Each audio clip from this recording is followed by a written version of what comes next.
Welcome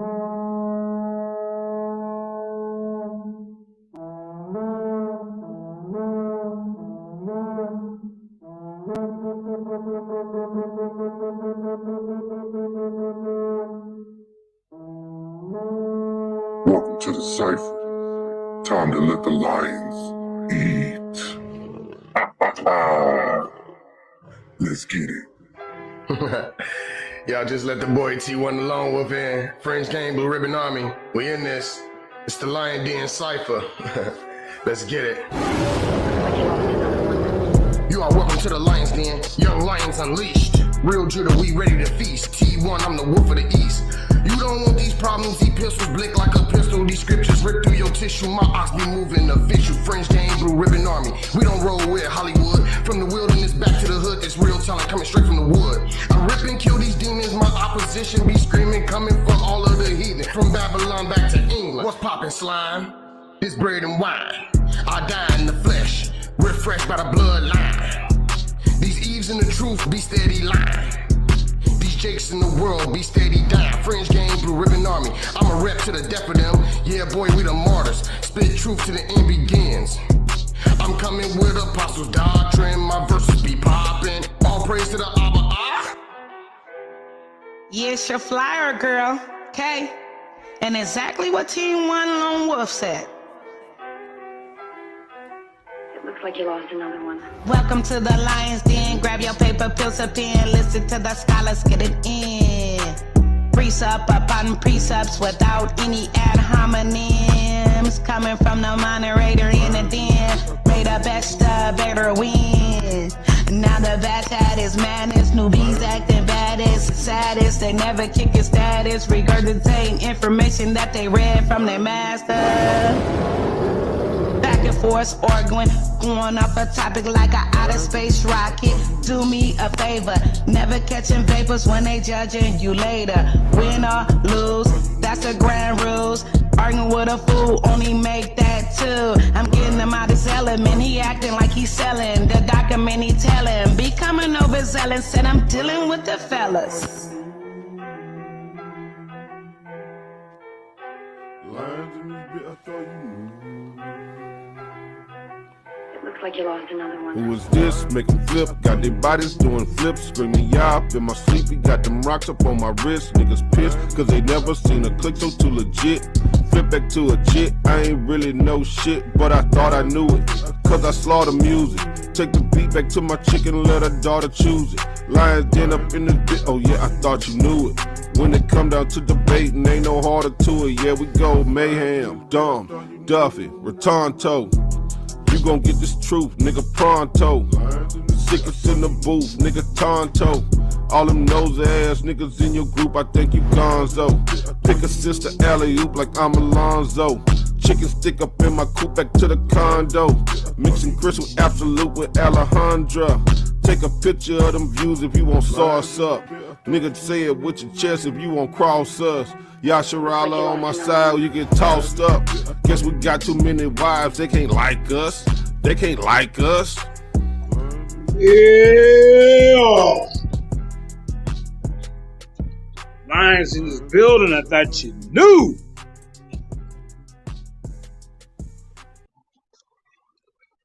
Lions in the building, I thought you knew. Dun, dun, dun, dun, dun, dun, dun, dun. That's how we get out. We come in there. We come in turned up. It's like JJ turned down. But Ralph, they say turn down for what? You know what I'm saying? Especially when you're getting beat down with the information. You're getting a little sun. Let me get this.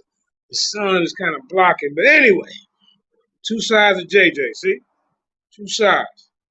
Welcome to the Lions Den. How you doing, Sister Karima? I'm doing good. How about yourself? Shalom to everybody that's watching. Peace to those that's watching from all sorts of outlets. Yeah, that's right.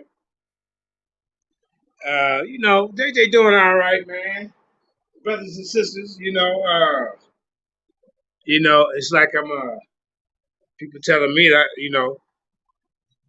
my name is coming up on a lot of different people's platforms. I'm like, if your name ain't coming up on a lot of people's platforms, you ain't doing something right. You understand me? Hey, if you can't smile and continue to smile and be gray and the black, you see that in the middle there? You ain't doing something right. You know, they keep JJ name in the alpha goddamn rhythms. Is that how you say it? The alpha goddamn rhythms. They say, JJ, why you talking like you're talking right now? We want you to talk a little bit more quiet. Hell no. The hell wrong with you, nigga? Welcome to the Lions Den. This episode of Lions Den is brought to you by Common Sense. I can explain it to you, but I can't understand it for you. That's right. Come on in, hit that like, share, subscribe. This is the Lions Den 2.0 over here, the sister channel. You know, we gotta have to come over here and give this channel some love. You know, also subscribe to the other channel if you ain't. You know, the original, the Papa Bear channel, Lions Den over there.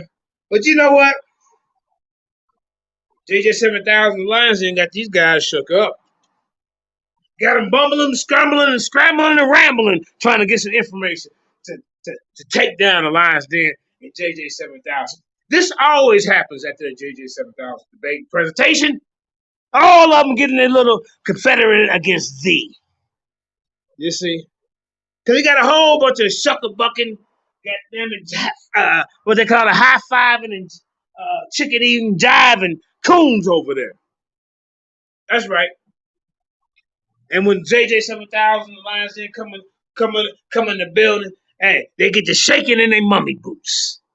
JJ, don't talk like that. Talk like Chris Harris, and everything will be okay. Because I'm Chris Harris, and this is brought to you by Pseudo Scholarship.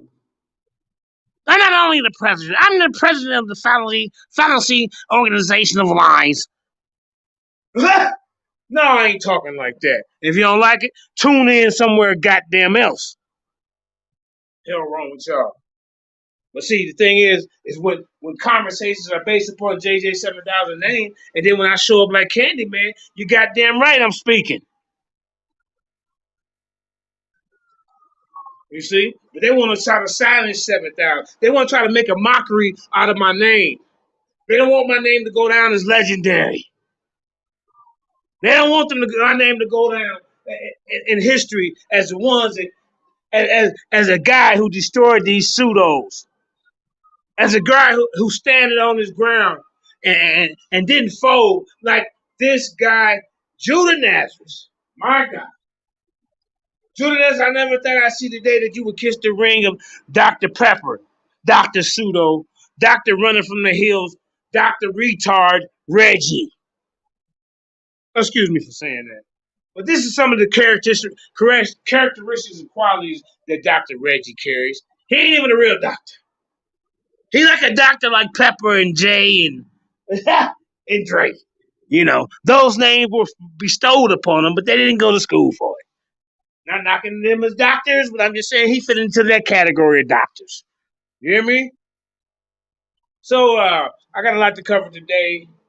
So I hope y'all enjoy the show. You see what I'm saying? Hit that like, share, subscribe. You know what I'm saying? We always constantly, continually, and confidently building in the den. You best believe that. Kareem, you got anything to say before we get into this?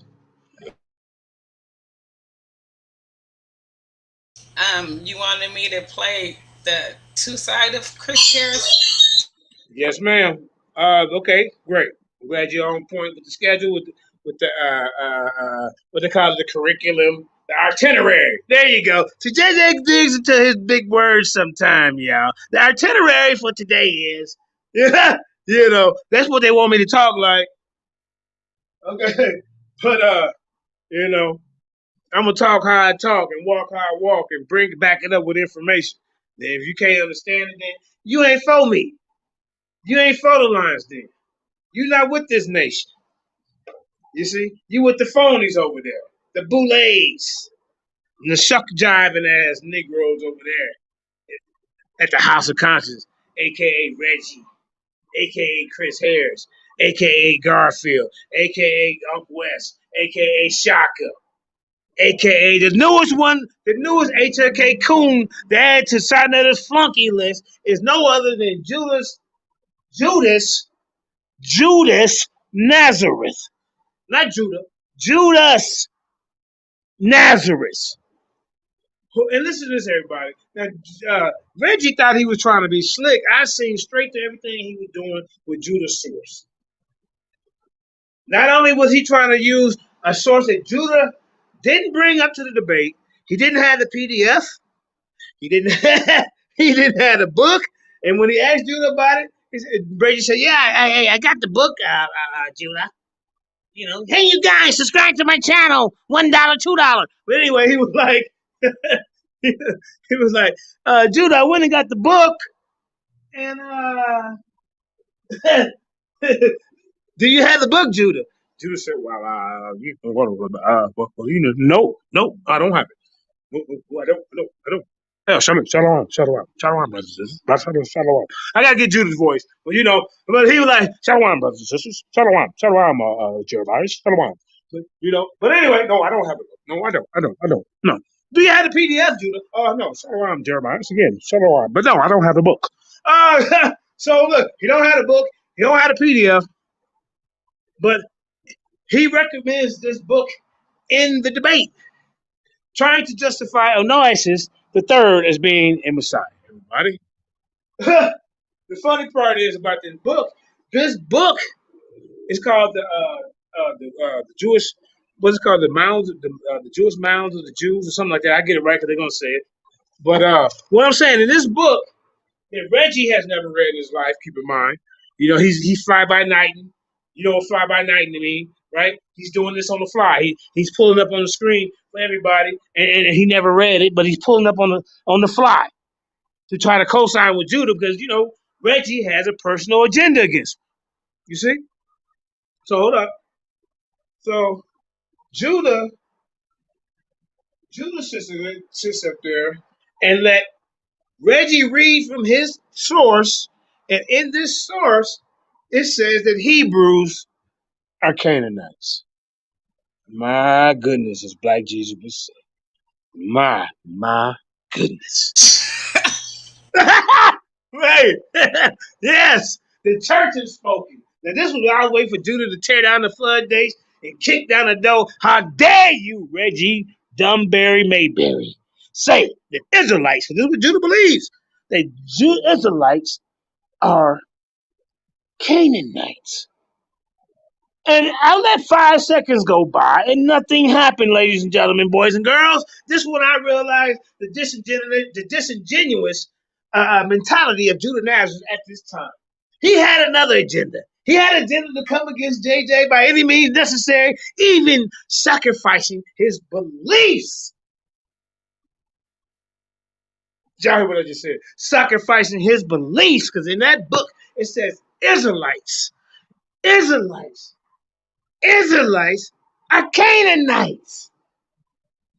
I don't have a problem with that. If we live in the land of Canaan and they want to be mixed and mingled with them, so what? So let it be. I'm with Africa. I don't have a problem with it. But no, Judah Nazareth don't think like that. So I was waiting for Judah to jump on Reggie's head. He never did it. He cooned out. Go ahead, Kramer. Let's start with whatever video. No. That video you showed, that ain't the one I want to start with, I don't think. Let me see what you got up there, Queen. That was Okay, let's get it. This the one with me? Was me talking about how Chris ran already, or which one we got? no. We got the one where. Okay, yeah. All right, we'll deal with Chris later. Yeah, go ahead. Let's start with the buffoonery, Dumb and Dumber. Sarnetta TV presents. You can go see this on Sarnetta Studios or Sarnetta TV, whatever one it is. This for copyright. This for educational purposes and critique, and also my image and likeness are in a lot of these videos. But okay, so let's get up in here and see what we got. Oh, wait a minute. We are starting off with some divine inspiration. Now, this is you kind of went out of the order, but that's okay.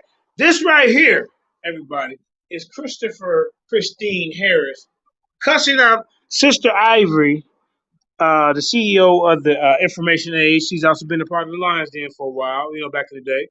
She has ties to the Lions Den back in the day. But anyway, she sent me this video showing Chris Harris disrespecting a black woman. She said, well, how can Chris Harris come on the platform and talk about JJ's disrespect? He should be banned and booted out of the community and all this, and he should talk like me, with sound like my nose and my ass is stuffed at the same time. Get the hell up out of here. And all the time he's being fake on Sarnetta, everybody, right? Now, you already know how I am. You already know. Ain't nothing changed about me. This is what you get, what you see. Not with Chris Harris. Let's show you the other side of Chris Harris. Go ahead, Chris.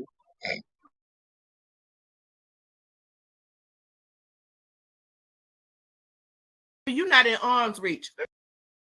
Big lip asshole. Start from the beginning, Chris. Big lip. Chris, you know something? Baby, you're not in arm's reach. So I'm not going to go back and forth with you. I'm not going to go back and forth with you because you and your feelings. Okay? That's what I'm not going to do. You think you something because you done went on Sinetta, but you can't even pull views on your own motherfucking channel. You over here asking me to help your motherfucking ass. You want to host a debate on my motherfucking platform, motherfucker. And I got it recorded. Big lip asshole. Big lip asshole. Big lip. Chris, you know something? Baby, you're not in arm's reach. So I'm not going to go back and forth with you. I'm not going to go back and forth with you because you and your feelings. Okay? That's what I'm not going to do.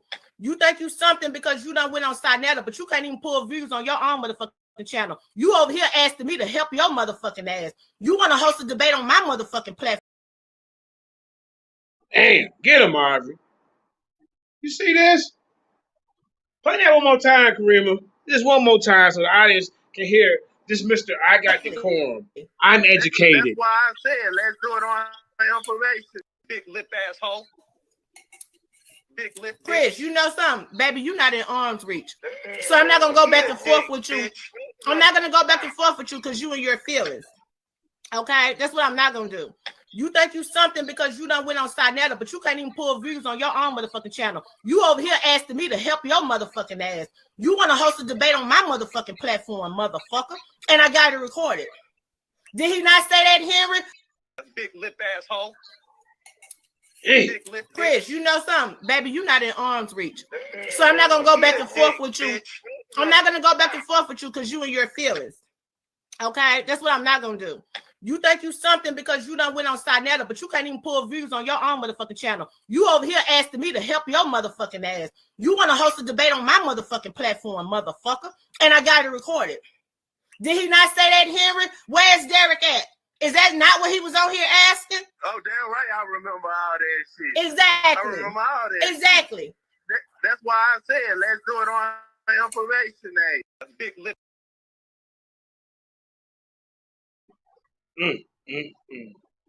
Now, ain't it pretty hypocritical that every time JJ's on any platform, signing the TV, anywhere that I go, and I'm out here trying to get my information out, I'm having an international sparring contest against somebody who else is on the platform. We had a super troll who always wants to come at the back end. He's a backdoor type nigga. He does this to everybody. He'll backdoor you, Solomon. Oh, you already know Solomon. He'll backdoor you, Team Osiris. Oh, yeah, you already know. He'll backdoor you, Judas Nazareth. Oh, yeah, you already know. Yeah, he'll backdoor you, Killer Priest. Oh, yeah, you already know. He'll backdoor you, Sarnetta, when he told your silly ass that I quit. This is bullshit. Sarnetta didn't pay me. I don't know what happened with that. And he left in the middle of a debate, Sarnetta. Huh? This dude will get a whole channel shut down if he loses a debate. He did this to SVDL, but he wants to be the one that's talking about, he's coming around here talking about he's Mr. Intellectual. He cares about our black African community, but then he goes and cuss Sister Ivory out like a goddamn dog, even though he was crawling to her for help after he ran from the debate on Sarnetta TV. This is what he did. So now he's back. He's cutting her. He's cut Killer Priest. He's cut Judas Nazareth and Torah Knights. He's cut LV and all the rest of these guys who Team Osiris, Sign of the TV. Everybody that Chris gets a hold of or runs around with, he's gonna cut you because he's looking for himself. Chris Harris is not interested in nobody but himself. But you know, he wants to get shining out people's name. You see in the video when I called him out, he ran. He didn't want to debate. And so now you keep throwing this guy in my face. Hey, well, JJ, why don't you debate him? How many times do I got to explain to you? Bro, do you not listen? Do you not watch the tape? I'm tired of yelling at you guys, man. I ain't gonna call you no names. I think y'all like when I get turned up, but then want to try to throw it in my face. Oh, JJ, don't get turned up. Oh, JJ, listen. Oh, JJ, you over speaking. And then I got to slow the tape down for some of these simpletons. Yeah, I'm going to say simpletons, man. Fuck it. I ain't got to change for none of y'all, man, especially when y'all don't respect me. Y'all don't respect me. And the shit starting to spill over even to some of the people that supposed to be on my goddamn team. Y'all starting to listen to this madness. Oh, JJ, don't listen. Oh, JJ, you shouldn't talk like how you talk. Oh, JJ, just talk like this now. Get up out of here, man. Got to please none of these guys. For what? They are giving out misinformation. Let's get back to it. So, I hope y'all seen this. I hope y'all don't say that we doctored the tape or nothing, because we actually had the Sister Ivy who wants to come on and talk about it. But Sarnetta seems to want to block this information. It's not important. But because Sarnetta has another agenda. Sarnetta's agenda is to tear down the Lion's Den, and for some reason he keeps JJ name in his mouth. He pretends to be my homie. He pretends to be my friend in the business of building debates and that type of stuff, doing shows. But all the time, the brother has a secret agenda against me. Ain't no secret in that. It ain't even secret, son. It's obvious, right? It's by your actions, by how you move. No, Creamy, I don't want to play that one next. Go to something else, please. It has to be. I want to go to that Judas Nazareth video when he's on here. It's Rob Bourne and Zion Lex, and then go to the part where I get on here. It's like in the middle, close to the end. Yeah, man. Judas Nazareth. He's always talking about Dr. Reggie dumbing a box of doornails, and I would never call him doctor. Then I see him over there last night. Oh yeah, sure, Dr. Reggie. And then Dr. Reggie gets over here and says that Israelites are Canaanites, and I just knew. I said, "Uh-oh, Judah finna go in." See, Judah's falling for it. Judah's falling for it by Judah. I don't have nothing against you, bro. It was just a debate. We Israelites, but they trying to pull you over there and starting to say Judas Nazareth is now. This is how I know you bow down and kiss the goddamn pinky ring. Judas Nazareth is now a HOK Hebrew killer. Hebrew killer. But Judah, I thought you was my debate partner. We comedic killers when it comes to the information. Now you coming against Israel. I understand we Israel had their disagreement, but now your whole objective is to come against Israel now, and you didn't even correct that, brother. Not at all, nigga. Are you gonna do anything for acceptance, or for people to say that? Okay, yeah, I accept Judah. I'm gonna go against JJ because that's their thing over there, bro. Don't fall into that. They want to have somebody to go against, like a Black Jesus or an Apostle or JJ 7000. You see? Kareem, did you find the video?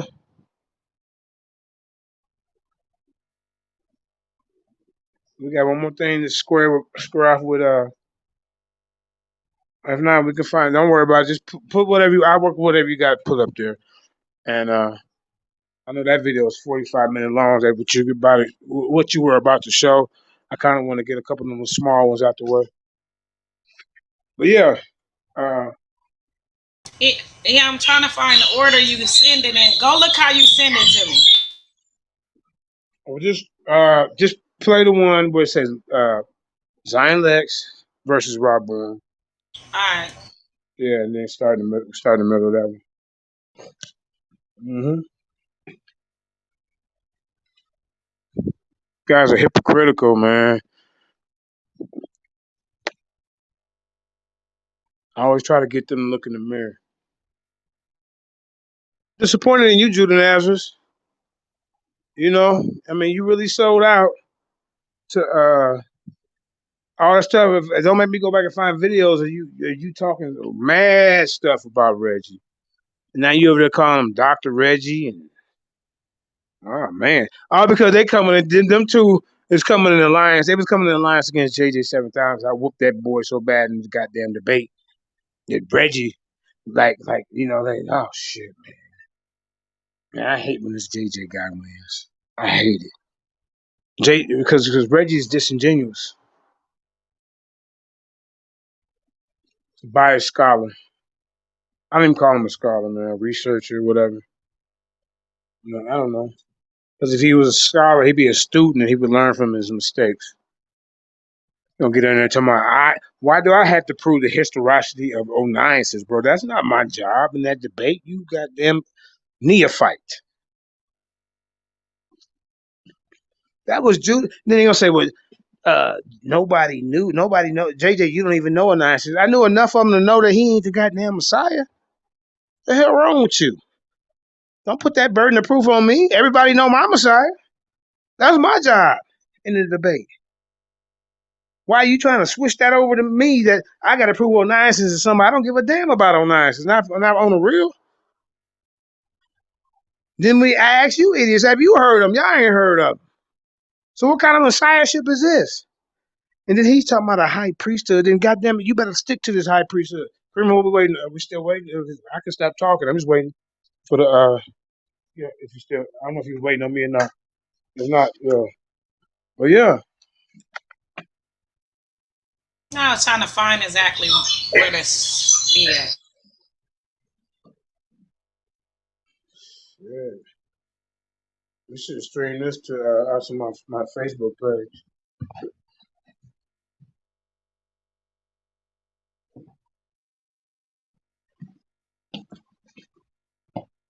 You want the one off your Facebook page? Oh no, you know what? I'm sorry. I see y'all in the audience. My fault. I was on the chat and I didn't see nobody. I'm like, goddamn, I'm in here talking to my goddamn self. I see y'all. Let me just give a shout out to a couple people in the audience. New Torah movement. Torah personified, bro. Why do you troll me so much, man? It's getting to the point where it's sickening. It's getting to the point where, like Kareem blocked this nigga. He don't serve no purpose at all. Now sorry now, JJ, you wrong for this. You still hurt. So now, first of all, bro, what am I hurting for? And you keep throwing all this mess in my face. Why do y'all trying to paint a narrative? You come on this panel right now. Why do you want to paint a narrative of JJ crying or nothing? Bro, what are you talking about? I did my show. I moved on. Now, if Judah want to say he won, I don't have a problem with that. But I have a problem with his information. I have a problem with him letting Reggie get up there and talk about a Hebrews is Canaanite. So now he's being disingenuous. So Kareem, matter of fact, Kareem, forget just play one of these videos. Wasting my time, man. Yeah. Start here. Watch how Reggie just school just own this guy. He don't even know it because he too busy. Yes, some boss. Yes, some boss. I was with the Confederates against 7,000. Come on, man. Start it back song, Kareem.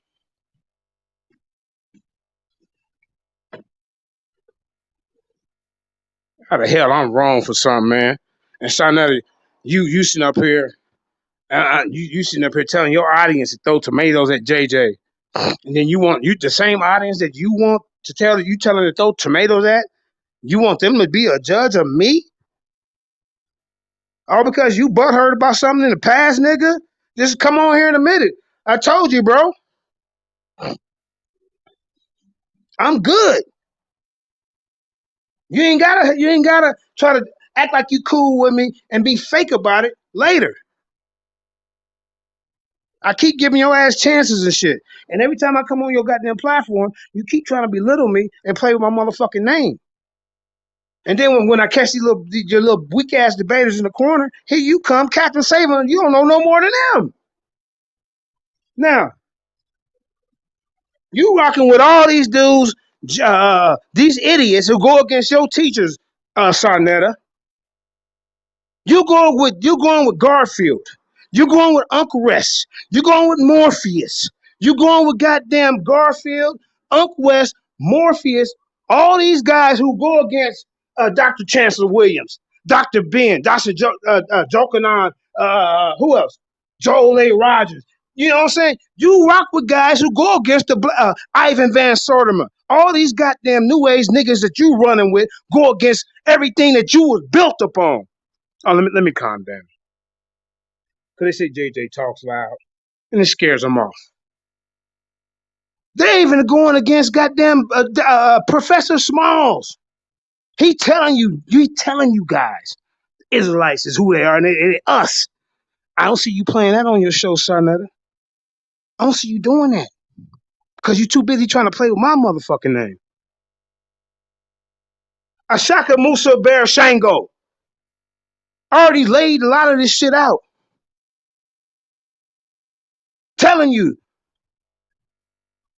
that the Bible origins is in Africa. But Sarnetta want to run with the guys and run with them guys who was against that just because they're against JJ.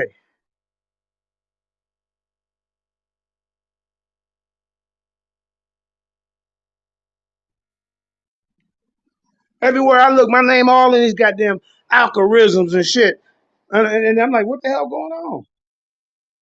If JJ supposed to be this guy that nobody wants to debate, why is a lot of people want to debate me? And why is my name on their goddamn mouth so motherfucking much?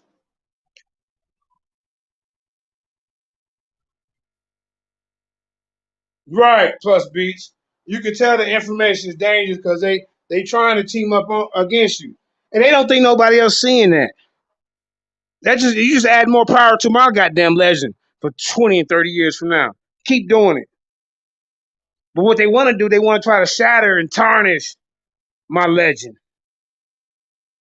Don't none of these dudes bring nothing to the table when it comes to the debate stuff or even just social media stuff. What is they building groups that got 20,000, 20,000, 30,000, 23,000, 22,000? Man, we got groups all over it. How come? Hey, I can tell you right now, Reggie, you can't go on Facebook right now and say, look, I'm going to start a Reggie group. Everybody come join. And I bet you in 4 years, you won't have no more than 1,000 people, nigga. You can't even start your own platform. You gotta wing off Sarnettas. Then you begging for us to come over there to help your ass out, but you really don't want us over there. You want to have us around so we can sit on your goddamn Dunkin' booth, man. Nigga, fuck you. We ain't sitting over that shit. Nigga, meet me on a neutral platform where you can get destroyed. That's how real men do it. But you want to hide behind fucking buttons and gimmicks and all type of goddamn catchphrases. Oh, JJ has no decorum. JJ's disrespectful. But then when one of yours is out here calling women black bitches, now y'all don't want to talk about it. Let's go, Kareem, and play something.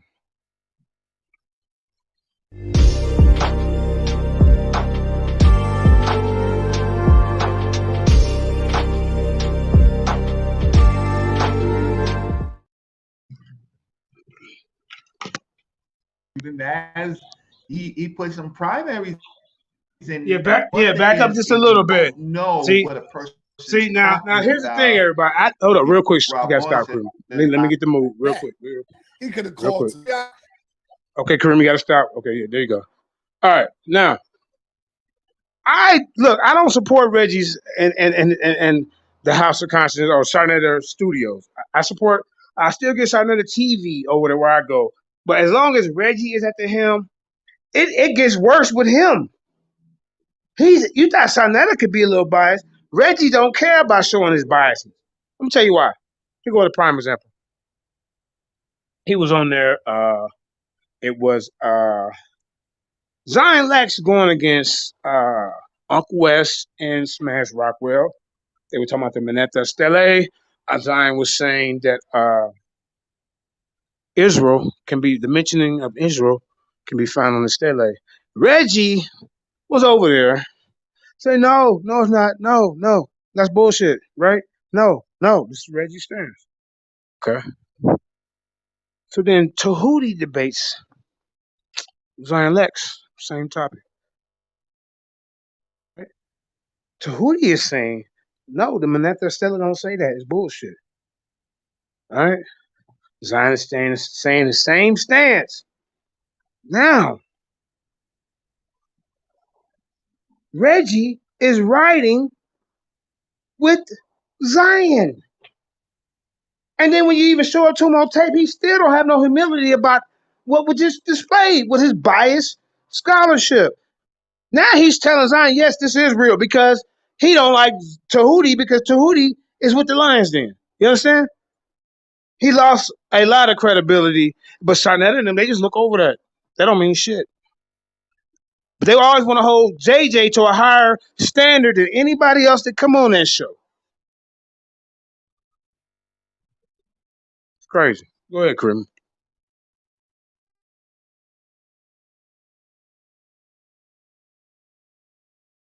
You got something to say? No, Krim, go ahead and play the video. He wants to Shanetta see. right here. I don't care. He not listen. They always Creamer. Like I told you, Okay. Creamer. I'm gonna say I don't care. No, they're not gonna come up and fuck up my flow. This, you see what I'm saying? Because everywhere I go, I cannot get a full spill out. And he should have came in here and did a little something, and the people would have come in and dropping that information on him. But well, Sarnetta, guess what? You was debating all those dudes. Just like when Nepal come in and have a debate with a Hebrew, I tell her, I say, be aware, you're debating Judas Nazareth, you're debating JJ, you're debating all those Hebrews that's going to go against that, because that's not what they believe in. So you got to be ready. Like, for example, Brother Jabari is not just debating Garfield. He's debating Reggie. He's going up against the Armin Ross squad with Unk and all of them, because all of them is sending Garfield all the information. They all praying that Jabari loses the debate. You see what I'm saying? So he's debating all of them. And I always tell Jabari, be ready, bro. You're going up against a whole squad out there. You know? I actually have Garfield winning this debate. Oh, man. He going up against your ass too now. I mean, no. How listen. you have Garfield winning? I think you don't think Jabari Christianity comes out of Kemet? You're not a Christian. No, I'm not. But there are some elements that are definitely. But listen to the topic. The title is it stolen? That's the thing. See, stolen, no. Borrowed or may encompass or have, yes, definitely. But stole, no. Garfield's gonna win. Listen to me good, Judah. Can you go and get the definition of stolen right now and read it to us? Yeah. Stolen. Yes. Go ahead. And look up the definition of borrowed. So I can. Like if I borrow your microphone, I'm coming to ask you, yo, Judah, can I borrow your microphone? Can I borrow it for a couple of days? You would say, yeah, sure, here. You see? The Christians never went to Kemet and said, yo, can I borrow your information? Or they would give credit to where they get it from. Oh, we got this from Egypt. We got this from Kemet. They never did that.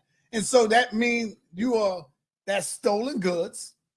You know, you ain't giving no references to where you got it from. And so it's called plagiarized. You plagiarized it. See, you got to look at the language you're using, brother. You said they borrowed it from them. We're saying they stole it from them because they never gave the credit to where it came from.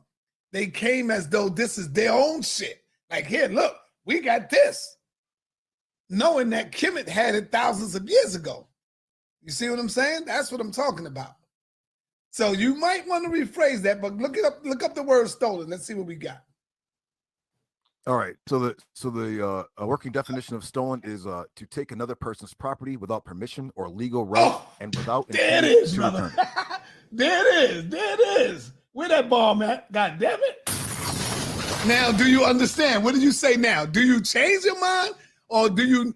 Because a lot of us, when we hear the information and we find out that, damn, some information came out, but they still say, nah, brother, I'm going to still go with that. I'm going to still go with the stolen. We got Reggie in the building. Reggie, did you hear that? Did you hear that, Reggie? Shalom, Dr. Reggie. Hey, Judah.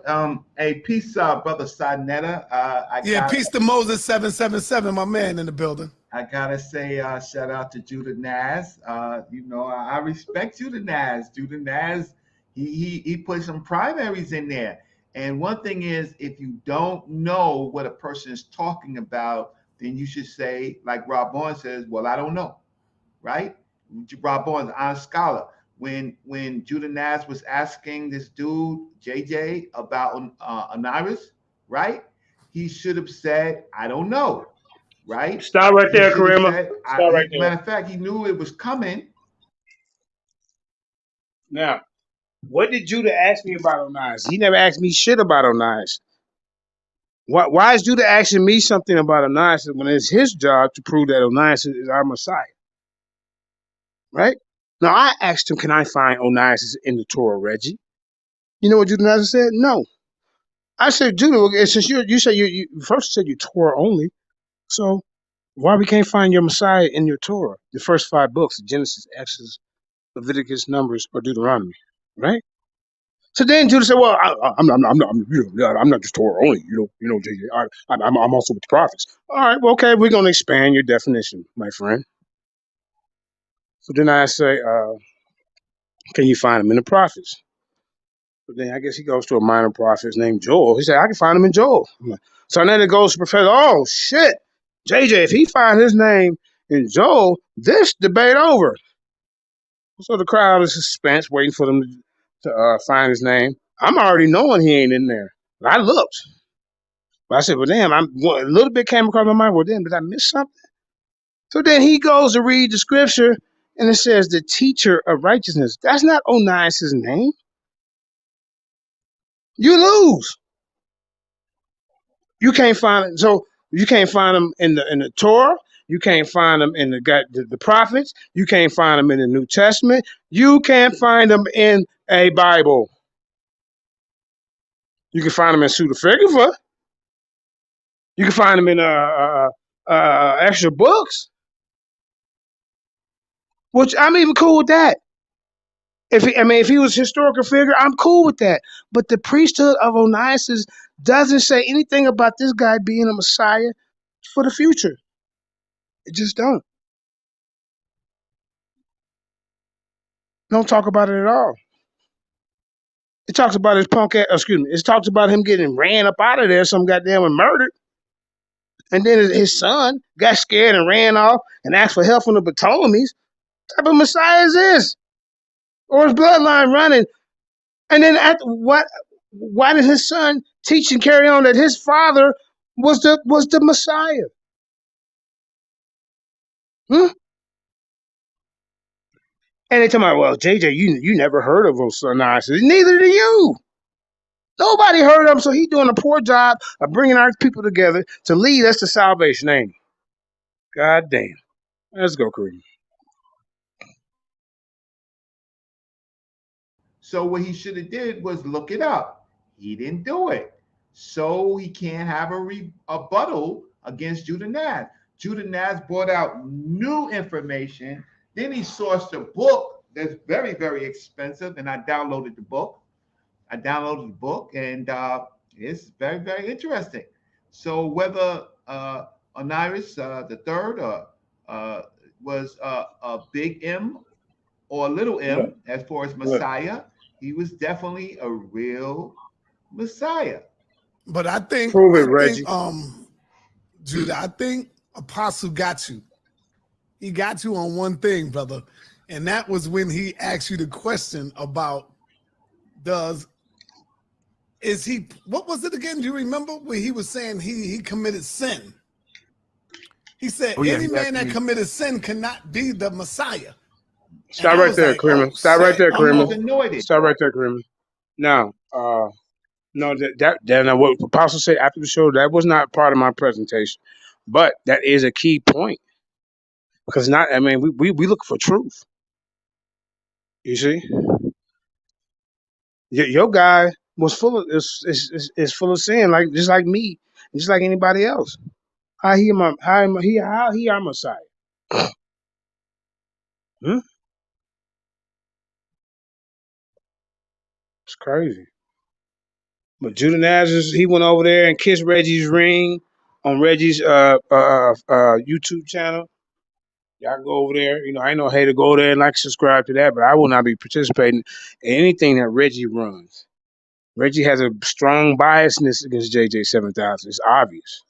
You know, of course, when you run your mouth and then you beat your feet and run your feet. You know, you beat and run your feet after you run your mouth and lip.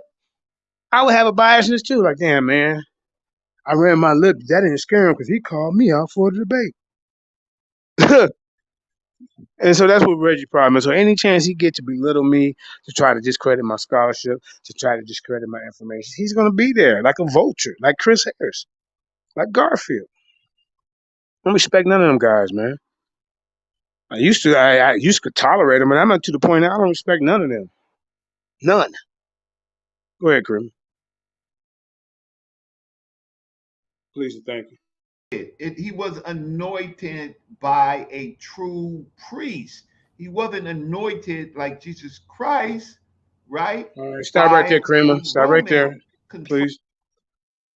Judas Nazareth, not one time in this debate, while you trying to ask me for verification of anyone anointing Christ with oil, which I don't know why you just so adamant about that. When you hate Africa so much, the anointing of oil, that's a magi practice. The anointing of oil was practiced in ancient Egypt and in Canaan. That's where that practice come from. But you hate Egypt and Canaan so much that you let your people on your platform, your team, call us black Canaanite dogs. Hold on, let me lower my voice. You let them call them black Canaanite dogs. Yeah, you do. Yeah. So this is what just kind of baffled my mind when I was sitting there listening in the audience, and then I heard Reggie. Actually, I was on stage, everybody, and then I heard Reggie read out of a source that Judas supposedly said in the debate that he never brung because he don't have a PDF. He don't own the book. Reggie actually got it before him on PDF. And in the book, it says that Hebrews are Canaanites. Now, we know when anybody say that around Judas Nazareth, it's going to be a problem. But not in this particular case in time, because Judah had his nose so far up Reggie's ass that if Reggie made a sharp left, it'd break his neck. Go ahead, Grim. Controlled priest. Yeah. And then you got JJ Judah when you asked him, show me where Christ was anointed. Oh, man, you killed him on that. I was like, oh, shit, he got you, Jay. He got you. Yeah, I knew right there the debate was over. And yeah. I tell you, a lot of camps out there got angry over wait a minute, are we serious? I'm sitting right here. I know you're sitting there. Show yourself. What the show hell? Yourself. Yeah, show yourself. Yeah, you got no problem showing myself. But come on, bro. But if you feel you won, man, hey, go ahead and go around. No, JJ, it ain't nothing to get mad about. We just going over. No, I'm not getting mad. But hey, Black Lion Supreme says you lost, and his mama. His mama is one what follows some of my debates. Black Lion Supreme mama. Name, who? Black Lion Supreme. You said his mama? Yeah. She know me because me and Black Lion Supreme had a debate on the Lions Den, and she told Black Lion Supreme because Black Lion Supreme told me this. She said, yeah, they JJ know what he talking about. And I said, well, who? She said won. And then he wouldn't tell the truth. She said, well, you know what I'm saying, but she's a Christian woman. You see what I'm saying? She told me I won over Black Lion. Black Lion playing. Judas Nazareth, brother. Hey, bro. Nobody heard of Onias, so Reggie's gonna hate on me anyway. So I don't even take Reggie. I don't think Reggie gonna hate on you, brother. Reggie ain't hating on you. I'm not. But hey, all three I'm trying to cackle at the same time when I speak. We're talking about the information. Right. It's okay though. Hey, some people say I won. Some people say Judah won. But guess what? Judah, my brother, and ain't nobody gonna come between us over a goddamn debate. Matter of fact, who's me trying and to come between you, brother? No, I'm just saying. But people want to see that, bro. Is Reggie your brother? Yeah, he my brother. Who? Well, is Reggie your brother? Yeah, he my brother. But well, I mean, you just said Judah. You said Judah. I said, yeah, Judah. I'm talking about Judah Nazareth. So we do more work together. You see? So no, ain't no beef. If Judah felt he won, I don't have a problem with that. I don't have a problem with that at all. Everybody at their debate feel they won. I feel I won. Even the judges say I won or they say I lost. It's just a debate, bro. You can't bring in somebody's mother, right? To say that you won a debate. I can't bring in Black right there. Supreme Mama. She watching goddamn debate. Now, you see what I'm saying? You see how ignorant this dude is? It's not my fault that you can't reach the masses, Reggie. I have some people that my opponents that I debate, that they mom, that he told me that his mama said, JJ, when me and Black Lives Supreme debated, she said, man, JJ know what the hell he talking about with that Bible. This is what he told me. He had to tell me this. So then after I seen Black Lives Supreme in the crowd, I said, Black Lives Supreme, I said, did you watch my debate with Judas Nazareth? Did you and Mama Supreme watch the debate with me and Judas Nazareth? He said, yeah. He said, yeah. She said, you won. Congratulations. You see what I'm saying?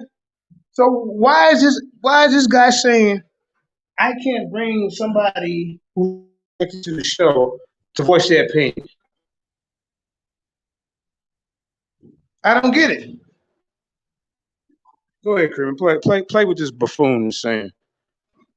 Debates. What the hell wrong with you, man? Who the hell is you to tell who we can watch the debate? Are you saying just because she watches the debate, she has weight in the conversation? I'm not even going to answer that question, bro. Go ahead. Let's continue. I came on here for Judah Nazareth, not you, bro. Go ahead, Reggie. Hey, Reggie. Hey, yo, hold up, JJ. Why you so mean-spirited? Hold on, rewind that 4 seconds, 5 seconds. Listen to this ignorant ass question. So you're saying if you watch the debate, that gives you credibility to judge the debate? This dude supposed to be a doctor? Oh, hold on, let me calm my voice down. That scares them all. This guy is supposed to be a doctor, everybody. I mean, are we serious? Are we serious? Go ahead, Chris. Everybody listen to this nonsense. Hold up, JJ. Why you so mean-spirited, though, brother? Yeah. To who, Reggie? Cuz he's having a bill with you, and you saying what's up with that, man? Well, when I first come on to the bill, he's co-signing about onias and how he. It's all right though. So, but it's okay. So you got people that co-sign you, Jay. We don't get mad at that. I'm not mad, bro. This is how I talk, man. You want me to talk like Chris Harris and talk like this? I don't talk like that, bro. You know that. This is how I was when you met me. When you came on my channel, say, hey, JJ, I want you to come over here to my interrogation when you see me putting in work. So this is how I am. I'm not going to change up. As a matter of fact, Chris Harris ain't even really like that. Because we got him cussing out a sister, a black beautiful queen, calling her big lip beat. Why are you keeping Chris Harris' name in your mouth? Because he made another video, bro. He keep making videos with my name. Man? Get it over with. Debate him. Okay, now. Okay, Sarnetta. Did I not say, hey, well, let's debate? Did he not say I ain't respect? This is the part I'm talking about. Sarnetta, I don't know if you be paying attention to your shows or you just stubborn and you want to make a debate happen. But I did my part. It's a couple of times. 3 times this guy ran. Right? It's all documented on tape. I don't understand what's so special about him. Why you keep trying to present him in my face, and then when after he run, then you want to reverse it on me like you doing some goddamn Mandela effect on somebody, changing up shit like we ain't supposed to figure it out, like we ain't just see what just happened. Then they used to call it this, but now it's changes this, and we just supposed to forget. You trying to Mandela affect me? Didn't you see the dude said no? And then this how stupid some of y'all is. Or you just don't care. Either you stupid or you just don't care. It's one or the other. So I'm giving you 2 options to figure out yourself. Now, this guy say, "Oh yeah, JJ, I want you to name some tribes," and I start naming tribes from Nigeria and the Congo and all over who say that they're Israelites, and then you still want to act like say nothing. And then that's a sickness, bro. That is cognitive dissonance at its finest. I'm play with y'all, man. I ain't gotta really prove nothing to y'all, man. I'm really trying to reach out to people's like-minded like me, add some to their knowledge. Because as far as you guys, y'all are lost. There's no change in y'all. Go ahead, sister. Respectfully declined. Okay, come on, bro. Let's stop the madness, man. I ain't got to debate this dude. He run. I got people that can debate him. Me and him, that ain't no good fit. It ain't gonna work. He already ran. I'm done wasting time with him, bro. I think Chris now, Harris would be anybody else. you bring forth. Anybody you bring forth out of your camp, Chris Harris will body. He won't be. Hey, look, he won't be. Hey, hold up. He won't be any champion that's been in the Lions Den, bro. He ran from Tahuti. When Tahuti so was who champion. You want to get? He ran from. Who you want to get? No, listen. He ran from Kamisha. He ran from Yasha ben Israel, bro. He ran from Jeremiah, please say to Yah, bro. He ran from JJ. He ran, but the list go. He's not in the picture for me. He don't do nothing for me. He's in your head because every time you get on, you talk about him, brother. Bro, first of all, the last 3 shows you came at me and said, "Hey, JJ, why don't you debate Chris?" And I kept saying, "Nah, bro, he ran already." Did you not do that, bro? Yes, I did. Yes, I did. All right. Yes. But now that I called his ass out, I was shut his mouth once for all. He ran. So no, he ain't in my head. I came on here to talk to Judah, bro. But Chris is a joke, bro. He's steady making videos with my name in it, bro. So hey, find me somebody else. Like you want a rematch with Judah? You want a rematch? Hey, if he want that, yeah, he can do that. What would the topic be? You might want to stay away. You might want to stay away from Yahweh Shai. You might want to stay away from onias. You goddamn it. Hey, what happened to that boy? Nobody knows. And then look, you said, look, hey, Judah, you said he was just a messiah of his time. Hold on, I'm speaking though. Hold on, brother. You just cut me off, brother. You just cut me off. Hold on, you see? Hold up, stop right there, Chris. According to the Torah, though. Right there. Everybody out there knows. Come here, stop right there, please. Now, as y'all can see, I got to fight for bits and pieces of talk time. And even though Judah interrupted me, right? He's still gonna try to come in. Oh, but you interrupted me because he over there sucking Sonetta fingernails and shit. You see what I'm saying? I started to say something more, but I'm. But y'all get the point. He over there sucking on Sonetta's fingers, man. Getting the ketchup off his fingers after he eat one of the damn burgers and shit. Yeah. Like I said, his head so far outside of Sonetta's goddamn ass. If he take a sharp right, it'll break his goddamn neck. That's how much you was cooning, skinning, and grinning with these guys that you just talk so much about with the information. It ain't that personal, but you went totally against your hardcore belief about Africans and said Israelites are Canaanites. Damn, Judah. I just knew Judah was finna come out and get on that ass. We're gonna show y'all. Watch. Let's keep it moving, Kareem. Was listening. I think this is where Dr. Reggie's coming from. According to the Torah, we have these offices called the high priest and the king. Right. And they're Messiah. They're anointed. So Onias III was a true high priest. Okay. That's where I was coming from. And I think y'all overlooked that part. Like he actually was, whether he was popular or not, he was a high priest. He was a ruler in Israel. Stop right there, Kareem. We gotta stop. So let's narrate this. I gotta narrate this. Now.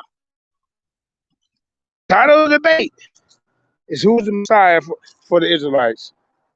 Yahweh Shai, Yeshua, aka the word ignorantly calls Jesus, or speak of that how they pronounce his name.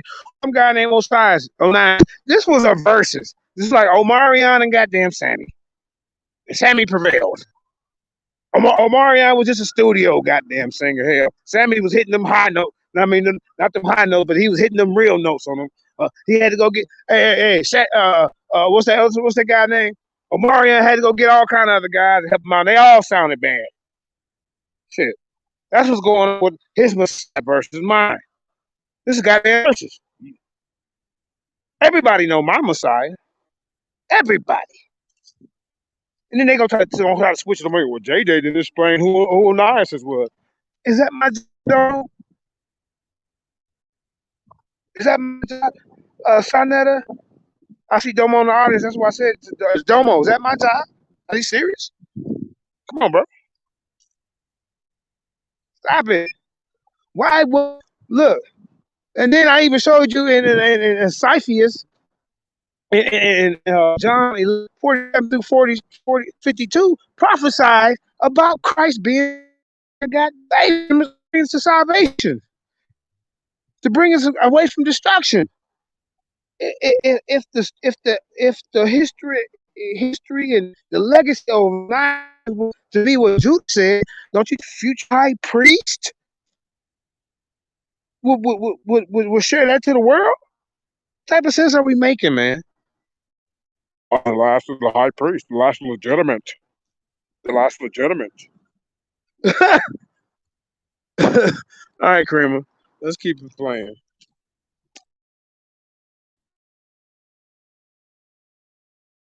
John 11. I want you to pull up on the screen. Right, Zion. That's ridiculous. Just another high priest. All right? This will kill you in the debate. If you'd have been paying attention at the beginning, John 11, 47 through 52 is talking about a high priest during Christ's time, the same Levitical priesthood that you attained to, right? So let's pull that up. I bet you won't pull it up on the screen. Pull it up. Hold on. No, we ain't debating now, JJ. We're not doing the debate now. Well, I'm just gonna say this. I'm gonna leave it alone. Stop right there. Stop. Please stop. Now, he lets everybody else come on and share the screen and go in for 3 or 4 minutes about what JJ done wrong. But now that I want to share something, we're not debating right now. I never said we was. We deciphering the information. That's one strike against you right there. Go ahead. Let's keep it moving. Hey, Judah, do you believe that Jesus Christ existed? Let's start there. Yes, I do believe that. Yes. What? You're Old Testament? I mean, I believe that he existed. I'm not saying he was the savior and all this other kind of crazy. So Christian. What was his name? They called him Jesus Christ? What you called him? Joshua, son of Joseph. No, hold up. No. I'm gonna put the final nail in this goddamn coffin. Pull up John 11, 47 through 52. And we're gonna talk about this high priest. This high priest lived at the time of Christ. All right, JJ, you don't try to act like you didn't see that, bro. JJ, what the point you're missing? Look, I'm still talking. Dude, want to interrupt me? JJ, hold on. You gotta hear him out, man. I just said what I said, and then you gonna go to something else. Stop, Kramer. Stop. Okay, y'all see that? Now I'm talking. Here comes JJ. Now he wants to overpower his way into my talk time, and then here comes Sarnetta. JJ, hold on, JJ, hold on. Oh man. Stevie, Helen Keller, she was blind, deaf, and mute, and she still could see through all that and hear it. What's going on?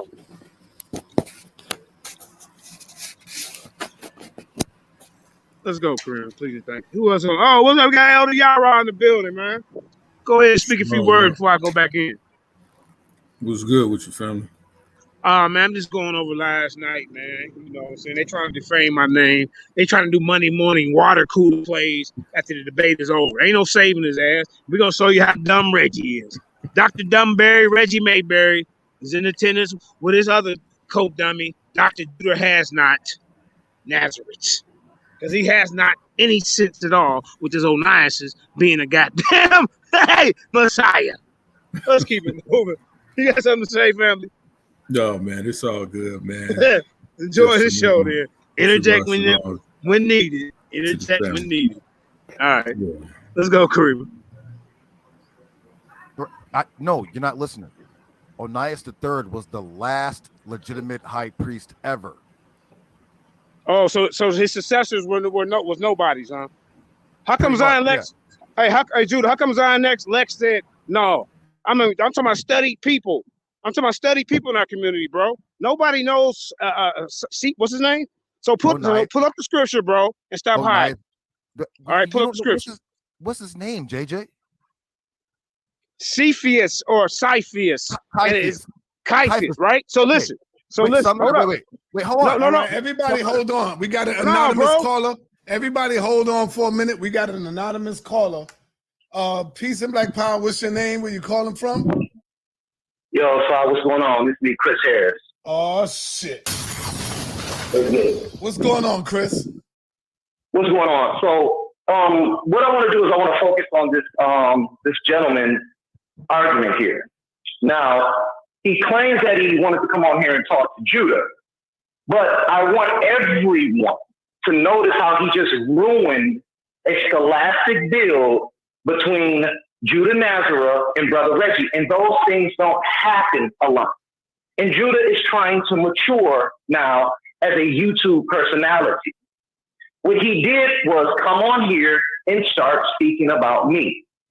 speaking about how I ran from a lot of these guys who I've sat on your channel with and absolutely annihilated scholastically and academically. Stop, Every time Karima, please stop. Please be quick by that stop button. Okay, bro. You didn't annihilate commission. You ran from him. You ran from Jeremiah, please say to Yah, when SDVL and Lions was trying to Carl ran to Hootie when he was a champion. You ran from actually Aaron. You hate Aaron. You ran from Yasha ben Israel. I mean, the list go on. You ran from Pastor Bennett. You should just be hiding somewhere in the goddamn closet, peeking out every once in a while to get you some air. That's it. But all you're trying to do is make a name for yourself. You're trying to come back from the fact that you embarrassed yourself when you let a pastor run you off the goddamn stage. I don't care if he was a pastor, whatever it is. JJ stayed in the damn debate with Pastor Bennett for 3.5 hours, 3 hours, and won. And now he's going to try to come on here and tell us about decorum when we just seen him at the beginning of this show cuss the ivy out of a big lip black bee. Did we not? Come on, Rabbi Lewis. I'm doing the show, bro. Come on, man. Y'all support Rabbi Lewis and some of his books, man. Support that, brother. All right. But do you see what I'm saying? He wants to go around and try to critique everybody on how to act. And all the time, he needs to look in the damn mirror. All right, Kramer, go ahead, please, and thank you. Gentlemen come on these platforms. This is their claim to fame. It's always about them. Notice what he said. Would you like for me to speak or talk like Chris Harris? Yes. I got to go in and come out because somebody called me. I can't hear. Because at least your thoughts will be more coherent with the audience where they can understand you. I want everybody to pay attention to something what I asked him. I think it was earlier this week. Because I want everybody to be clear. I want everybody to hear me very clearly. I asked him a simple question. Can you name me the tribe of Africans on the West Coast that identify or claim lineage from the Israelites? What he did, all right, stop. people. Stop. All right, now. Chris don't understand when you name tribes, you naming tribes. I said the Casina, I said the Abaya, I said the Tutsi. I was naming a whole list of tribes. And your burden of proof is to prove that Spanish and Portuguese, that regime, mainly the Spanish, the Spanish Catholics who were converting people, Israelites in Spain, the practicing Israelites who practiced their law, statutes, commandments, and did the Shabbat on the right day. You see, they pushed them out. They pushed them out of Spain. And then when we went to Portugal, Portuguese said you can come over there, and then they got taxed over there. Well, you can come here, but if you can't pay this tax, we taking your kids. And then also, you either convert, you either get down or lay down, because it came to a point where they was torturing us in front of people. Torturing us to be Christians. So now after they do all that, now y'all answer me this. Would it make sense for them after they do all that? Hell no, you ain't being no Israelite in this country, this land. To go over now after they did all that, to go over now to Africa and convert people to be Israelites. Just use some common sense, man. I'm not gonna keep trying to tell y'all about the stupid ass shit he's saying. Y'all can just go back and watch the tape and figure it out for yourself. But this dude is full of goddamn fallacies, lies, all that, man. It's a waste of time, bro. And then if y'all ain't seeing all the shit that he doing and trying to put all this shit on me, then I know y'all ain't really trying to learn. Y'all just really against me in the lion's den. That's just what it is. Nobody got to explain nothing to you, some of y'all, man. Y'all ain't trying to learn. This ain't no goddamn just. We supposed to be trying to learn, man. I understand entertainment. It come with it, man. But this ain't just no goddamn joke. This for souls, man. It's a spiritual war, man. Then y'all sit up here discrediting all the black scholars, all the ones that even Dr. What's his name? Dr. Smalls is telling y'all the Israelites is black. Y'all don't care. Y'all continue with your buffoonery. Let's keep it moving. They are in East Africa. Then he incoherently did not even know how to say or pronounce the tribes that he tried to mention, holding up a notebook as if it was a sword. This is the type of stuff these guys do. Tutsi people are Bantu speakers. The Tutsi people or the Bantu people go back from, because Bantu was a Zulu word. It had nothing to do with who they really were. That is a Bantu word, a Zulu word given to them by the British. So what I'm trying to sit up here and say is their DNA goes back 47,000 years. They have nothing to do with Abraham. I'm not afraid of anyone in your camp. And how dare you sit on this panel and lie and say me and Tahuti had a debate lined up. This is your claim to fame. A bunch of dope, fiend, incoherent arguments. And I will never waste my time with your undisciplined black ass. Thank you. All right. So we heard, all right, Krima. Go back funny, to stop there, Krima. Go stop there. So these are people who just joined in, right? Go back to Chris Harris cussing Sister Ivy out. Please and thank you. On that video, he ain't. It's not on this one, sis. So if you're not so worried about me, why are you following me? I'm on a different platform. See, you have no credibility in this community, none at all. And you knew that getting in a war with JJ 7000 will lift your name up. Everybody know this. That's why Zion Lester said, "Man, I don't want to deal with you. You're an idiot." So I'd have been trying to shop you around for everybody. Really, nobody want to debate you. You can't put the narrative out. Nobody wants to debate JJ. Here, look at Mr. Go ahead, Grandma. Now, Sonetta don't want me to play on his show. Sonetta don't want me to play this, y'all. He don't want me to play this. Play it by 4 times so they can hear it. Big lip asshole. Big lip. Chris, you know something? Big lip asshole. Big lip. Chris, you know something? Baby, you're not in arm's reach. So I'm not going to go back and forth with you. I'm not going to go back and forth with you because you and your feelings. Okay? That's what I'm not going to do. You think you something because you done went on Sinetta, but you can't even pull views on your own motherfucking channel. You over here asking me to help your motherfucking ass. You want to host a debate on my motherfucking platform, motherfucker. And I got it recorded. Did he not say that, Henry? Where's Derek at? Is that not what he was on here asking? Oh, damn right, I remember all that shit. Exactly. I remember all that. Exactly. That's why I said, let's do it on information. Big lip asshole. Big lip. Chris, you know something, baby. Damn, whoa, so stop, Kareem. Wait a minute. Whoa, stop. I'm not going to go back and forth with you because you and your feelings. Please. Oh, wait a minute, y'all. So I know you listening, peeking around. I know all y'all listening. I feel all y'all inside of this audience. All y'all my, well, JJ wrong.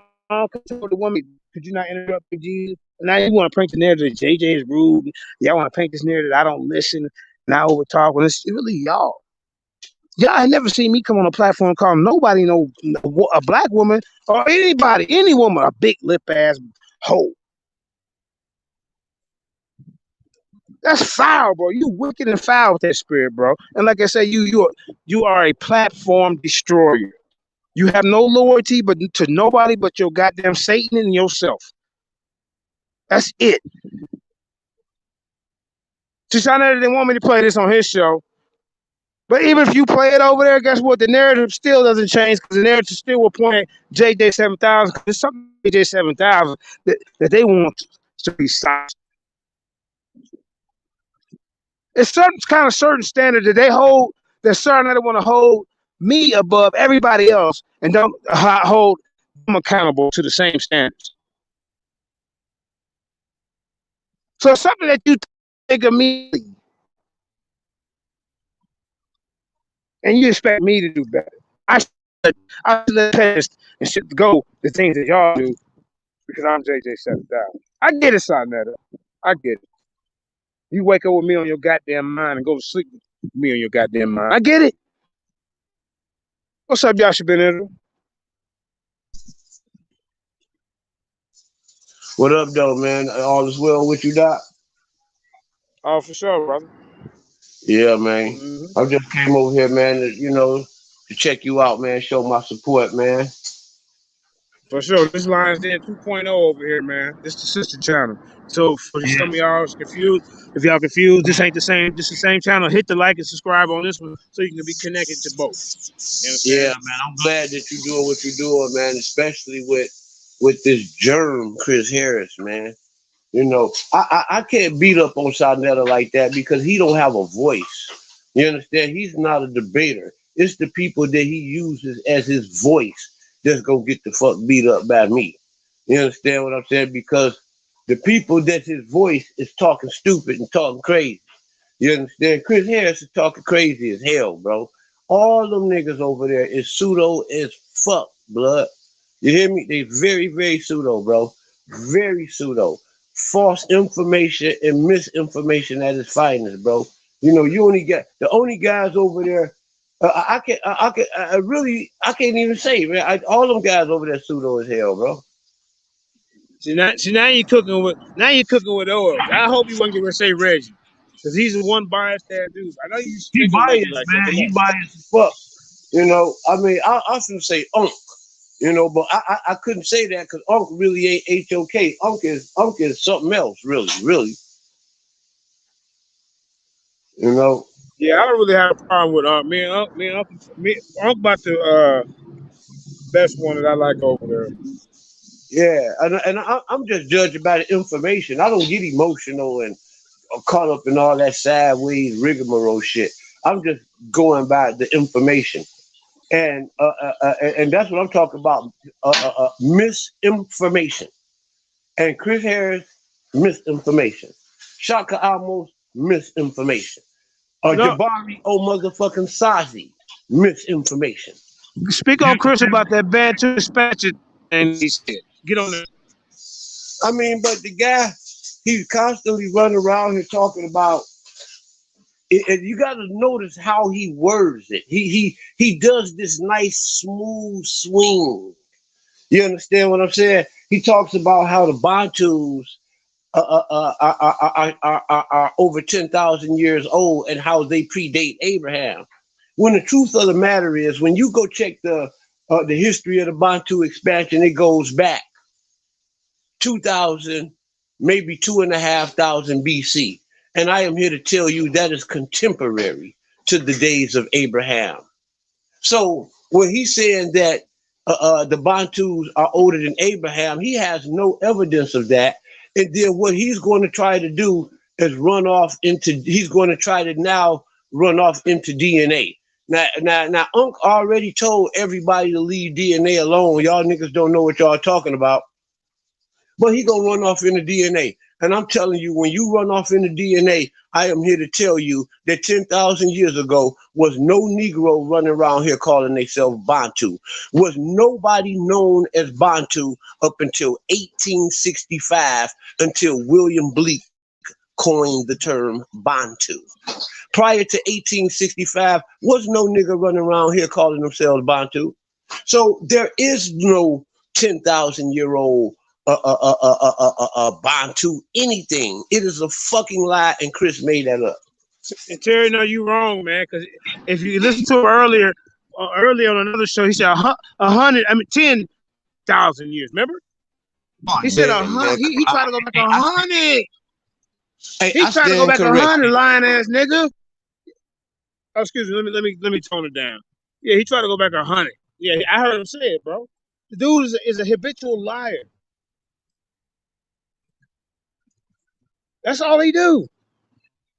I mean, he tried to switch up on. He tried to switch it in the middle of our demonstration by talking about, yeah. And JJ said that the Spanish and Portuguese converted these people to be Israelites. No, you said that, not me. And it just slipped right over everybody's head. Just confusion, switching root, and just, I'm like, damn, boy. Hold on, mute your mic, Terry. Terry, mute your mic. I'm like, this dude switching up, and this, it wasn't my turn to talk, but when he did it, y'all can see me on camera pointing at him like, no, you said that.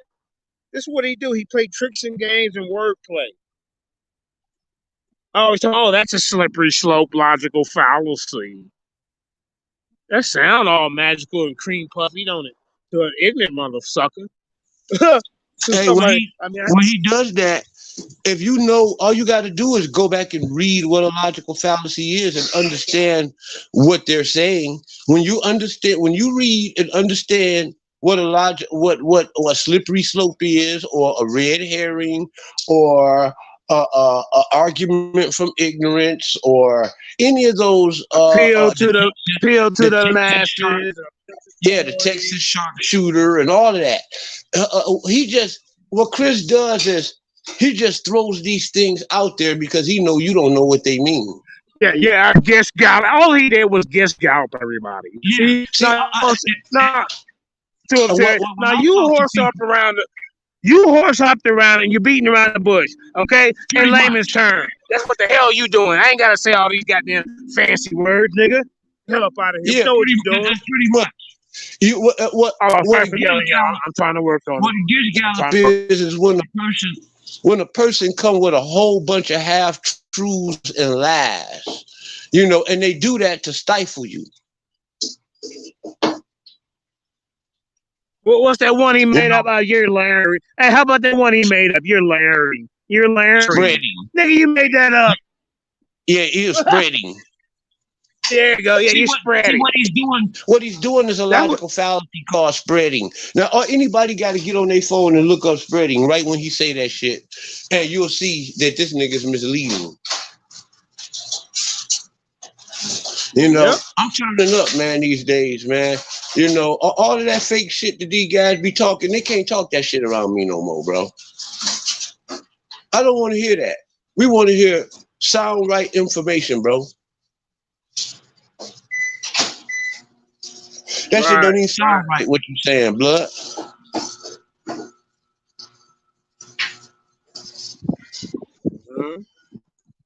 Talk to him, Detroit.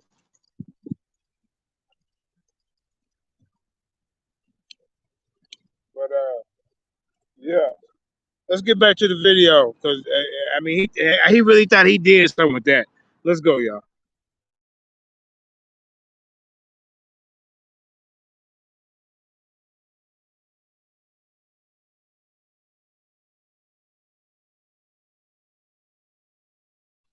I think Karima fell off.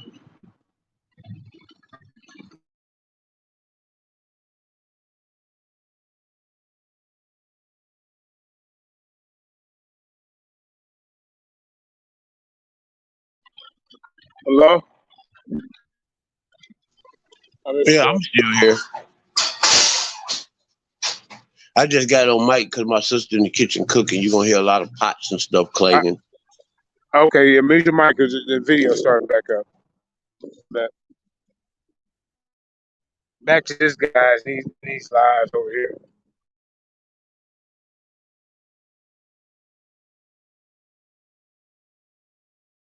Man, JJ always run and go get. All right. Hold up, JJ always run and go get Yasser. Where you at, Yasser? No, hold on. Let me speak. All right, so Sarnetta, is Chris still here or did he run?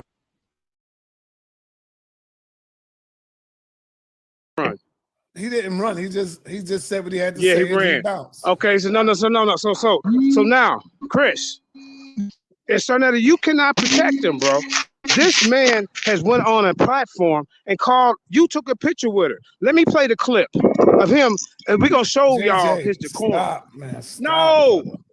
Stop, Jay. Hey, I don't care about none of that. We talking about now. No, you don't care that he called a woman a big little bitch.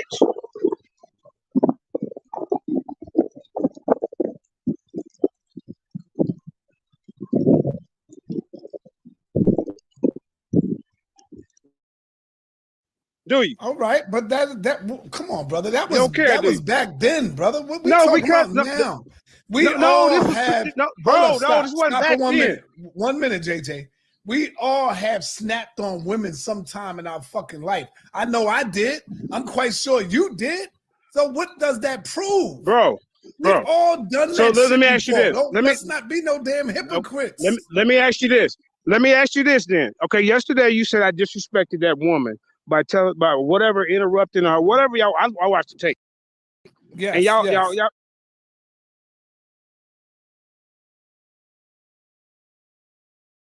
No, he made a comment saying that you was rude, and that he was trying to tell you to read a comment that the brother said that his daughter is listening to Chris because he know how to, talk to the audience or whatever.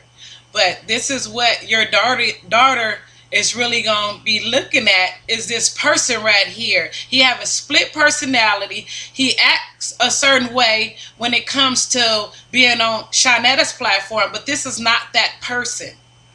So stop being a hypocrite. Right. And Kareem, you got Kareem and Shanetta know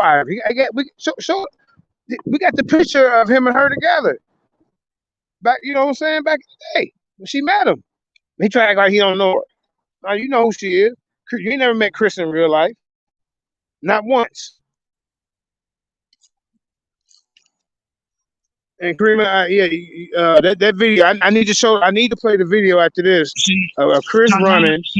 Sarnetta not investing in her. Sarnetta's investing in Chris because he want Chris to be the whooping stick for the children of Israel. But Chris, boy, I'll bite your motherfucking ass, boy. I'm here to tell you that at any given moment. And dude, I got you. All right. Yeah, remember, it's the video of the nigga gets on TV yesterday talk about how he annihilated everybody you named, but he specifically didn't say my name. Nigga, you didn't annihilate me no kind of way, son. You got your ass mopped, son, on every occasion. That's why me and you need to quit running like a bitch. And stand like a man to me face to face so I can show the world how I bust your ass, boy. I'm going to embarrass you the day that your balls hang down to your knees where you can step to me, nigga. And the requirement should be take off the hat. But why is it so secretive that you can't take off this hat, man? Cause that nigga look like E.T. up under that motherfucker. Take that goddamn hat off, bro. But what was I getting ready to say before that? Also tell that $90,000 a year nigga to change that motherfucking Adidas and polo shirt, nigga. You been wearing them same 3 motherfucking shirts all year, boy. Broke ass bum. Nigga, my hat costs more than your whole motherfucking wardrobe, son. I don't need to dress fresh, nigga. I can get fresh. I'm gonna get fresh one time for you, nigga, to show you, nigga, that my whole outfit costs my one outfit costs more than your whole wardrobe. $90,000 a year, bum ass nigga. Them is Lucky losing debate shirts. You see, his Lucky Fallacy shirt. That's all that is. But yeah. You see, nigga, like I said, they don't more than that nigga whole wardrobe, nigga. Yeah. But like I said, they don't see the errors of Chris Harris. Everybody, y'all notice that they want because their agenda is to tear down JJ 7000's name and the Lions Den. That's the agenda. They don't care if this dude lying. They don't care if JJ bringing out truth. It's the whole agenda behind this movement. This is what I'm trying to tell you. Be aware of this. I ain't figured out the whole plan of what was going on because they've been failing miserably. It ain't been working. We've been figuring it out. Or we persevere. We overcome. Huh? I want JJ to go too. Yeah. I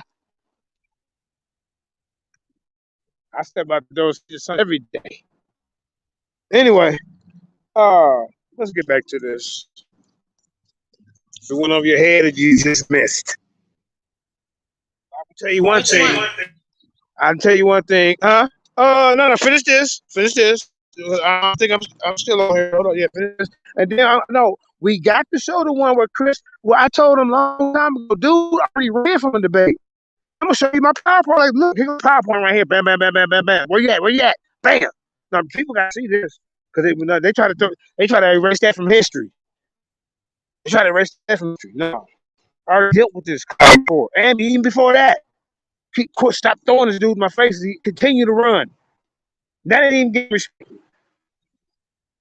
You know, silly ass going, yeah, JJ run after this show right here. I look in my own chat. Now this dude in my own back chat, not knowing his mind, it's called Let's Build. I didn't want to let him back in anyway, but somehow he got back in. I told him he was full of shit anyway, and then I catch his ass. He in there hating on JJ. JJ putting out false news. JJ 7000 runs from Chris Harris. I'm like, I'll be damned. The show I just did, the call out of Chris Harris, it said JJ 7000 the Bailey. I don't even say that part of the song. I say something about like, shout out to the Ratchet team. I don't say JJ 7000 the debate league. I don't even say my part. I give him a shout out. You hear what I'm saying? And this the love I get. This the love I get. They didn't call your goddamn nigga out Craig Scrubs. He don't give a fuck about your ass, nigga. I didn't shit out your name for something for you know something. I did it because just that's the real nigga I am. But I see how you operate. So I threw his ass out the back chat. You can be mad all the hell you want, nigga. You still a goddamn snake. All right, let's move on. Let's continue video.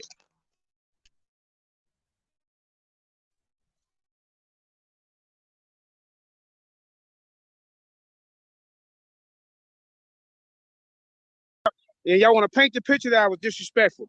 What is that disrespectful what Chris Harris did to Sister Ivory, calling her a big lip bitch? All right, let me answer your question. Yes, it was disrespectful. It was disrespectful for me to disrespect the sister too. It was disrespectful for you, JJ, to beat up a woman. It was disrespectful for Judah. Like I said, we all been down that road, bro. This shit is nothing new, Jay. Instead of talking about Chris Harris and his involvement with the sister, you should have been coming back with knowledge and information to cut his ass. That's why. See, this is how we know you don't have the information.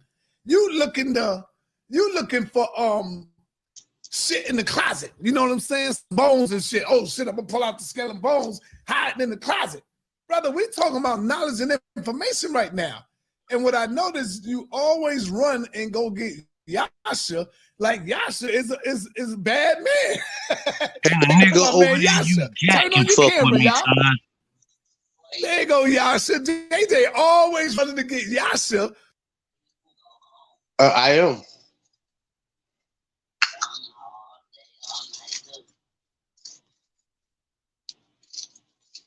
Like he's some type of Hebrew killer or something. Hey Reggie, man, we're gonna have to buck this dude once and for all. Cause y'all should think he nice, man. Go ahead, Judah. I'm gonna have to go into the community and get my Hebrew killer. Judah Naz is gonna be my number one motherfucking Hebrew slayer. Cause to me, Judah is like one of the best amongst the Hebrews. I said one of the best. I know. But yeah.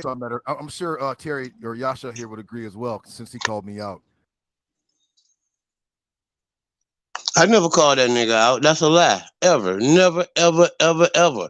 In fact, I could go right now if we need be, and I can show you where he called me out in the group.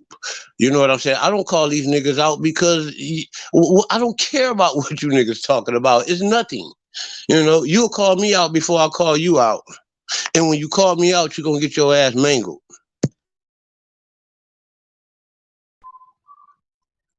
Hey, Apostle, scroll up. The link is in the chat. Or we right here. Okay, cool. All right. Apostle, you want to say anything before we continue? Before Terry go back to you? He got to connect his device. Okay. Yeah. No, I think you did call him out in the back chat, Yasha, and he ran. We was in the back chat recently. Yeah, but no, that was He didn't after shit respond. that got already brewing, bro. But I'm saying Your boy can't talking that shit barking up this tree, bro. Trust me. no, I don't what go I'm barking saying, up on listen, the he didn't trees, bro. respond. Listen, brother, he didn't respond then. Now he's trying to talk shit. Now that's what you to do. You did call him Bruh, out, but he didn't respond back then. And then bruh, a lot when of I people called in the him back. out, I called him out as a response to some shit he said or did to me, bro. Right. Oh, okay. Yeah. Okay. All right. Well, there you go.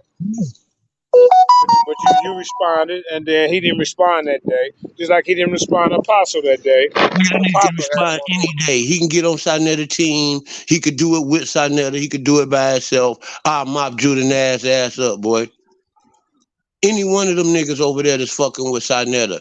You know what I'm saying? Cause scholarship don't start on 125th Street, bro.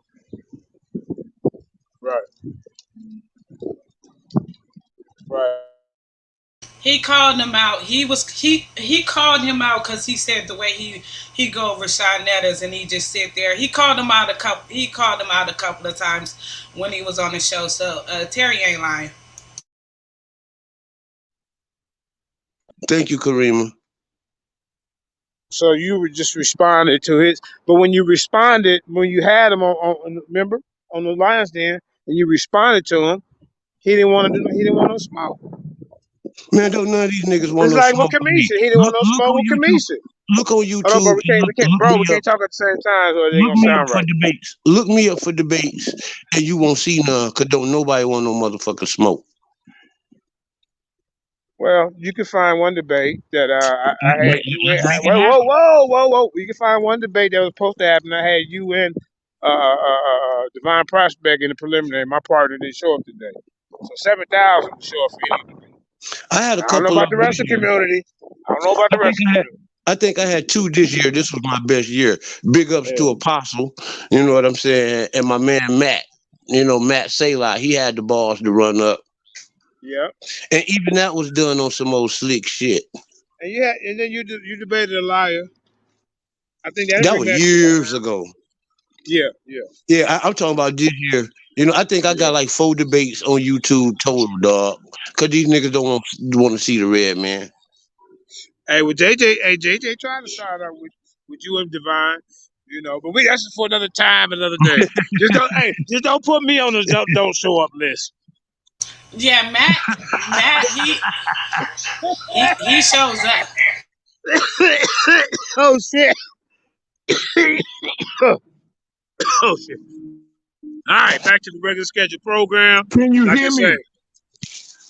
Yeah, all right. We got the Lions Den discussion champion in the building. Hey, listen, Hold bro. on. He ain't been back home in a while. He been on the road hunting. Let's hear some of his hunting stories. Go ahead, champ. Listen, I got you on my phone. I'm trying to find y'all on YouTube. I don't see your channel. Well, here's the thing. That new channel. This is the backup channel. This is Lions Den 2.0. Subscribe to it. I'll send you the if you go on my regular page, my Facebook page. Kareem has shared it on my page. Right there. It's called Sinetta TV Presents Dumb and Dumber, starring Dr. Dunbury, Reggie Mabry, and Judas Nazareth. Yes. Boy, you got a hell of a mind on you. You are one brilliant motherfucker, boy. Yeah, man, they don't respect the mind of 7,000, man. Man, I'm telling you, you one brilliant motherfucker to come up with shit like that. You know, man. It's all in humor, though. It's all in to make the next person smile. Yeah, and the person on the end of the joke, don't take it too serious, because I be on the end of jokes myself. She's woke. You know? My wife, I done woke up. I done woke up my wife. Thunder has arrived. See, the laughter and joy of 7,000 wake up the whole house. Hallelujah. Yes, sir. I'll be over there. I'm coming all right praises back. to the Most High, though. That's all credit to him. He all give us a special good. Facebook. Yes, sir. New channel. I gotta subscribe. Yes, indeed. Did you find it? Did you find it? I just turned on Facebook. Let me see.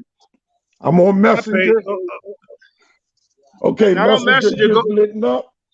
No. Local hookup. Okay, well, while you Right. find it, we're gonna get back to the demonstrations. Yeah, go ahead. Okay, I got all right. it. Go ahead. All right, champ. All right, go ahead, Sis Grim. But he won't meet me in the ring. Real quick. Thanks to Chris Harris, who also brought up a good point with talking to Dr. Reggie. You know, Dr. Reggie, I'm not sure if you did any research on this, because I know you love reading books and things like that. But Onias IV. Hold up. Somebody got to mute their mic, I was please. going to ask you, Onias IV, Onias III's son, built that temple in Egypt during Ptolemy VI. All right, stop right there, real quick. Stop right there. Stop. I'm not sure which Cleopatra. Y'all hear? Y'all hear? Onias III son had got permission from the Ptolemies to have a temple in, I think it was Luxor or some Memphis. I don't know. I forget what city it is, but he had to get permission from the Ptolemies because the son was scared and ran off. Onias' son, because they killed Onias. I'm trying to figure out what's so special about this guy that Judas talking about when the priesthood changed about 4 or 5 times. You know what I'm saying? In the hands of what's his name? Onias, the king of the time of the Seleucids. I think he was the king of the Seleucids. You hear me? Is that right, Terry? Apostle? Okay, we'll just let it play out. Yeah, He was the king of the I'm not Seleucids. familiar with. He was the king of the Seleucids. Huh? Anastasius, but he was Anastasius the 5th or 4th or something like the 5th, I think. The 4th. It's one of them. But let's let it play, man. Why are you not investing in passing? No, seriously. Why are you not investing into one of the most incredible real estate strategies that's the most passive? We're ready to go to. But are you familiar with that at all? Well, I have the book that you recommended. The book that you recommended says it all. When we get the chance, I want to show you the book that Judas Nazareth brought out, and it's a very interesting book. Very interesting. You got it. You have it, Judah, right? Break it up on my end, or it's really expensive to ship over here. here. I can't hear nothing. There was a cheaper one I did find, but yeah, I intend to get the book. No, and this is a very important part. Oh, the PDF. Oh, okay, I'm gonna get that then. I got the PDF. I want to show the audience it. I think it kills Mr. Asazi, kills him dead, and it also kills a lot of this talk that we actually have about syncretism, right, and the relationships between the Africans and the Hebrews. It could bring some unity if you read it right. It could actually bring some unity and some truth. So it kills ISUBK.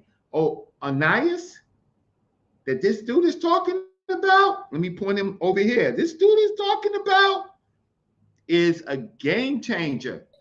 You do. So I don't know what Sinet is talking about, but this you gotta pause here, here. In this book, You gotta pause it, please. It's called the Jew.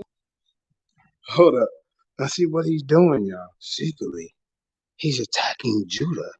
Judah don't even know, because Reggie's very observant. Reggie listens, and he have heard Judah say on several occasions that he is not a Canaanite. He hates Canaanite. He hates Egypt. And he's letting Judah know that in your source is saying that Hebrews are Canaanites. So what Reggie's doing, he's doing like a mini Tupac hit him up. He's using his source against him, but also trying to use his source against me, saying that look what he brought out. Reggie's trying to play both sides, but Judah's up here shaking his head, yes, and don't even know it. Pay attention. Let's go.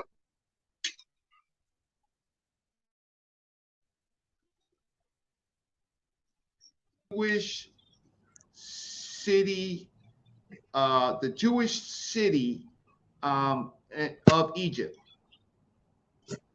That's what's going on. And You see, listen to him. Look, hold up. He don't Judah hate everything about Kemet in Egypt. How the Canaanite people got real close to Egypt. So it can't be stolen. It cannot be stolen. What it is the cultures coming together. Hold up, stop right there, Curry. You gotta stop. You gotta stop. He said the Canaanite people getting close to Egypt, and in reference, he's saying the Canaanites and the Israelites are the same people. That's not what Judah doctrine is. But Judah is so thirsty to come against JJ 7000 that he'll throw out his goddamn beliefs just to be in alliance with somebody else who hate JJ. Y'all gotta peep the game. For the record, do you disagree with Canaan and Israel being mixed at some point throughout history? No, I don't. Right. Thank you.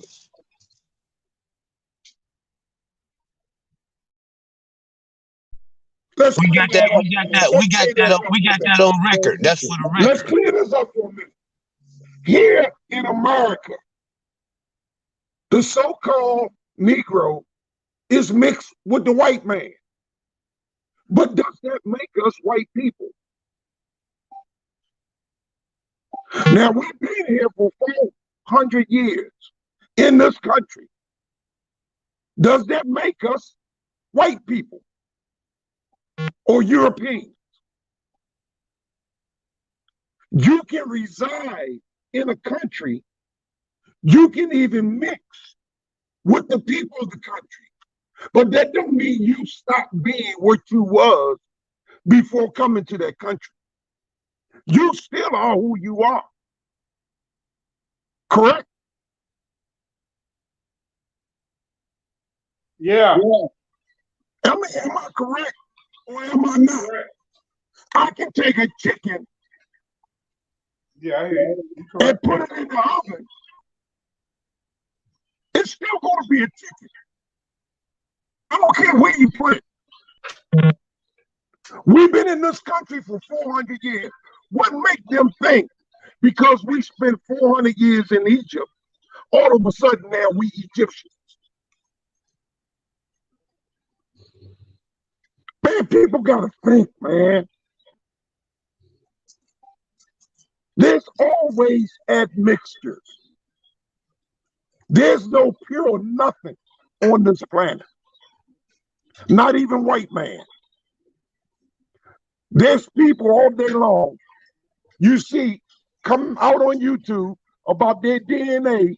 They thought they were white. And they come out of Africa. And I ain't talking about no way back ancestry. I'm talking about within 7 generations. They come from a black man. And half of them know it. I got white people in my family. They ain't stopped being white because they in my family. They still white. I ain't stopped being black. I'm still black. Because some shit don't change, man. We got to accept that, man. A leopard cannot change his spots. Like the book say. I park, man. I ain't never heard it so damn quiet. What's going on? Y'all stop talking?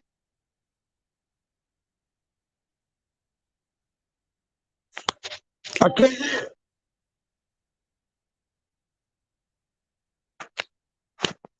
Can y'all hear me? Yeah. What's wrong? I can't hear nothing. I can hear you. Yeah, but I can't hear nobody else. Because they just fell off. They be back. Oh, okay. How you doing, Queen? I'm doing good. You okay? Yep. How about yourself? I'm good. I'm good. Your household? Yeah. All right. Tell all the little children I say hello. Well, you keep talking until they come back.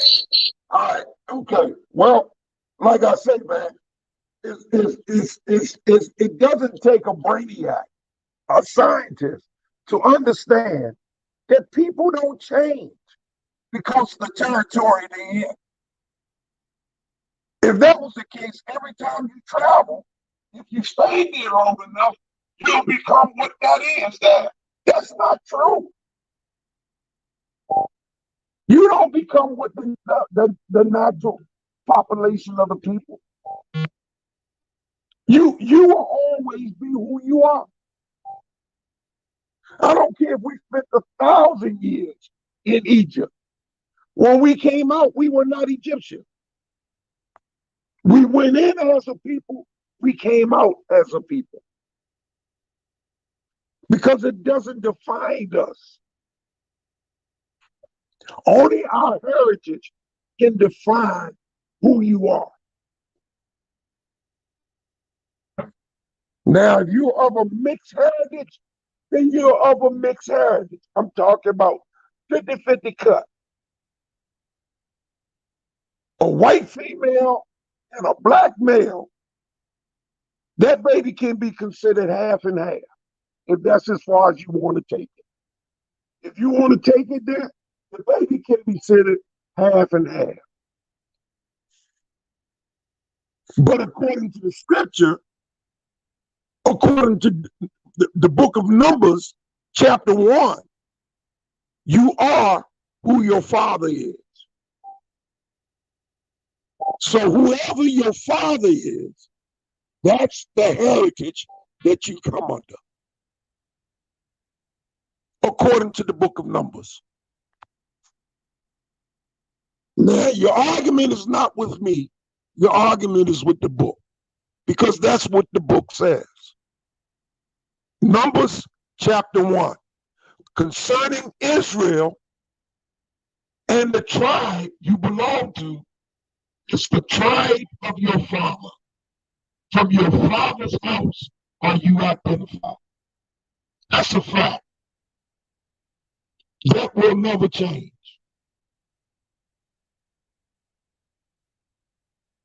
In all things normal, that's a fact. A situation of two sisters whose father never gave birth to a son, did not have a brother, did not have a male figure to pass it over to. They did not have husbands. To preserve the heritage, Moses permitted those sisters, in order to inherit the land, it was about inheritance. He allowed them to claim the household of their father. And their sons bore the name of their grandfather. But they still belong to the same tribe that the daughters belong to, of their father, not of their mother. So let's get that right. And for all of those that don't understand, see,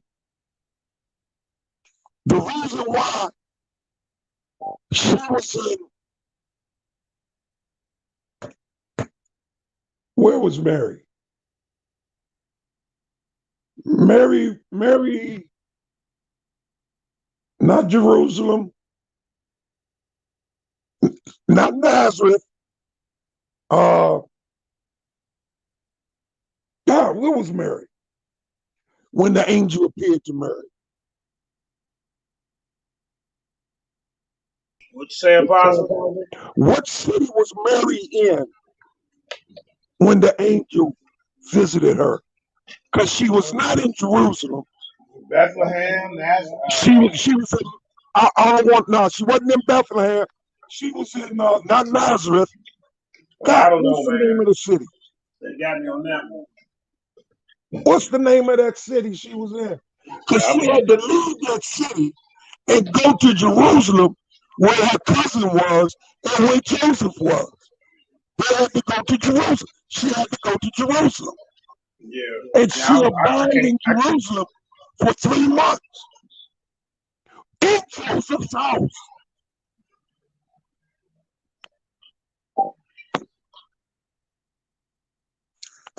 Man, what's the name of that place? Galilee. Galilee. Mary was in Galilee when the angel visited her. And he was talking about an event that was going to happen, not something that had taken place. He was telling her of good news that will happen in the future.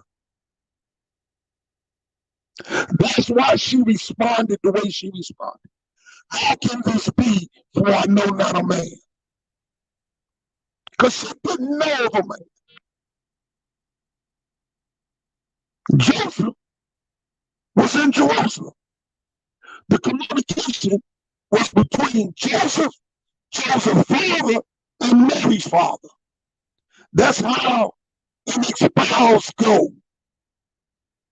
Women have really little to do with who they marry. Their fathers determine that. Their father picks a mate for his daughter.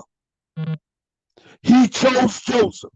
He was in communication. The angel came. Mary perhaps didn't even know that her father was in discussion. Perhaps, I don't know. But she said, how can this be? I know not a man. She's talking about physically. She don't know of a man. Although the scripture saying that she being espoused, she didn't know she was espoused because she didn't know a man. If she knew a man, then she would have understood that she was espoused and who the angel talking about. But she probably had no idea. And the angel told her, she talked to her father, and the father told her, and she left. And she went and joined the house of Joseph. Elizabeth was already pregnant. The baby leaped in her womb from the presence of Mary. That's why John the Baptist was born 6 months before Christ. Because Elizabeth was already pregnant. Mary and joined with Joseph in Jerusalem. There they stayed until it was time to pay the taxes, and they went back to Galilee. Or now, wherever they went to pay the taxes. By that time, everybody know what happened. Hold on, Possible. We got somebody else on the panel. Who just joined? Oh, I'm looking at I'm tripping. I'm looking at the panel. Never mind. I never could find it on the computer, man. I'm just gonna stay on the phone.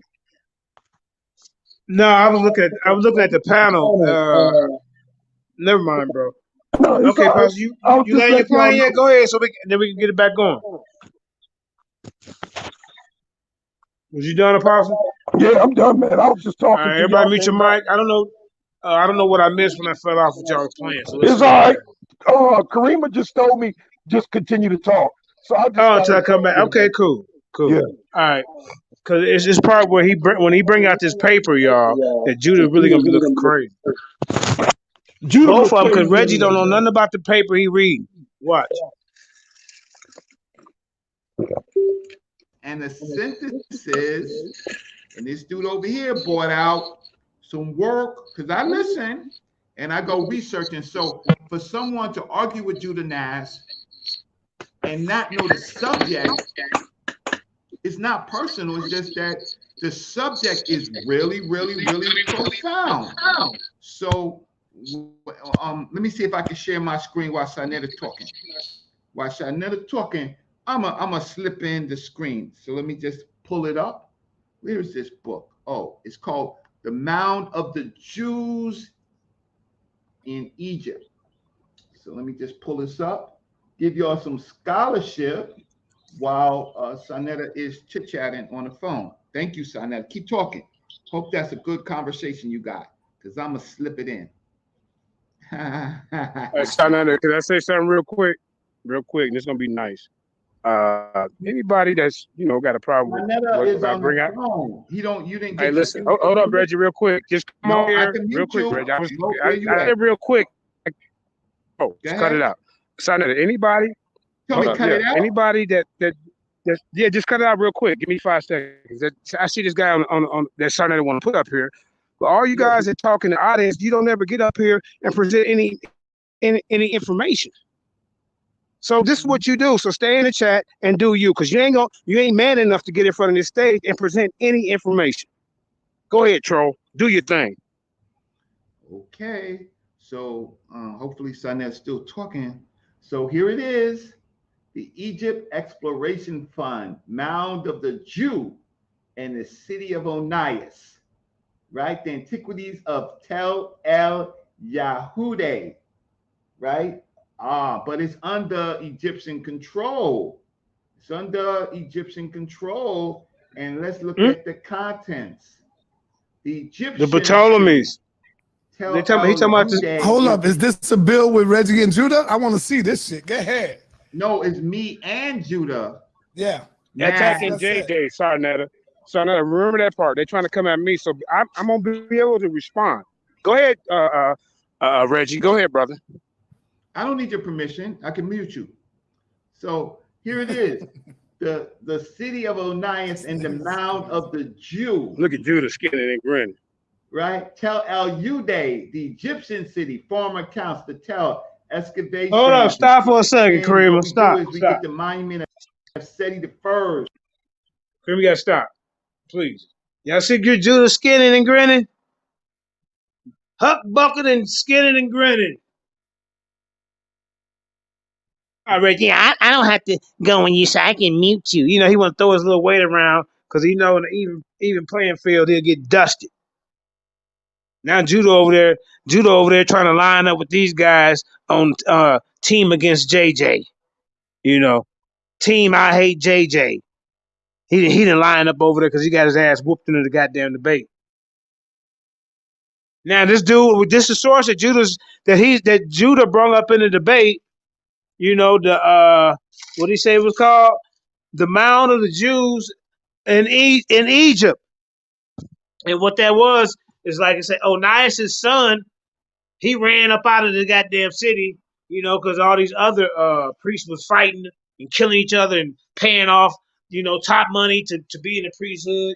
You see what I'm saying? Plotting against each other. So after his daddy got killed, he ran to the Ptolemies.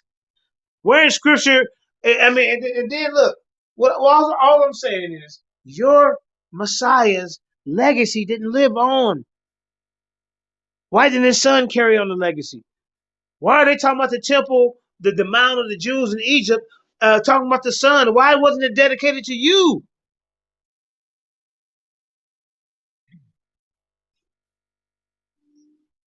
I don't get it. Where's the prophecies? And we talk about the Hyksos period and the 18th dynasty, Seti and Ramses, Meneptah,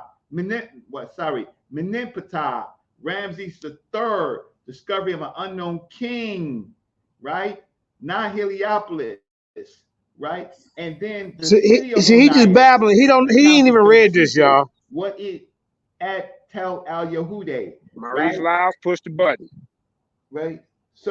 So what we're doing right now is that this is unknown research that Judah Nas has given our community. He gets all right, stop right there, Kareem. I gotta say this real quick. Bringing us to a prime Okay, what he did. Now he mentioned the mound of the Jews in Egypt in our debate.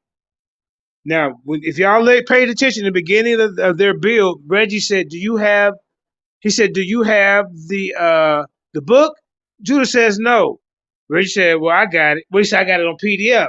He said, "Do you have it on PDF?" Judah says, "No, I gotta go get it." I just wanted to throw that out there because that's what he said. All right, let's keep it going. A discussion about primaries. He gets an A+. And it is here, Sonetta, which is the doom of Mr. Osaze. He dies here because you have Canaanites, right? Or in this case, Hebrews. And Judah don't subscribe to Hebrews being Canaanites. Go ahead, though. Keep teaching. I'm going to mute your mic. Matter of fact, tell him, Sonetta, I can mute his mic. All right, stop right there. Stop right there, Chris. No, Real quick. Sonetta, listen. Real quick. See, you notice it's a problem that when I want to add on to the bill. Oh, I got to mute his mic. Oh, say JJ. Hey, I got to mute your mic. Hey, JJ. Y'all notice the pandemonia? This shit's crazy.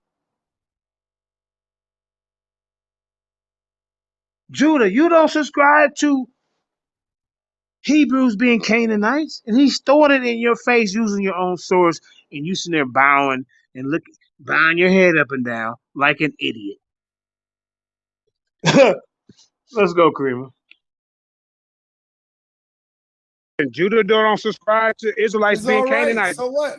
Go ahead, Judah. Speak on that. Cut them off and tell them about that shit. JJ's sick, man. He good. Go ahead. Yeah, because I'm keeping it real. Judah, you gonna let him get away with that? Let me just tell y'all something. Hey, you know what? Time out, man. Hey, Judah, you being fake. He just said Hebrews are Canaanites, and you sat there and shook your goddamn head. I'm out. Chill, man. It's just nothing to nitpick about, brother. What's this? Oh, I'm sorry, Dr. Reggie. What you mean? Stop. What you mean is nothing to pick? That's black ice. That goes right. I put him in black ice. Oh, stop. Look. They think that's cool. I put him in black ice. No, I left, nigga. You don't dictate to throw me on and put me off and puppet me back and forth. I'm sick of you dumbass niggas.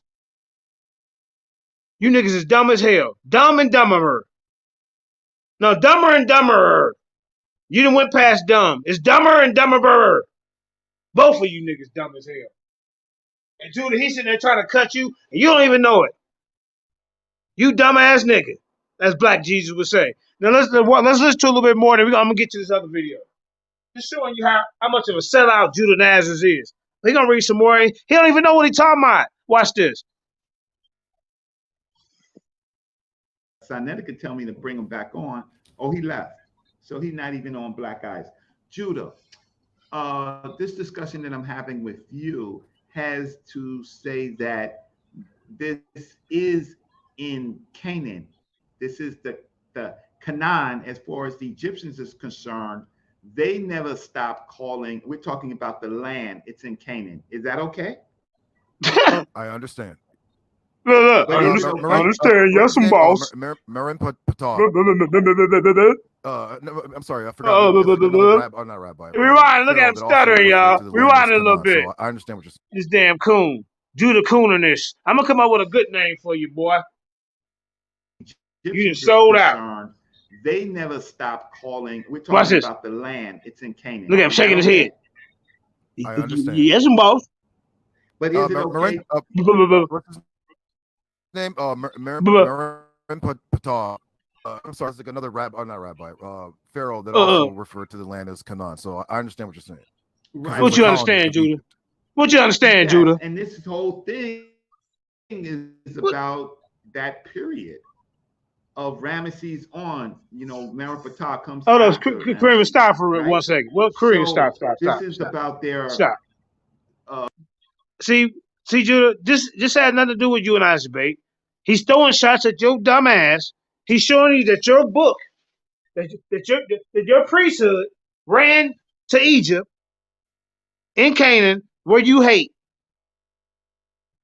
He's calling Israelites Canaanites or Hebrews Israelites Hebrews like Canaanites, and that's not a big deal right now. That's not a big deal right now because they are in confederate against me, meaning thee is me. Confederate against thee. That was in this case, the thee is me. So his enemy of his enemy, they friends right now. Both of them still looking like some goddamn fools. This is why this is called dumber and dumber. They didn't went past dumb. That's what I should have called it. But right now it's called dumber, dumb and dumber. These two guys are a joke. Then he wonder why he lost the championship against Tahuti. You came to a championship match with Tahuti with a cartoon drawing, bro. You lost your own goddamn debate. Mr. Torah nice, but we can't find your Messiah in the Torah. And you want to feed this off to the people, man? You got a goddamn problem. All right, let's keep it moving.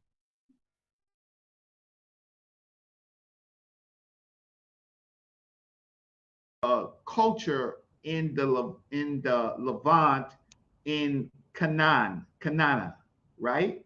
So the Egyptians knew that name and they culted that.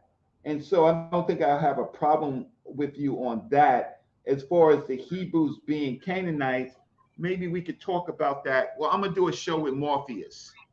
With Morpheus on Tuesday, so maybe you can tune in. But the most important y'all thing heard is it. that I'm gonna let it go.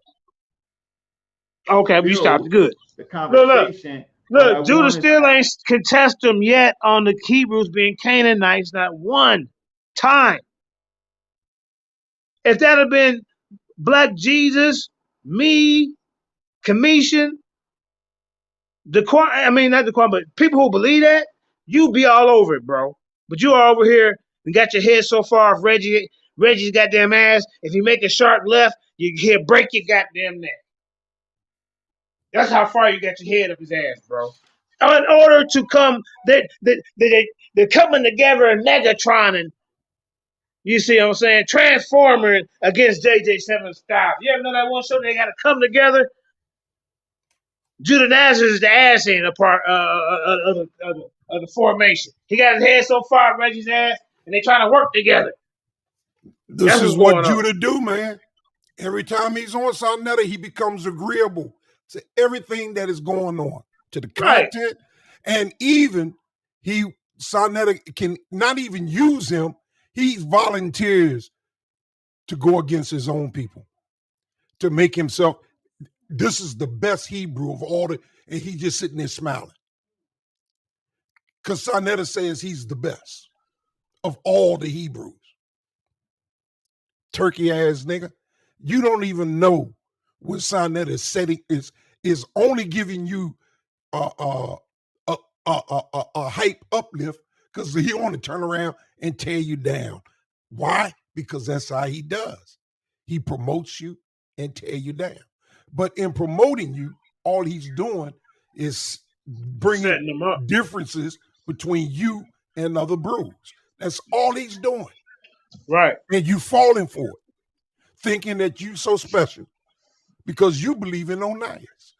But Onias is a dead ass man and has to stand before the Most High, just like you're going to have to. Wait a minute, he ain't the Messiah, a perfect Messiah for us? No, and no scripture says he was. That's in Judah's mind. There's not one scripture text that says Onias was Hamashiach. Where that's at? It's not in there. Oh, I'll get ready to say, I can't find it nowhere in the Bible. Nowhere.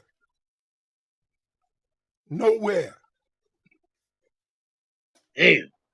Propaganda from the Dead Sea Scrolls. It's not even from the Dead Sea Scrolls. It's commentary that somebody took, misused from the Dead added to the Dead Sea Scrolls. Right. But now he's trying to bring out this mound of Jews in Egypt, where this temple that was in Egypt, mind you, where Judah hates so much, he called that the land of abomination. But this temple that his son, that Onias' son went to, wasn't even dedicated to or his memory made in honor of him. You know what I'm saying? I mean, why did his priesthood carry on and people talking about Onias from here to goddamn Jackson, Mississippi. And Mississippi, Indiana is talking about some goddamn, what do you say, 29 tornadoes. Talking about, you see, I'm the Messiah. See, but y'all got to cut this madness out. But you probably got more followers than Onias is Mississippi. Shit. But anyway, let's get back to the regular scheduled program and watch Dumber and Dumber act like they doing something. Yes, I'm Reggie.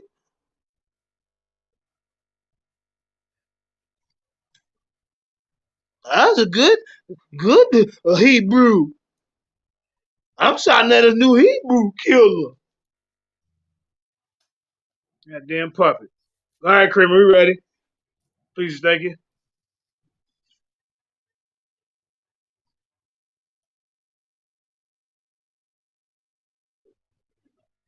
We might be having technical difficulties, but there she goes. Say that the Africans from Egypt, Tawi, is in this land close to the Yehuda people, right? And so this is what's going on. And so there is a lot of, what do you call it? Entanglement, cultural exchange, if I could say that word, right? And then it says, tell out Yehude, Dia, the Egyptian city. The first account we have of Tel El Yude, the mound of the Jews, is of that of Lenant, who visited the place in 1825. So I don't want to talk about that part because I just. Why you don't talk about that? I do want to talk about some other points. So maybe Judas Nazareth. See, he don't know nothing about this, y'all. Stop, Kramer, just real quick. Stop. Or was it placed there for any other reason? He don't know nothing about this. He's doing this on the fly, skimming through it, and then he's gonna read something that Judah had already read in the debate that I was already aware of about what happened with Onias and about how the priesthood changed hands a couple of times and the son ran off to Kemet, where Judah, the place where Judah hates so much. But the story of Onias III just goes dead. There's nothing spectacular after his death. There's no disciples, apostles, or any of his the Church of Latter-day Onias saints, and none of that's happening. You hear me? They ain't knocking on your door in honor of Onias. Ain't no special birthday for him, for even the Christians coming out with the Onias gift day. They ain't got no little Onias Easter eggs jumping out. Nobody knows this guy. And Judas Nazareth got the nerve to put him up against a well-known Messiah. He knowing you coming into this debate, it's your Messiah against mine. It's a versus. DMX and Snoop Dogg. It's a versus. But hey, that was a very powerful versus. Like I said, your versus was Sammy versus Omarion. Your guy was Omarion. Let's keep it moving, y'all. It is a fact that on all the inscriptions of Ramses III and most of those of Ramses II, we find no other god mentioned than Tom Har Marcus, and no other qualifications is given to him than the god of On or Awanet. No other geographical names appear. And so it goes through the history of what it says. How far could the tradition be trusted?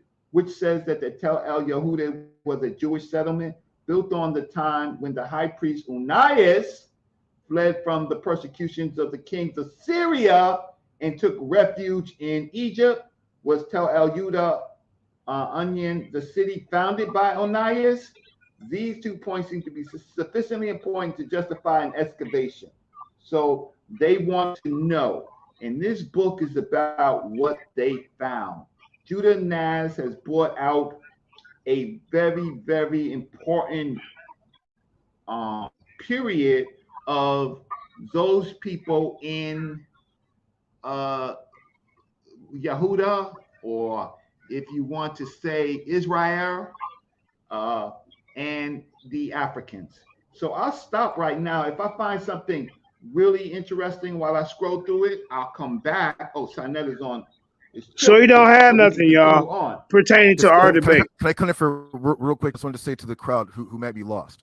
So what Dr. Reggie is talking about is and what you saw during my debate is there was a very famous priesthood called the onias that was based in Jerusalem, and so this it was told in like various Dead Sea Scrolls, whatever. This one particular high priest would come. His name was Onias III. And so, you can go read about him yourself, or whatever. But he was a Stop, special, Kramer, stop. as far as Please, Israelite goes, he was a special high priest. Stop. Look. So they talked about it. They talk about this special high priest that would come. Now I'm waiting for what's going to happen when he come. Wouldn't y'all? Yeah, I mean, but he told us to go read it for ourselves. Yeah, I mean, if he's famous, I shouldn't have to read about him. I should be able to hear about him. He's famous. Oh, yeah. I ain't heard nobody but Judas Nazareth talk about onias. And now he's just talking about onias. That's not even a Hebrew word, onias. Whatever, onias. That's not even Hebrew. And these names, Hudiadaya, those are not, man. That is pure Aramaic. If I ever heard Aramaic. That's what's wrong with these people, man. Man. Zion Lex pushing the Talmud. Why are we pushing all this white? Why we want to talk like these white folk, man? Hi, my name is Chris Harris. That's a logical fallacy. That's a logical fallacy and a red herring. See, Nana? See, Nana? A bunch of Chris Harrises. Harrises. Man. It just be dull and dry with a bunch of Chris Harrises and Reggies. Nobody want to watch that. Come on, man. People want to be entertained and educated at the same time, not dulled to death by your arrogant and pompous attitude. You see what I'm saying? You're hypocritical. All these guys do is look down on people. They're gatekeepers. Let's just keep it real. Now listen, let's keep real. Let's hear what Reggie read. What was so spectacular about? You didn't even know what was in this article. None that you read was Judah didn't say none of that in the debate. And then what you finna read, Judah gave a little history about Onias, but when Judah said he's a special guy. Then he never goes into what's so special about him. Just go back just a track a little bit, Karima, and watch the say. It's nothing special about him. Watch. Of those people in Yehuda, or if you want to say Israel, and the Africans. So I'll stop right now. And then how did this mommy come to tell El? The Egyptians knew that name and they culted that. And so I don't think I'll have a problem with you on that. As far as the Hebrews being Canaanites, maybe we could talk about that. Well, I'm going to do a show with Morpheus. on Tuesday, so maybe you tune in. But the most important thing is that I don't want to stop the build, the conversation. Stop it for a minute. But I want to All say right, stop for a minute, Kareem, please. Why is it so important to them to make Hebrews Israelites other than what they are? Why we got to be Canaanites,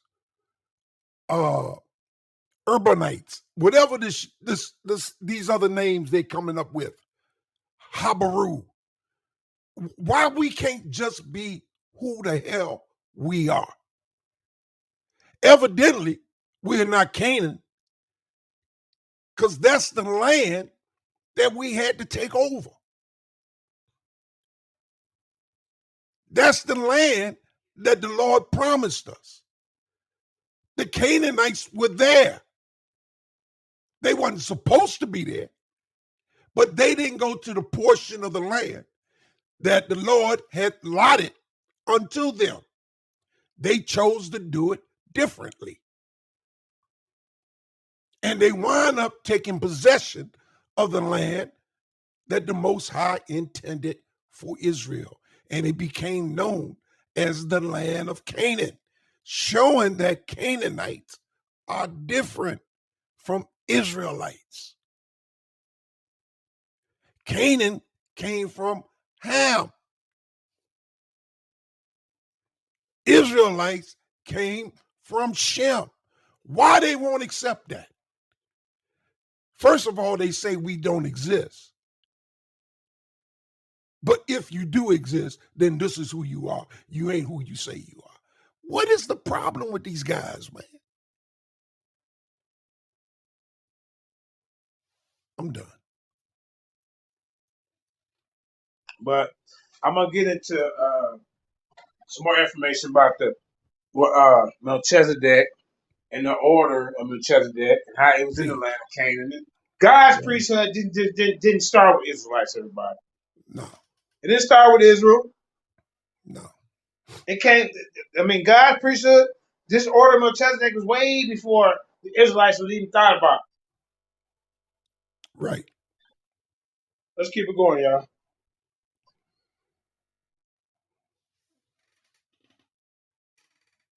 From Egypt, Tawi, is in this land close to the Yehuda people, right?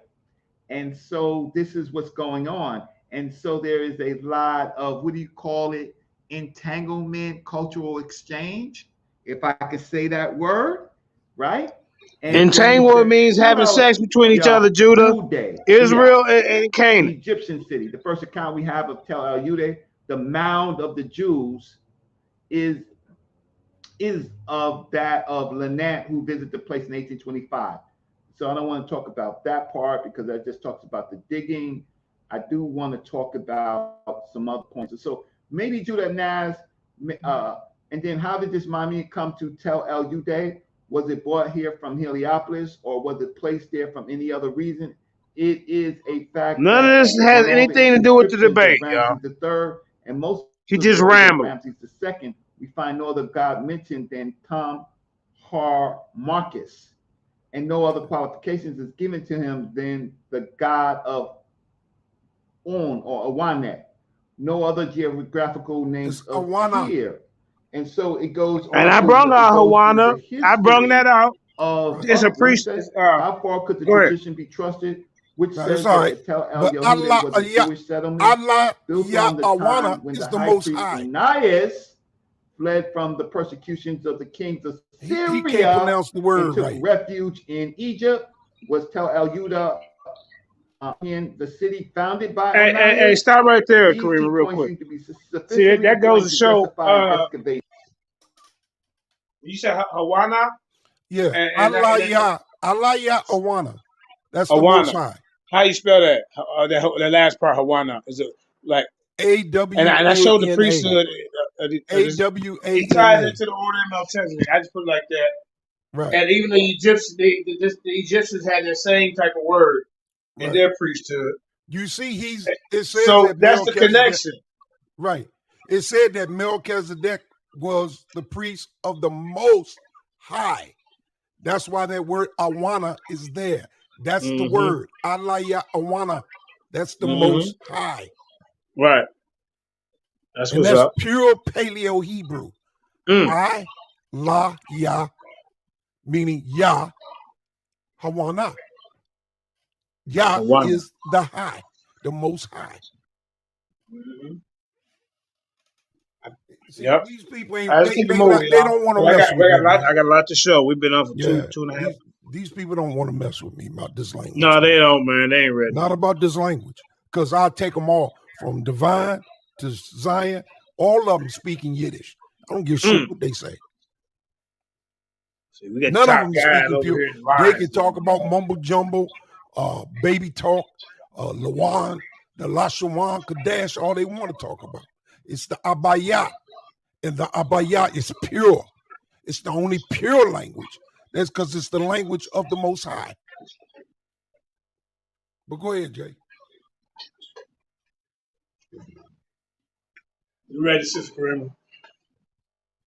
Thank you. So they want to know. And this book is about what they found. Judas Nazareth has brought out a very, very important period of those people in Yehuda, or if you want to say Israel, and the Africans. So I'll stop right now. If I find something really interesting while I scroll through it, I'll come back. Oh, Sinet is chilling, so we can continue on. Can I come in for real quick? Just wanted to say to the crowd who might be lost. So what Dr. Reggie is talking about is, and what you saw during my debate is there was a very famous priesthood called the onias that was based in Jerusalem, and so this it was told in like various Dead Sea Scrolls, whatever. This one particular high priest would come. His name was Onias III. So you can go read about him yourself, whatever. But he was a special as far as Israel goes, he was a special high priest. So his son was next up in line. You see what I'm saying? He never told us nothing about this dude, man. Jacking the high priesthood and trying to Hellenize it. So his son Onias IV fled to Egypt and built a temple there, and because he was like, well, the priesthood is compromised. Well, he actually Onias IV was the next heir to the high priest throne in Israel, but since it had been usurped by Hellenists, he had to flee to Egypt, where he got permission to build a temple there. And so hey Judah, I'm sorry to cut your wisdom, but I got my Floyd Mayweather on the line, man. Are you available, Judah, at 10 o'clock my time? What time will it be over there? It'll be early in the morning for you. Yeah, 10 o'clock. You gotta work? No. You know what? It might be 12 o'clock at night here, maybe. Oh, 12? No, it can't be. Because I'm saying 10 o'clock this evening for me, my time. What time is it now? It's 10 minutes to 8 right now. Oh, it's in 2 hours? Yeah, I'll be fine. I'll be here. Okay, so listen, you got an opportunity to take down Jabari because he beat you up the other time. Come on, man. I'm 2-0. Jabari, what's up, man? You ready for him, Jabari?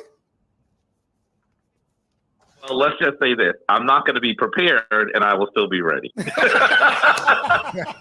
I'm teasing you, right, Judah? Yeah. I'm teasing you, right, Judah? I'm teasing you. He just debated JJ 7000. They had a debate. With your little female person. And I still haven't, it's in my queue. I still haven't had a chance to look at it. So. Oh, it's in your queue? Yeah, definitely I will. Okay. So 10 o'clock tonight, I got you and Judah. 10 o'clock tonight. Sounds good. I'll be coming from Florida. Coming in from Florida. That's where I'm at. It might be two debates going on at that time because Reggie, I'm supposed to have Unc and the Just Us dude. So I ain't gonna be able to do two. You might start right there real quick, Karima. What you think? You think now Just Us, I think he said your debate is supposed to be at 10 Eastern time. I heard him say it, but you said it didn't start on time, so that was on them. So Sarnetta, our debater did show up. Yeah, he was waiting for y'all. And most people said, "Hey, Sarnetta, most people send you the link 30 to 45 minutes early, so they can, make sure everything working or anything, So Just Us showed up. So I don't know if they're gonna reschedule, but it's supposed to be Just Us versus Unc West. And the title of it is Science Pseudo. Man, there's a couple of different angles of Just Us. Just Us is saying that science is pseudo. He can actually go into the dictionary and pull up a word called pseudoscience. So with that being said, Just Us, you got an easy victory ahead of yourself. The Lions Den is backing you up. That's right. Let's continue with the regular sculpture program. You can do that, Reggie? Yeah, what is going to be who? Well, they're going to be debating on science. Is science pseudo with Unc and the brother Just Us? Science pseudo? Yeah, that's Just Us. Unc going to be taking on two of them guys at once on one. Yeah, when is it? Science that's tonight. Tonight okay, at 10 o'clock. Stop one more time, Cream. I'm sorry. Let's get both channels. I'm sorry, but our guy going to win instantly because he going to catch Unc. All he got to go get the clip of Unc saying, man, that's pseudoscience. Wait a minute. Yeah. It's over. Yeah. It's over. Yeah. Team Lions Den win again. Yeah. See, Justice gonna get his first victory. science. Hey, Justice gonna get his first major victory. Yeah. You can't get around that, Unc. Let's go.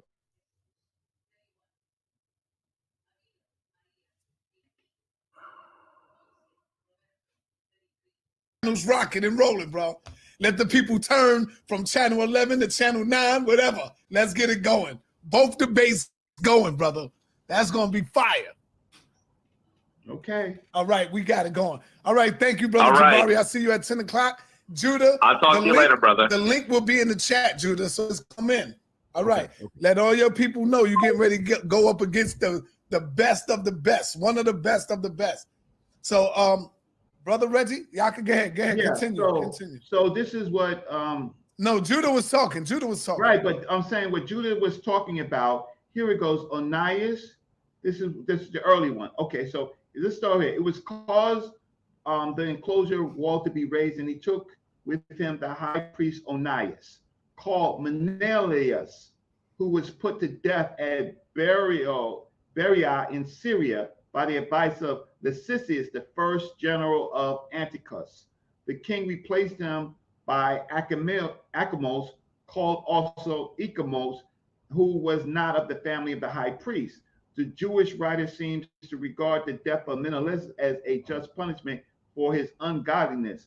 Menelaus had a young nephew also called Onias, son of Onias, an elder brother of Menelaus, who had been high priest. When the young man saw that the dignity of the high priest was transferred by the king to another family, he fled to Egypt, where he was graciously received by Ptolemy Philometor and his wife Cleopatra, not Cleopatra the seventh.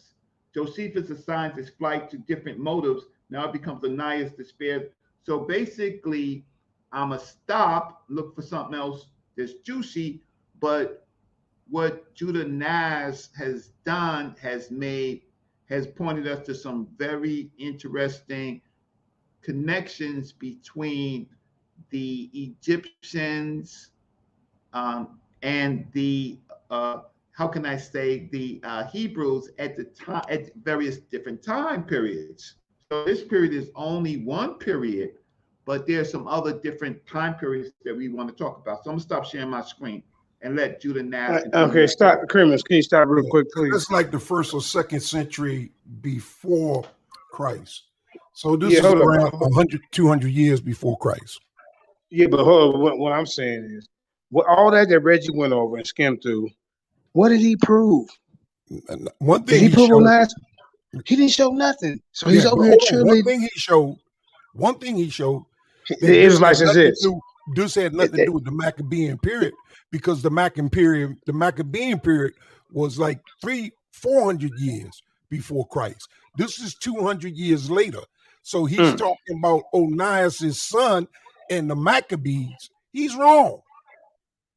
Masada was like in the year 300 to 400, 300, well before 200. The Greeks came in. The Greeks were gone in 2 and 3. They were dead in 3. Did you hear what he said? He said when did Cleopatra reign? That's all you got to look up. He said Ptolemy, Potimer, and Cleopatra. I don't know how many Cleopatras it was, but but what I'm saying is, like 7. You said, what Onias has got to do with anything here after this? After he died, the story goes on. Yeah. So Onias, what the hell going on, man? Had nothing to do with the Maccabean period. Nothing. Masada was well before that. So I don't know what kind of joke. No. The Hellenistic period was before that. Was before Messiah. Before Onias. And his ass got stoned to death. And he wasn't from Bethlehem. We know our Savior was born in Bethlehem because the book says so. Out of Bethlehem have I called my son. Onias ain't come out of no goddamn Bethlehem. Come on, man. Where it come from? They don't even tell us. They say Egypt or somewhere. I don't know. No, they ain't say he was born in Egypt. They said his ass. They said his son ass ran to Egypt. Yeah, right. I don't Syria or somewhere. He wasn't in. I don't know. He should have been his ass in Jerusalem if he was a priest. That's Seleucid. I think it's Seleucid, the Seleucid king or whatever he was, Syrian king. Yeah. He was a Syrian king, right? I think he was playing all of them. Whoever gave him the most money, he had stripped the priesthood from him. Hey, Onias' ass is broke. He the first one they took the priesthood from. He couldn't even come up with his fee. His brother stole it from him, right? And then when his brother had it, and then some other dude named start with an M, Malleus or Maculus or something like that. I get it right. Then they gave it to him. And then after that, you know, the son, he got scared. His punk ass ran off to Egypt, begging to the Ptolemies, begging to the Greeks. He had to get away from them Syrians. Right. See? That's what was going down with this dude, man. But he's not even playing in the same ballpark. He's not in the same era or the same era. Right. This dude is lost, man. In his own mumbo jumbo, his own mixing bowl of what them people eat down there in New Orleans, gumbo. You mixed up with the crab, the pork, the lobster, and all that stuff, man. You got it all mixed up, Judah, and it's affecting your brain. Told you not to eat that pig, man. Didn't we tell you? Leave that damn pig alone. I'm done, man. Sorry, brother, for interrupting.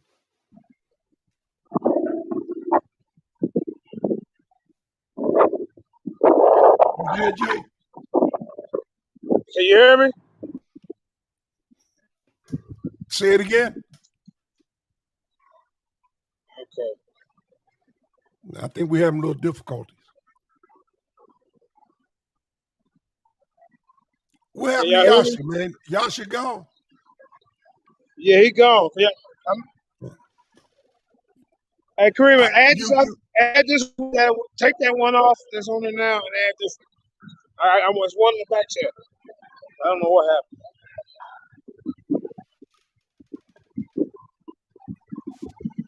All right, there we go. All right, let's go ahead and start it back up.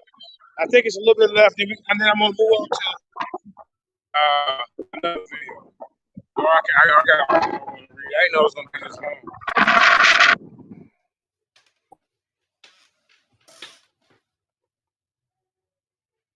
long. Thank you, Dr. Reggie. I was saying it's problematic, and so after the debate, you know, I watched a lot of Israelite videos, and what generally happens when I come over here, what happens is a lot of time the information that gets dropped tends to you know, create a wave. You know what I'm saying? And last time when me and Jabari spoke, we spoke about the Coptic script in the ancient Egyptian language. And then that conversation carried on. You were there, Dr. Reggie, on Smash Rockwell's, shout out to Smash Rockwell, Smash Rockwell's channel. He was talking about the Egyptian language, Commission Adept. The conversation carried on for months. I think now what happened is I've been bringing out Onias III because Daniel 9 talks about this time period of when he would come. So he either Onias III, the father, he either died around 175 BCE or he was deposed from his high priesthood around 175 BCE. This is around the time where Antiochus IV. Y'all got that date, 175 BCE. Was crowned, the Maccabean period was before that. BCE. So you get a time frame of kind of when these things go around. So what happens is, or what's wrong is a lot of the things that they say about Jesus Christ, and to my New Testament brothers out there, I love y'all. I got love for y'all. But this is a conversation I think that needs to come out. A lot of the things you guys say that you attribute to Christ, Onias III, they were attributed to him first. Not the born from a virgin, not returning second time, not being a savior. None of these things. But this being killed, you know what I'm saying? Come back to judge his enemies, take away sin, the animal sacrifices. After he died, the animal sacrifices were done. Nah, eat your mouth. The priest after Stop it for a minute. That's why you saw. Stop it for a minute. JJ kept bringing up this Caiaphas guy. This guy was installed by Rome.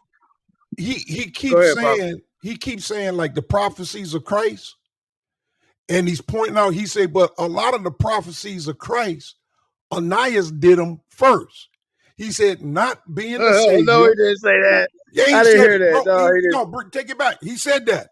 But then he distinguished. He said, not being resurrected, not coming back, not being the promised Savior, but a lot of other things like being killed. How many people lost their lives in any given period of life? How can not being killed line up with the Messiah being killed? He got stoned, man. Yeah, you got to look at how he died. Right, Onias got stoned. The Messiah died. The Right. Messiah's life was cut off, not by Israel, not by the hand of Israel, but by Rome, as it was prophesied. Onias was stoned by his own people. He wasn't buried in a barred cave, a cave that was intended for somebody else. I doubt if they even buried him because they didn't like him. They probably just left his body out to rot. He surely didn't resurrect. I heard those stories about the trial. I hear Pontius Pilate talk about the trial of Christ. Right. You know what I'm saying? Right. That's a non-secular witness. You know, they talk about his resurrection. Right. We got all kind of secular history going on with the Romans. You can look at Roman history and see the timetable in the period of Christ. And all the people that the Bible speak of were there at the time. They were there. They were governor. Herod was governor. He did die, Herod the Great. And his two sons took over. Hold on, I know this kind of off subject, but it's in my mind. Tacitus. Right. He was a bishop. Guess what? He was African. Yeah. Sure he was. But hold on, but Garfield and them ain't gonna tell y'all that, y'all. What's the other one? Orion or something like that? Start with an O. He was African. He was the two first black bishops. Right. I know Jerome was black. But they ain't gonna tell y'all that, y'all. No. But that's for later on in the topic of discussion. What's that? Antiochus? Who's that guy? I know I'm not pronouncing his name right. Yeah. Antiochus, he was. And Rufus was also black. Mm-hmm. Go ahead, man. All right, let's go. Jude up here looking crazy. Rome. Oh, bro, you just killed you. So this is problematic for the camps and them who say, you know, Hashem Yahweh Shai or Christ, because Onias III technically in Israel would be higher than Christ, unless you're saying that Christ is not a human being. But if you say he's a human being and an Israelite, according to the office of Israel, he would be ranked lower than Onias III. And we're that's not problematic talking about for man's credited. Israelites. We're not There's talking a guy about called the man's Messiah making you the highest. in Daniel 9 He's verse the 6. highest It's not because of talking the about Most Jesus. High. That's going to die. Not because of man's recognition. But I heard Christ certain came camp leaders getting angry. But he this didn't is even something have a we need to house talk of his about. own. Who is this guy? You know, I'll give it to Dr. Reggie. He roamed. He was a nomad type of person. Once he left his father's house, so he didn't have a house. Yes, it would be problematic because it's real history and not a fairy tale. That's and what, so see, these dudes always thinking about the flesh, man. They never look at the spirit. And writings. Yep.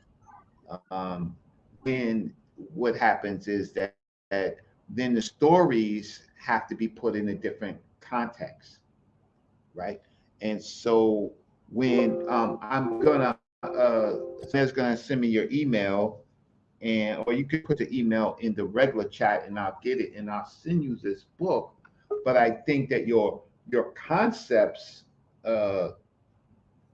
give us it gives my team, Garfield, a lot of important points on talking about how the syncretism of the Hebrews and the and Africans, and that on Sunday, when you say stolen, here's the problem. First of all, listen, I know you're gonna get mad at me, but Jabari, Mr. Saze is a convert. He's a convert. I know you're gonna get sorry. And you know, and his teacher was a convert. And so you know, converts are also sometimes pretenders. And a pretender is that because he's a convert does not make him an original Egyptian. So he has no claim to ancient Egypt as anybody else. So don't let it fool you that he's a priest. Go ahead, Reggie. He's a convert priest, right? So don't. So he gets nothing for that. So to have a claim of something stolen, you need the original owner to make the claim, not the convert.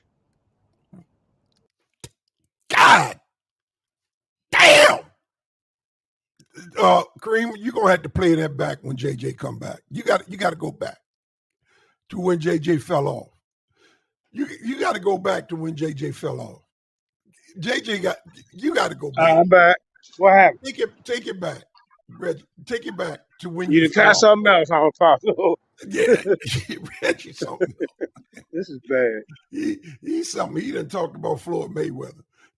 You got to take it back, man, to when you fell off. Reggie dropping bombs, man, on his own folk. Boy, I love it, man. I love it. Just back it up a little bit. I don't know. Maybe about unless you're saying that Christ is not a human being. But if you say he's a human being and an Israelite, according to the offices of Israel, he would be ranked lower than Onias III, and that's problematic for Israelites. That there's a guy called the Messiah, and Daniel 9 verse 26 is not talking about Jesus. That's going to die. I don't want to be long-winded, but I heard certain camp leaders getting angry. But this is something that needs to be talked about. Who is this guy? You know, I'll hand it to Dr. Reggie. Here you go. Okay, so yes, it would be problematic because it's real history and not a fairy tale. And so when you actually have artifacts and writings, then what happens is that then the stories have to be put in a different context, right? And so when I'm gonna, Sanez's gonna send me your email, or you can put the email in the regular chat and I'll get it and I'll send you this book. But I think that your concepts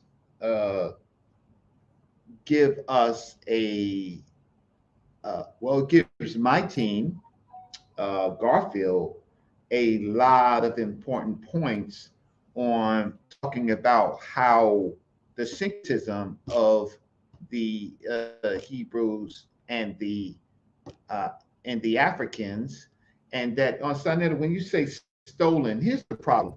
First of all, listen, I know you're gonna get mad at me, but Jabari, Mr. Saze is a convert.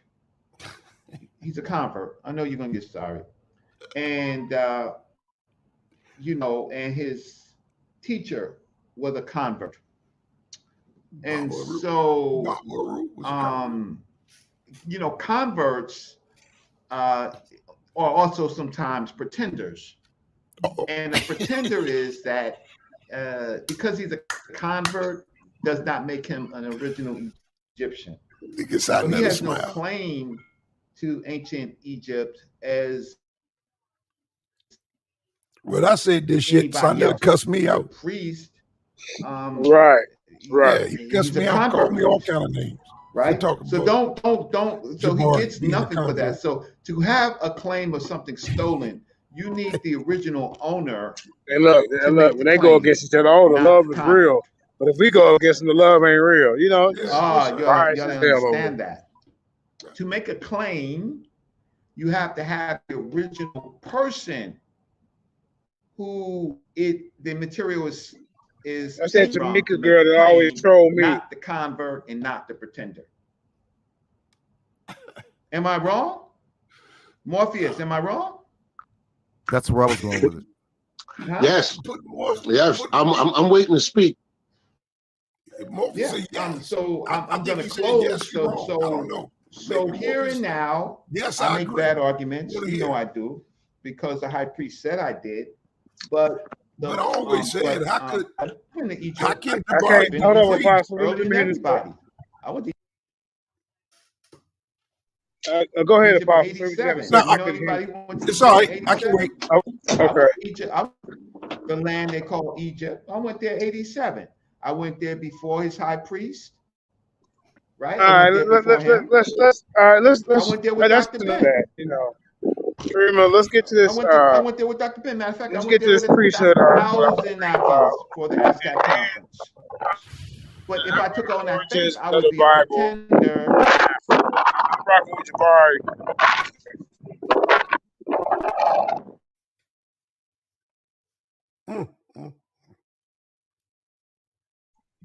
Yeah, you see the last article? It says the order of Melchizedek. It's like the last one I just sent you. Start with Apostle. Can you read it if you're on your? Yeah, I can read it. Let me see how big it is. Yeah. If I can see it, I can read it. Once you get it up.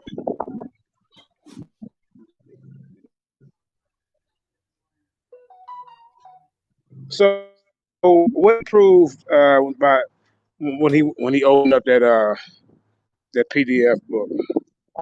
Apostle.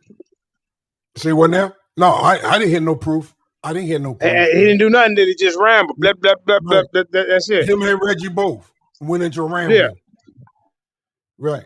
Because Daniel does Trying to not do- prophesy about Onias. Daniel doesn't mention Right. Onias.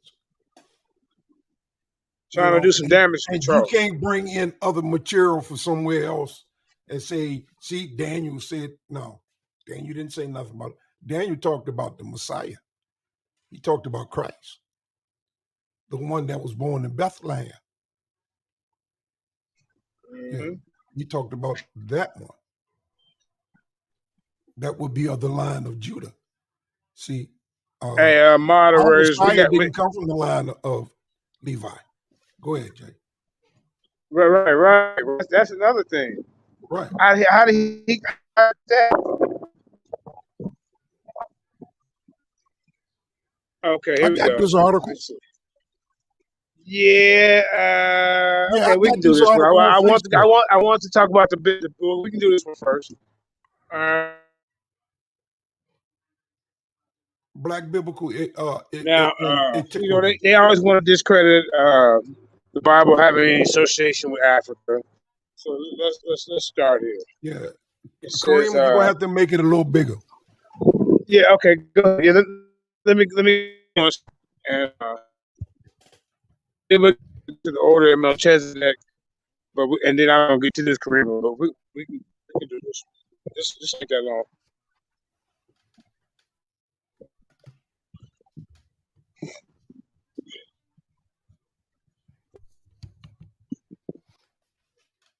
Closer to the. Do that out real quick, and then I'm gonna get on Reggie because he's trying to come at saying the Bible. I don't know, like we ain't got no connection with Africa. It's crazy. So we gotta silence him. Everything that happened in Africa. The Levant is Africa. What are they talking about, man?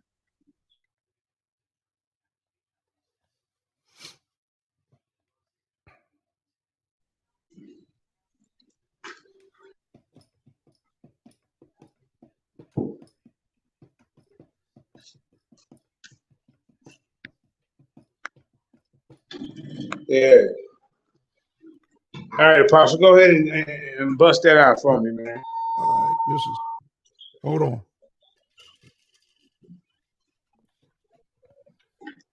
The order of Aaron is a priestly division in which the priests conduct sacrifices according to the laws and regulations of the old covenant. Aaron was a Levite, so the order of Aaron is also called Levitical priesthood, the order of the Levites. Abraham was the father of Isaac. Isaac, the father of Jacob.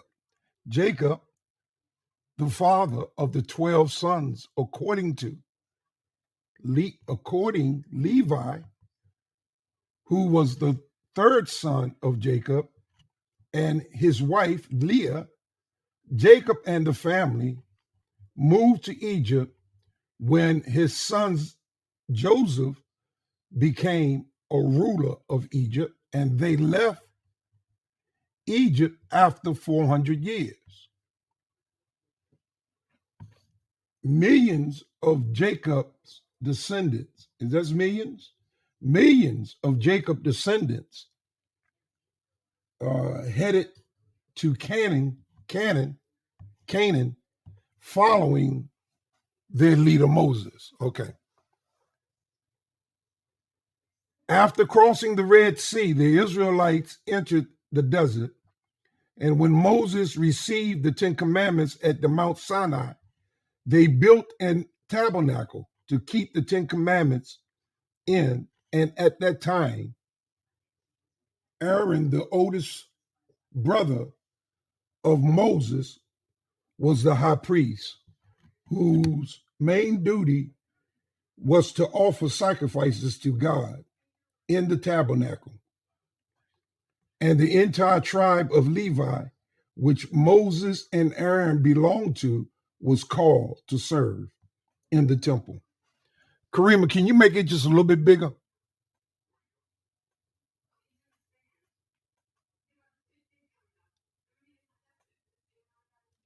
And scroll it up a little bit so I can read the bottom part where it says when.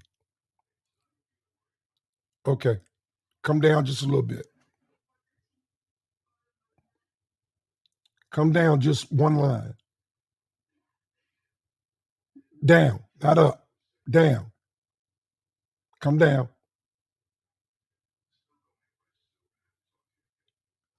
No, you're going up. Come down. Right there, stop. Okay, it's too far. Let me see. Okay, yeah, right there. When the Levitical priests offered sacrifices to God for the people's sins, they slaughtered a lamb or goat. Over the period of 1,500 years, from the time of Aaron until the time of Jesus, established the new covenant. The descendants of the Levi tribe of Levi continued to serve as priests according to the order of Aaron in the earthly sanctuary. All right. The order of Melchizedek. Besides the order of Aaron, there are also. Wait a minute. Can I say something real quick? It says it right there. It says over a period of 1,500 years, from the time of Aaron until the time when Jesus established a new covenant, all the descendants of Levi, the tribe, continue to serve as priests. So all the way up to the time that Jesus came, they were still a Levitical priesthood, right? Right. So when you go to John 11, 47 and 51, Caiaphas is talking to his priesthood, and he's telling them that Caiaphas, thank you, Caiaphas prophesied about Christ. Right. He didn't prophesize about no onias or none of that. Why not Judas Nazareth? Because it said this priesthood continued all the way up to Christ. It just didn't stop when Onias. He said, "Yeah, a special guy was to come," and I'm thinking, okay, then we're gonna hear what this specialness was about. But he told us to go find it for ourselves. Right. Onias came and gone. Came and gone. Nothing changed. Nothing happened. Right. All Nothing right. happened. Go ahead, Apostle. Okay. The order of Melchizedek. Beside the order of Aaron, which is the Levitical order or the Levite order, those are also there is also references to the order of Melchizedek in the Bible.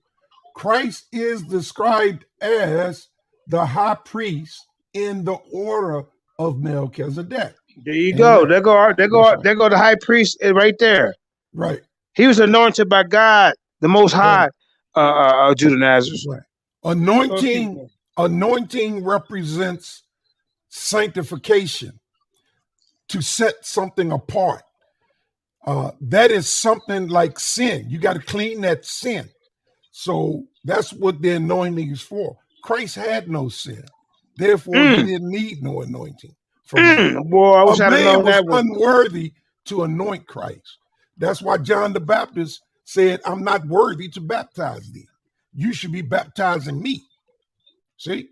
But Christ told John to go ahead and do it in order that scripture might be fulfilled. Why? Because it was prophesied that it would be done. So it enters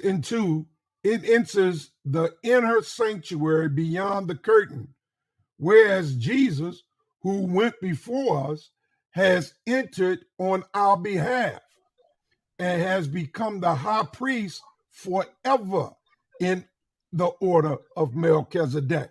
He doesn't have to sacrifice a lamb on his behalf because he's pure. He is sinless. Right. He is spotless. So there is no sin offering for Christ. Christ himself was the sin offering for us in the chamber in heaven. He went before the most holy in heaven and offered his blood. A one-time sacrifice forever, not to be repeated. No need. There's no need to slaughter an animal for sin today. It has been done. Hey, So Elder if you Apostle, want to kill an animal to eat it, eat it. Hey, Elder Apostle, real quick. Our moderators, we had somebody trying to spam the chat with sex sites. Can y'all please erase that? Thank you. Yeah, go ahead, Apostle. Yeah. Okay, so let's study Melchizedek first. The mystery figure Melchizedek brought out bread and wine to bless Abraham as he was returning from the battle where he had defeated the kings, the 5 kings, actually, and their armies to rescue his nephew Lot.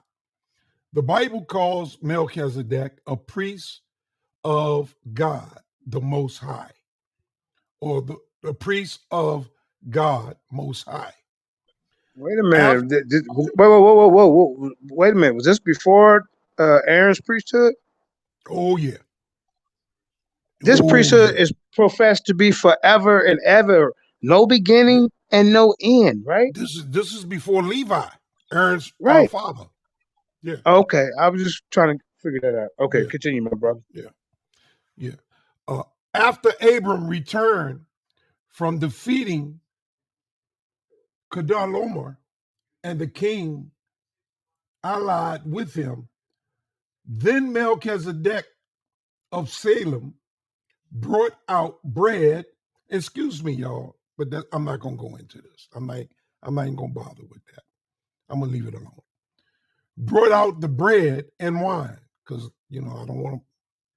He was priest of God Most High, and he blessed Abram, saying, "Blessed be Abram by God Most High, creator of heaven and earth, and blessed be God Most High, who delivered your enemies into your hand." Then Abram gave him a tenth of everything. That was what Abraham took from the battle. He gave a tithe of his increase. In this time of Abraham, animal sacrifice were offered to God according to traditions of Abel's sacrifice. However, Melchizedek offered sacrifice of bread and wine to God. We know what the bread and wine represents. The Apostle Paul explains a lot about Melchizedek. He described Melchizedek as the king of righteousness. Oh, stop right there. Stop right there. Stop right there real quick. Not the teacher of righteousness, but the king of righteousness, right? Right. Definitely not the teachers of righteousness. Which one have? I mean, this guy is a king of righteousness. Our priesthood over here, Judas Nazareth. Right. We got a king of righteousness. So your teacher probably should be teaching about the king of righteousness. Right. You see, but because he's teaching about it, that don't make him the Messiah. Do it? Right. No. Right. You got to think, Judas Nazareth. You just trying to be different, coming up with you. Like I said, you made that up in my Google Scholar voice. Come on, man. Okay. Go ahead. Go ahead, Pastor. Of righteousness and king of peace, saying that like the Son of God, he remains a priest forever.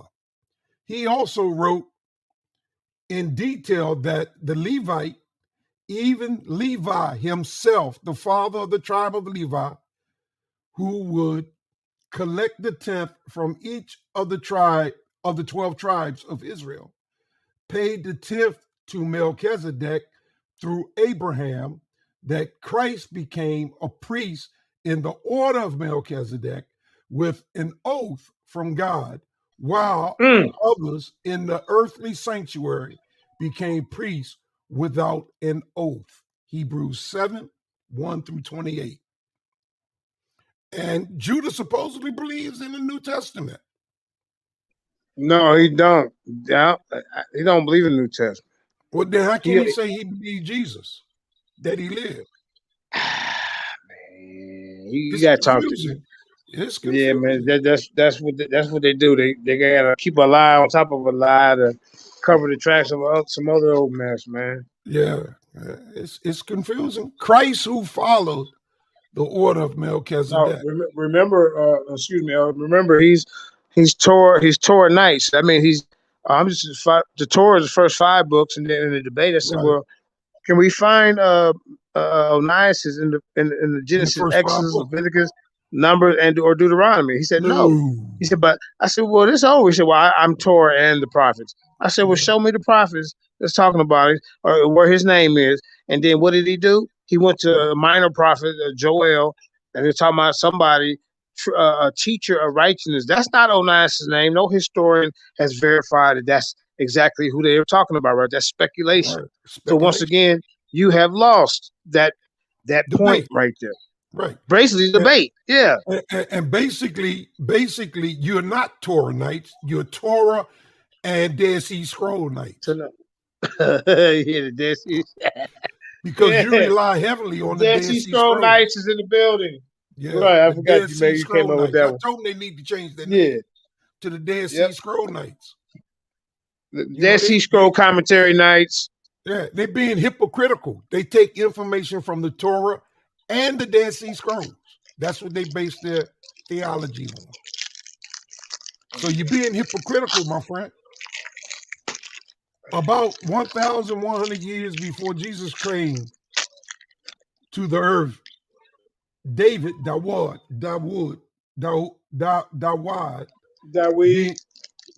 I don't say David, but Dawid, being moved by the Holy Spirit, prophesied that Hadawan, the Lord, Christ, will come to serve as high priest in the order of Melchizedek, which is an order forever. All right, stop right there. Now, could you read that one more time for Judas Nazareth? About 1,000. They didn't prophesy. Wait, David didn't prophesy about Onias? No. Are you sure you're reading that right? Yeah, it says Hadawan Mashiach in parentheses. The Lord Christ. Hadawan Hamashiach. Mashiach. No. I mean, could you read that over again for the audience, please? Yeah, that little part. Yeah. Jesus came to earth about 1,100 years David, being moved by the Holy Spirit, right? The Raka Kodesh prophesied that the Lord Christ would come. Not the Lord. Wait. Not the Lord Onias. The Lord Christ. The Lord Christ. That's in the Old Testament, ain't it? That coming out of the Old Testament? David prophesied. David. That's Psalms or something, ain't it? Dawad prophesied. Is that in the book of Psalms? That's in the book of Psalms. That's the Old Testament. Yeah, that's the Old Testament. And Onias ain't talked about in that book. Not that I'm aware of. Oh, okay. It says, being moved by, you want to call it the Ruach, I call it the Raka Kodesh, prophesied that Hadawan, Mashiach, Hadawan Mashiach will come to serve as high priest.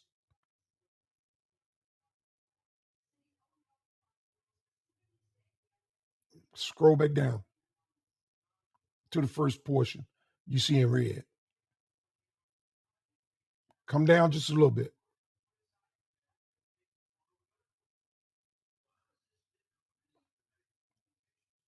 Okay, this is Jesus interpreted. Go up. You got to, now the other way. You got to come down. You got to come back down. Come on down. Right there. Right there. The Lord says to my Lord, sit at my right hand until I make your enemies a footstool for your feet. The Lord will extend your mighty scepter from Zion. The Lord has sworn, that's Yahweh there, all caps. Yahweh, not Hadawan, but that's Yahweh, the tetragrammaton, has sworn and will not change his mind. You are a priest forever in the order of Melchizedek.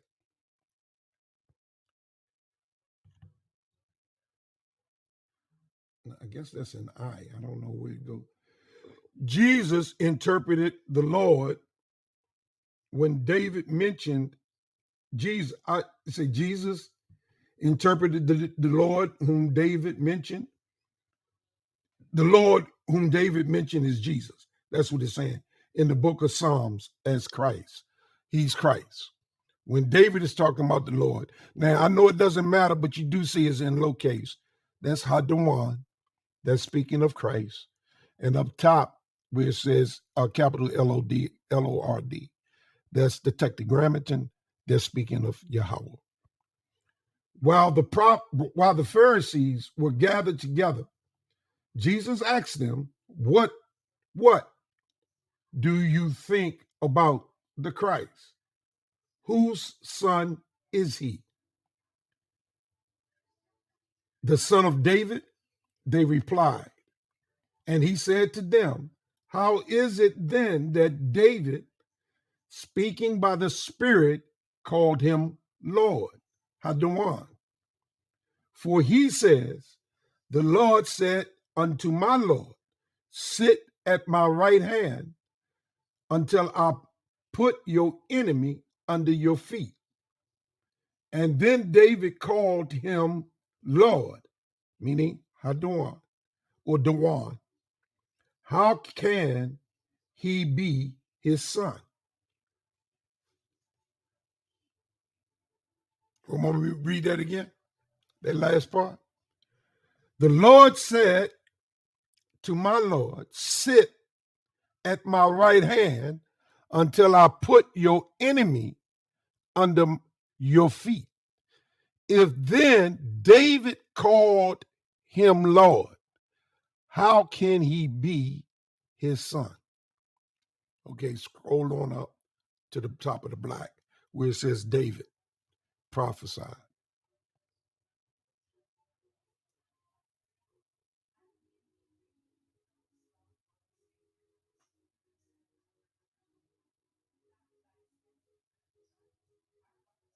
Okay, you want me to read it from here? David prophesied that Christ would be the high priest in the order of Melchizedek, and that the Lord God, it says Jehovah, promised, whoa, can we make it bigger? Yeah. Promised with an oath that he would surely fulfill it. And listen, this is why you don't make oaths with the Most High, you know, unless you're planning on keeping it. It's nothing like an oath breaker, you know. So when the Most High make an oath, he sticks to that oath. He changes not from it. Left to the nor left nor right will he move. And normally when he makes an oath, something dies. It's a blood oath. But, okay. So the disciples, I missed it. David prophesied of Christ, read that. Just as Melchizedek blessed Abraham with bread and wine, Jesus blessed human beings or Israel through bread and wine at Passover. So the disciples did as Jesus had directed them and prepared Passover. While they were eating, Jesus took bread and gave thanks and broke it and gave to his disciples, saying, "Take it and eat it. This is my body." Then he took the cup of wine, drank it, and drank from it, all of you. This is my blood of the covenant. And it was wine. It wasn't blood. And the bread was not his body. It was bread, which is poured out for many for forgiveness of sin. Okay? So it was done for the forgiveness of sin, representing his death. And what his death was purchasing. What did Onias' death purchase? Nothing. Not even a first class ticket to heaven. God damn. I mean, that ain't funny, man. But I mean, I wasn't laughing at his death or nothing, man. I mean, he could have been a good fella, but I'm just saying he's not the one, Judas Nazareth. That's all we trying to tell you, bro. He don't fit. That's it. That's all. Nothing more, nothing less. Right. The monkey told the elephant, if it don't fit, don't force it. Hey, right. Why did God raise another priest from a different order? And that's key, because he did it. He raised the priest from a different order, not from the normal order of Levi, like Onias. And calling it the order of Onias doesn't change. Onias was under the Levitical priest law. The order of Melchizedek instead of the order of Aaron. When had he been handed down over periods of 1,500 years? As aforementioned, the sacrifice offered according to the order of Aaron were a copy of a shadow of what Christ would establish later. For the order of Aaron, the Levitical priest could not forgive sin, nor did it. Not one sin was forgiven. When those animals died, it was a prototype to look to future prophecy of what one would come and do for all Israel. A perfect if perfection could have been obtained through the Levitical priesthood, why was there still need for another priest to come? One in the order of Melchizedek, not in the order of Aaron.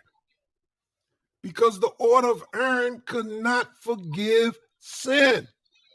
Game over. It over. was a Band-Aid over That's a it. hell of a wound. And the Band-Aid didn't cover it.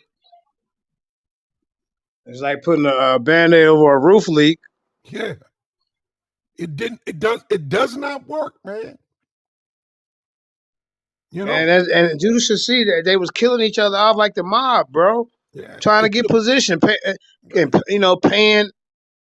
They was the Seleucid king at the time. It was Well, somebody said it's Greek. He's I guess that's the split from the who's that Alexander the Great. So the Seleucid, all them guys split up, whatever. And this guy, he was highest bidder to get the priesthood. Right. I guess Onias broke ass wasn't even in for the bidding. His brother outbidded him. Yeah. You know what I'm saying? Yeah. He couldn't even save himself. Nope. Could not afford the price, man. It was a hell of a price, man, to redeem that ticket. That's why he is our propitiation. The covering of the mercy seat. You know? Hold on, y'all. That's in the article. I can keep reading because I got another one to read. And then I got a video. Hold on, y'all. I got to mute up for a minute. Hold on. All right. So Kareem, let me finish reading where he left off. And okay, the conclusion. The order of Aaron was a division of priesthood in which the priest offered the blood sacrifices of animals to God. Judas, is any of y'all doing any of that right now? You know?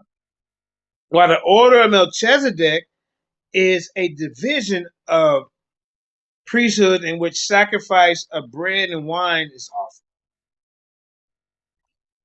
offered. The saints in the early church were able to receive the perfect forgiveness of sins by believing in Christ, the high priest, in the order of Melchizedek.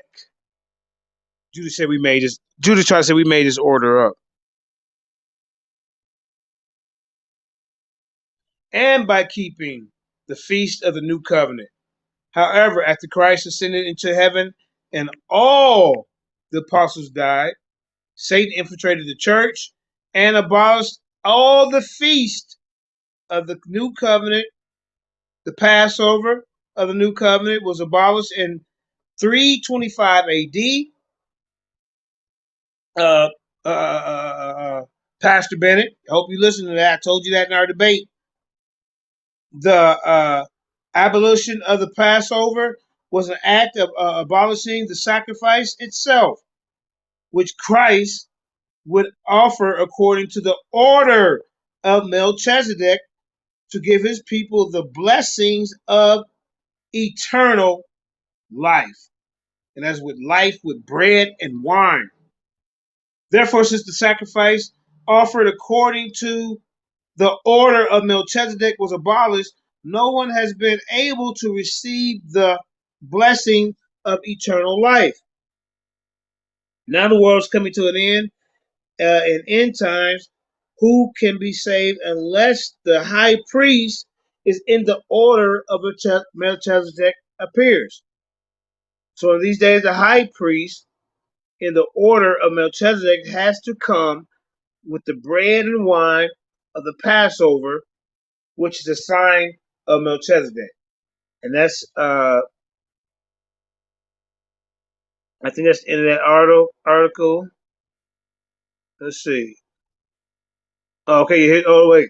On this mountain, the Lord Almighty will prepare a feast of rich food for all peoples, a banquet of aged wine He will swallow up death forever. And that day they will say, surely this is our God. We trusted in him, and he saved us. This is our Lord. Isaiah 25:6-9. All right.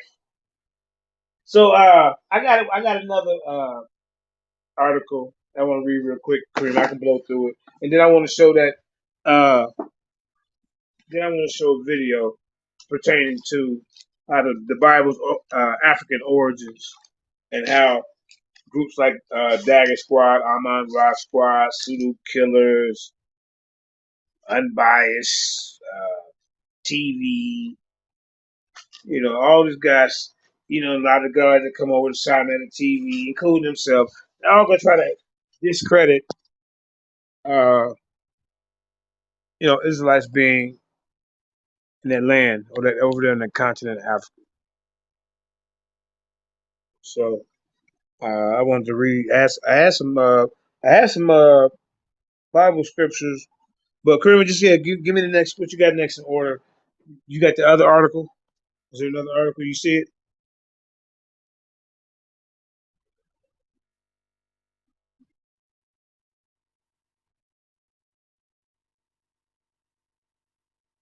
Yeah, man. These guys, man, they playing games and playing with the people's minds. Oh, what we got here? Let me see if this is the one. Hold on, let me see. Okay, we'll go here. Yeah, we'll start here. All right. All right. Now, I'm kind of riding with Garfield. I ain't gonna lie, not Garfield, with Jabari on this. I don't know what side you on in this debate, Pastor. Excuse me, Elder Zaquan.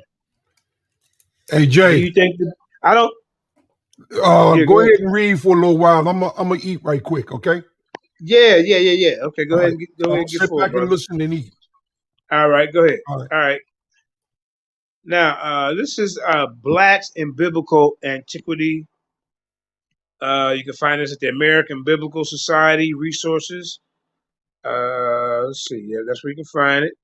It says all resources, categories, peoples, groups, articles for a type of people. If Black History Month, U month individuals, S adult, whatever that means. But this is the title of it: Blacks in Biblical Antiquity, and it's by, like I say, the American Biblical Society. All right. So it says the view of Africa that has evolved in recent centuries has little or no historical integrity in so much as it reflects Eurocentric interpretations of the Bible. However, new light is shining on biblical antiquity, and layers of unfavorable biases are being peeled away. In their place is a more conjugal bias. Excuse me.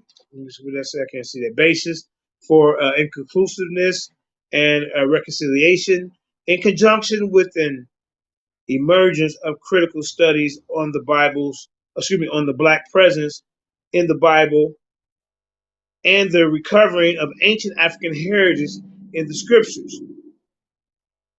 Consequently, persons of African descent now have an opportunity to rediscover consistent and favorable mentioning of the forebears within the pages of the Bible.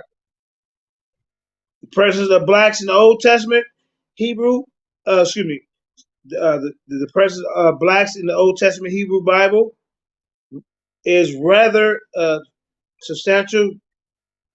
Fortunately, ours is an age that's increasing, allows such an important fact to be acknowledged more widely than perhaps ever before.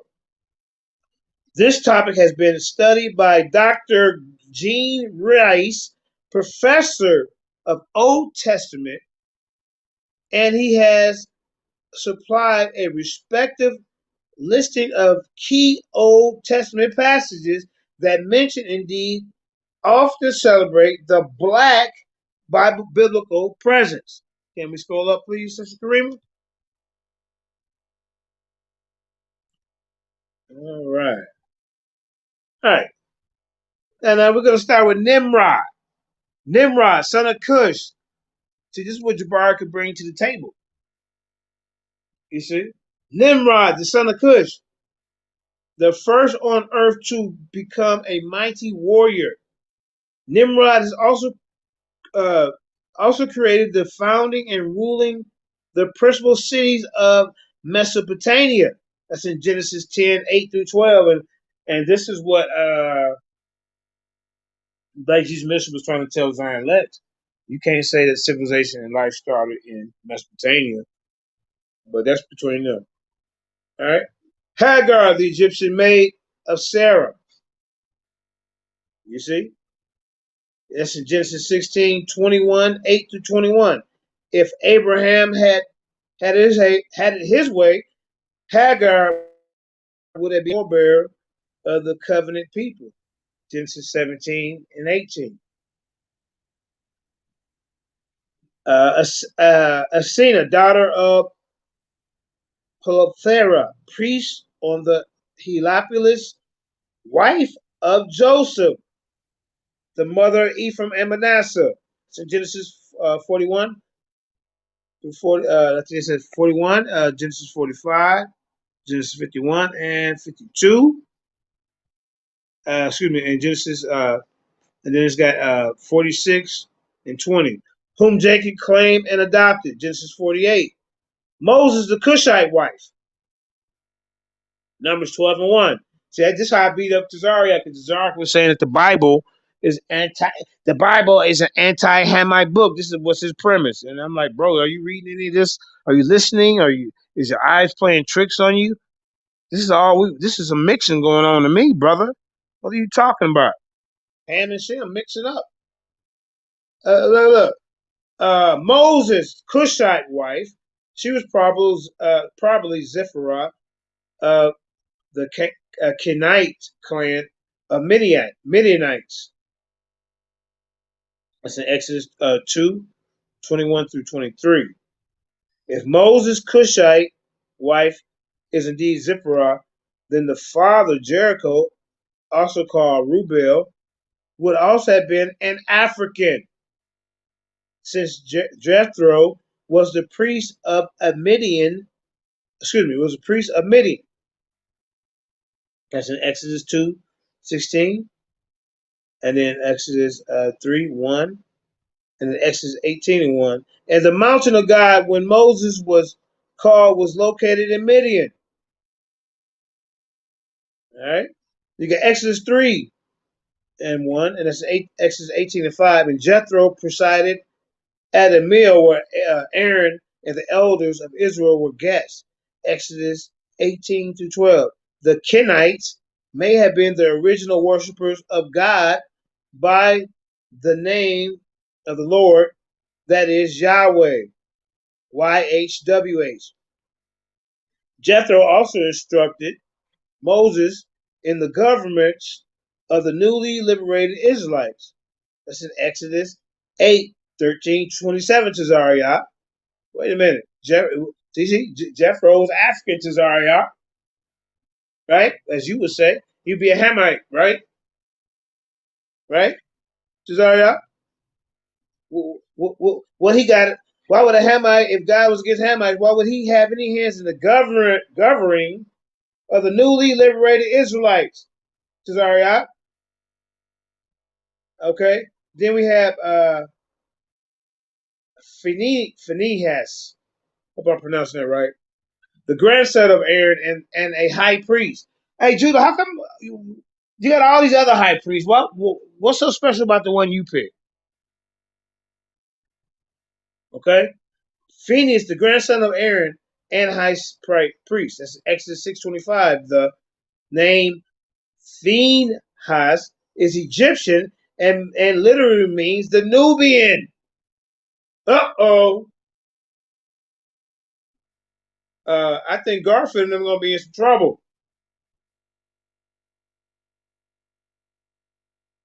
This Bible got, African, Egypt, it's all over it. Cushites, Nubians. Come on, y'all. I'm live, bro. The Nubian. I'm live, Josh. Just jump on, brother. All right. The Nubians or the dark-skinned ones. Let me read that to you again. Phinehas, the grandson of Aaron and high priest, Exodus 6:25. The name Phineas is Egyptian and means literally the Nubian or the dark-skinned one. Wow. How did the Ashkenazi get around that one? Let's continue. The mixed multitude that accompanied the Israelites when they left Egypt undoubtedly include various Africans and Asian peoples. That's in Exodus 12:38. The unnamed Cushite soldier of David's army.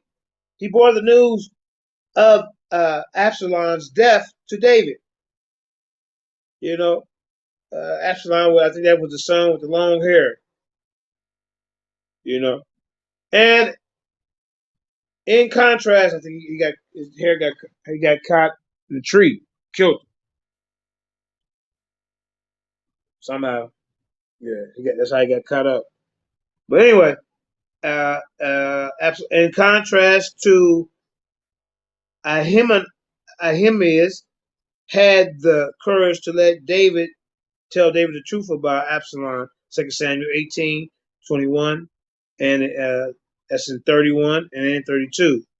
So this guy that reported the news, Ahimaaz, is a Cushite soldier, Garfield.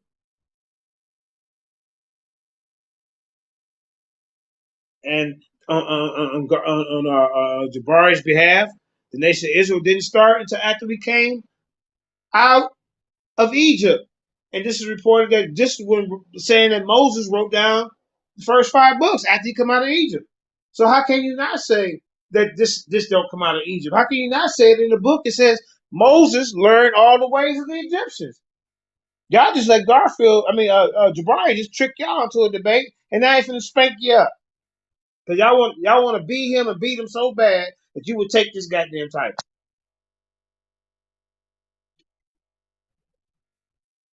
Solomon's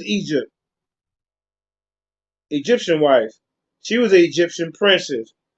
And by his marriage to her, Solomon sealed an alliance with Egypt. 1 Kings 3:1 and 1 Kings 11:1. Kareem, can you scroll up something, please?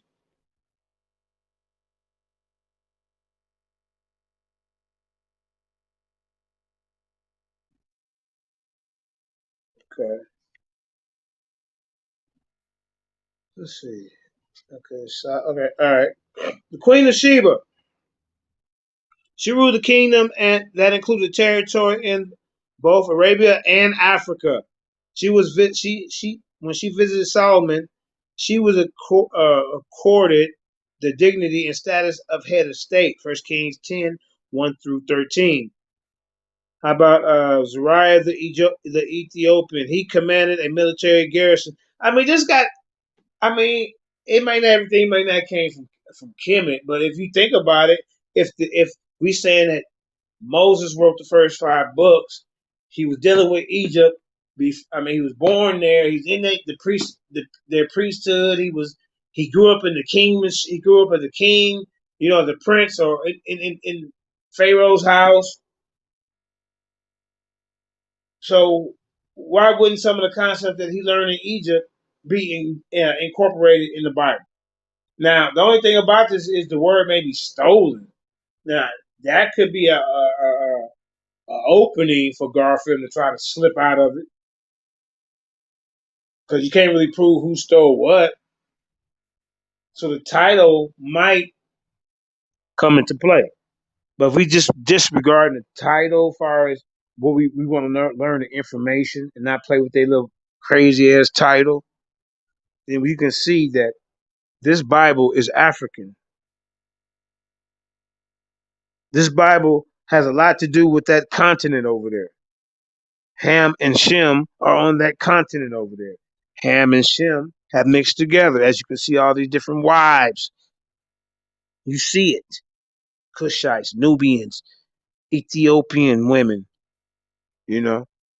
We didn't just like our fine and beautiful Israelite women. Hey, it was some different ones. Hey, Moses wasn't playing around. Shit, the hell with Tazark and them talking about. But let's keep it moving. All right. Now the Queen of Sheba ruled. Did I read that part? Okay, yeah. Zephaniah the Egyptian commanded a military garrison at Gerar in southwest Palestine and fought against King Asa of Judah and almost defeated him. 2 Chronicles 14:9 through 15. What you mean this Bible ain't got nothing to do with Africa? They try see Garfield and them trying to make it like, this is not an African book. They also gonna be saying that in the debate. This how I know if he slip up and say that, Jabari, that's when you hone in on this. That's when you hone in on this. This should be an easy debate for you. It's so easy that they have to pile up and try to double team you and triple team you and build up alliances and confederates against thee in this debate, as they doing against me right now. Reggie and Judas Nazareth and all them trying to team up, man. That's how it go. It comes with territory, bro. Just pat yourself on the back, Jabbar. I'm with you and on this one.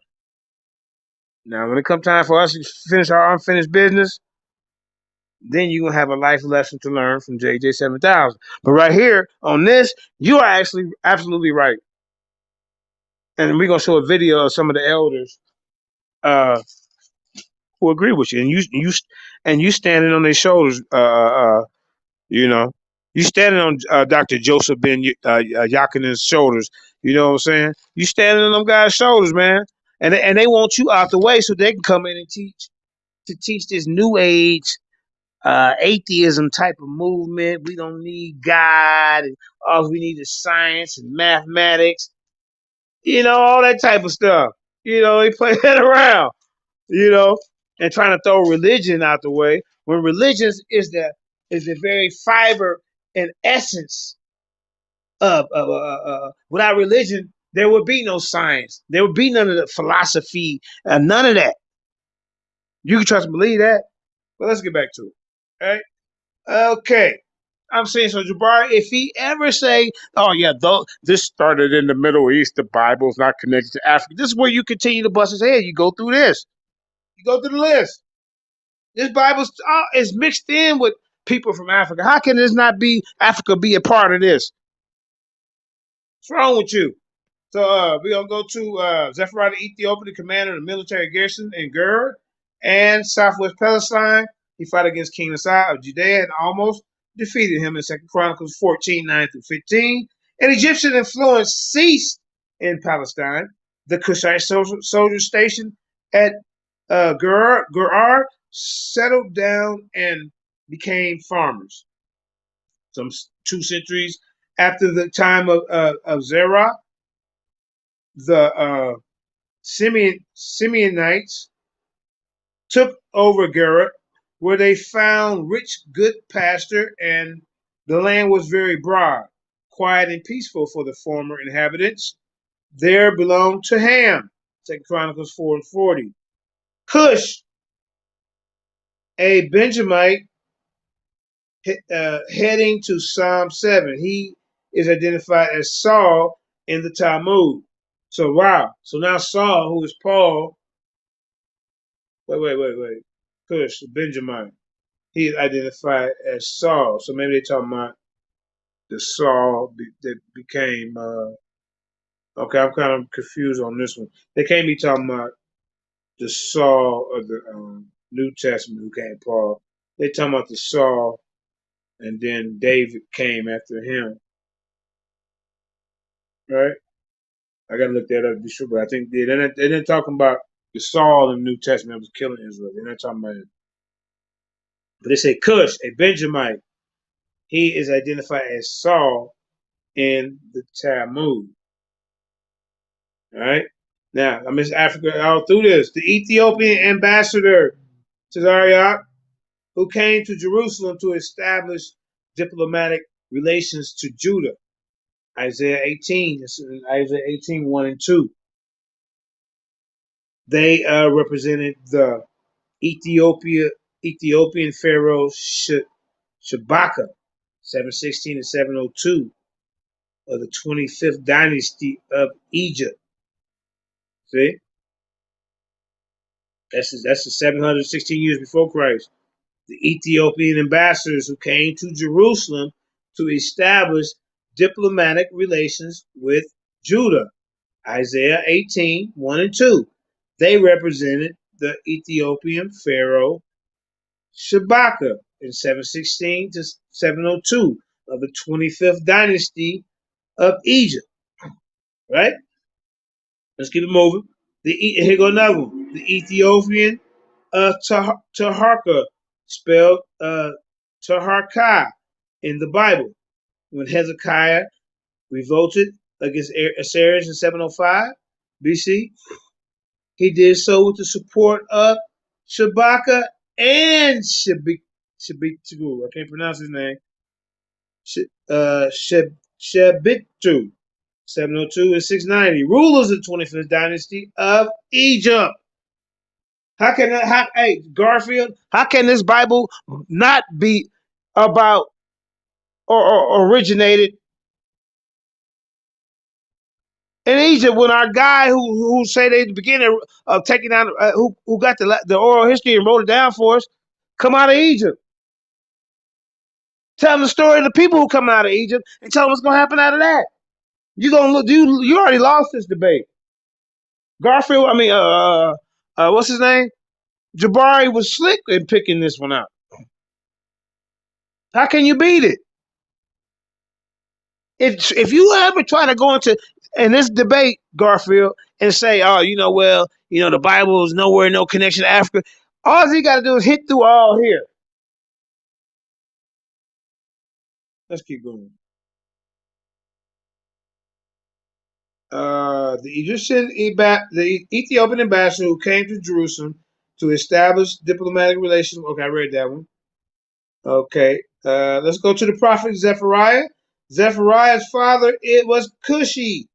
That's how they got it spelled. Cushi. Okay, yeah. Okay, okay, there you go. Yeah, right there. Zechariah's father was Cushi. His grandfather, Gedaliah. His great grandfather. Let me blow it up a little bit. I think they say Amanian, and his great grandfather, King Hezekiah. Zechariah 1:1. Zephaniah was active around 630 BC and started a religious revival in Judah. Okay. Jehudi bin Naminith bin Shaman bin Cushi. I can't really see that, y'all. I'm trying.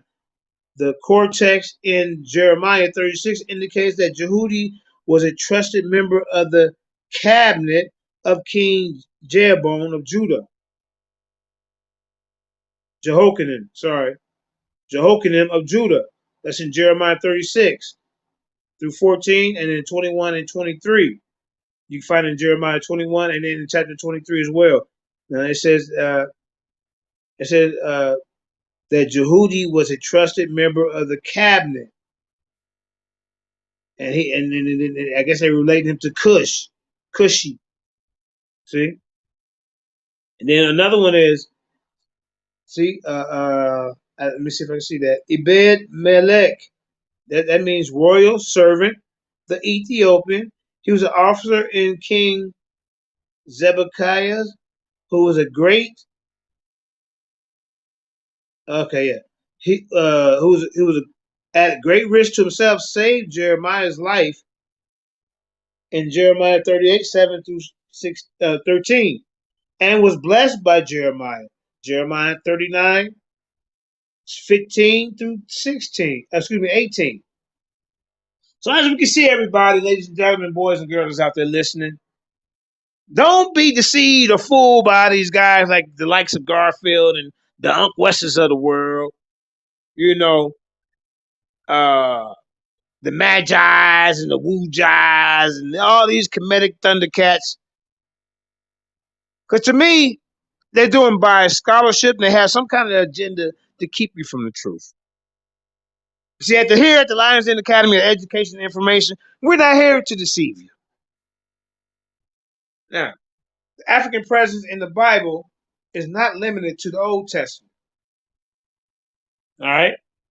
It says, indeed, many Jews in the first century lived in regions where Africans intermarried freely with other racial and other ethnic types. We too easily forget today the I can't see that word, god dang it. Misgeneration or interracial marriage was an explicit part of Alexander the Great's policy. He wanted all subjects to have Greek blood flowing through his veins. Of course, there was no notion of the modern idea of race during that time, but surface it to say that the ancients had no problem with black people, nor did the Greeks and Romans consider them to be inferior. In the Gospel of Matthew, we find the quotation from Hosea 11:1, which reads, "Out of Egypt I called my son." The passage is part of the notorious flight into Egypt that describes the way in which Mary and Joseph fled to Egypt to hide the one king Herod feared would, displace him. They ain't fearing no being no born or no onias. He ain't even thought about it. I'm gonna be nice. Okay? I'm gonna be nice to onias. I was about to y'all ain't wanna know what I'm about to say about what the flies was doing on his grave. But anyway, assuming that we can lend some historical credence to his report, it is difficult imagining if the Holy Family were indeed persons who look like typical Europeans, that they would effectively hide in Africa. Right. Come on, man. Y'all know it. Y'all seen that picture of them kids, them soccer kids, and all them black kids, and they talking about Christ hiding, Christ hiding in Egypt. But anyway, one must remember to take most seriously the fact that Egypt has always been the remains parts of Africa. Her indigenous people are noticeably different from the European types, notwithstanding the Hellenistic cultural incursions beginning in earnest just over 300 BC. In fact, it has only been in recent centuries that the Egyptians and other North Americans have been officially racially classified as Caucasians. And could you screw up some, Prima? Or go up some, please? That's the end of the article. Is that the end? Okay. All right. Let's see. Okay, let me catch up. All right. Okay. Let me try this in my Chris Harris voice, man. Let me practice this. Nevertheless, for thousands of years, Africans have biblical Ethiopian, excuse me, guys, pardon me. Egypt have been passed through to the Fertile Crescents, boys and girls, of Mesopotamia.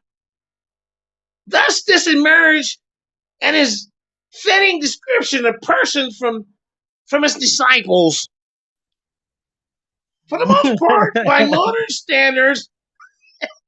Wait a minute, guys. Wait a minute.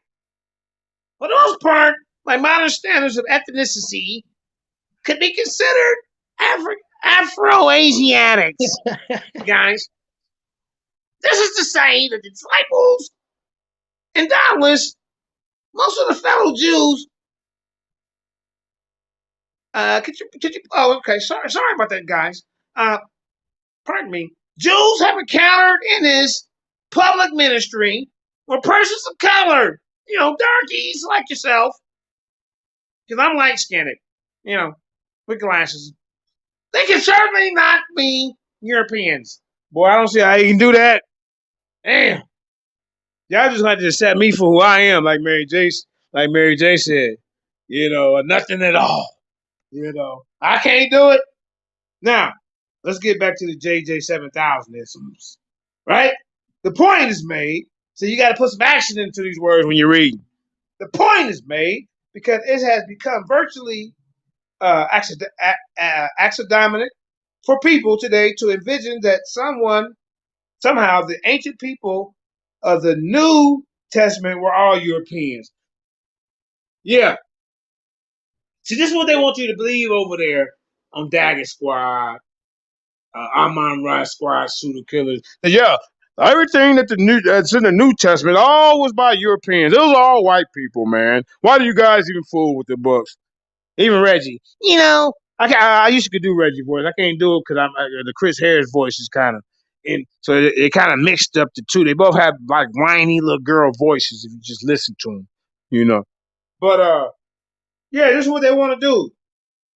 That all the ancient peoples of the New Testament were all Europeans, without much reflection of critical analysis. People tend to project modern Jews back into antiquity as if 2,000 years of assimilation never occurred. Having established this important, let me see what that word is. Interpretative principle, we can identify a few New Testament passages that passages were there in an explicit African presence. All right.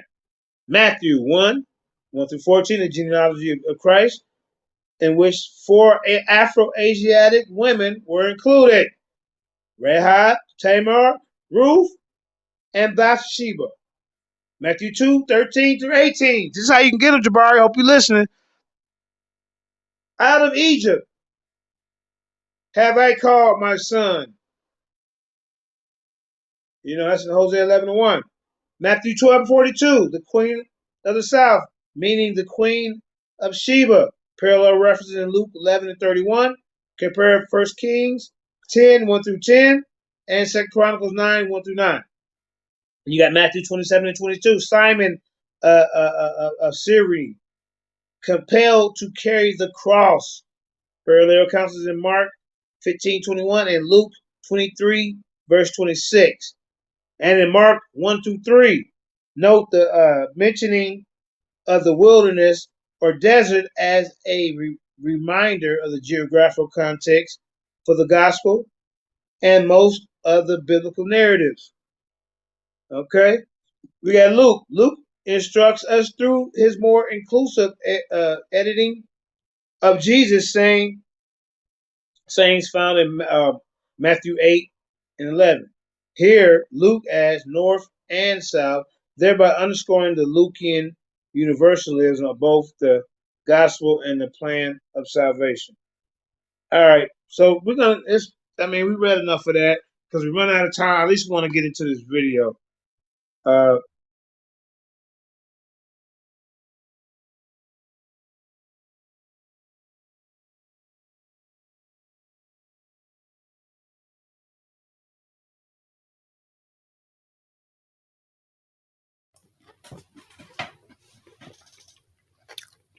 You there, Jay?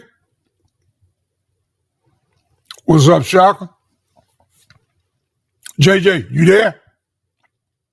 He fell off. He'll be back. Okay.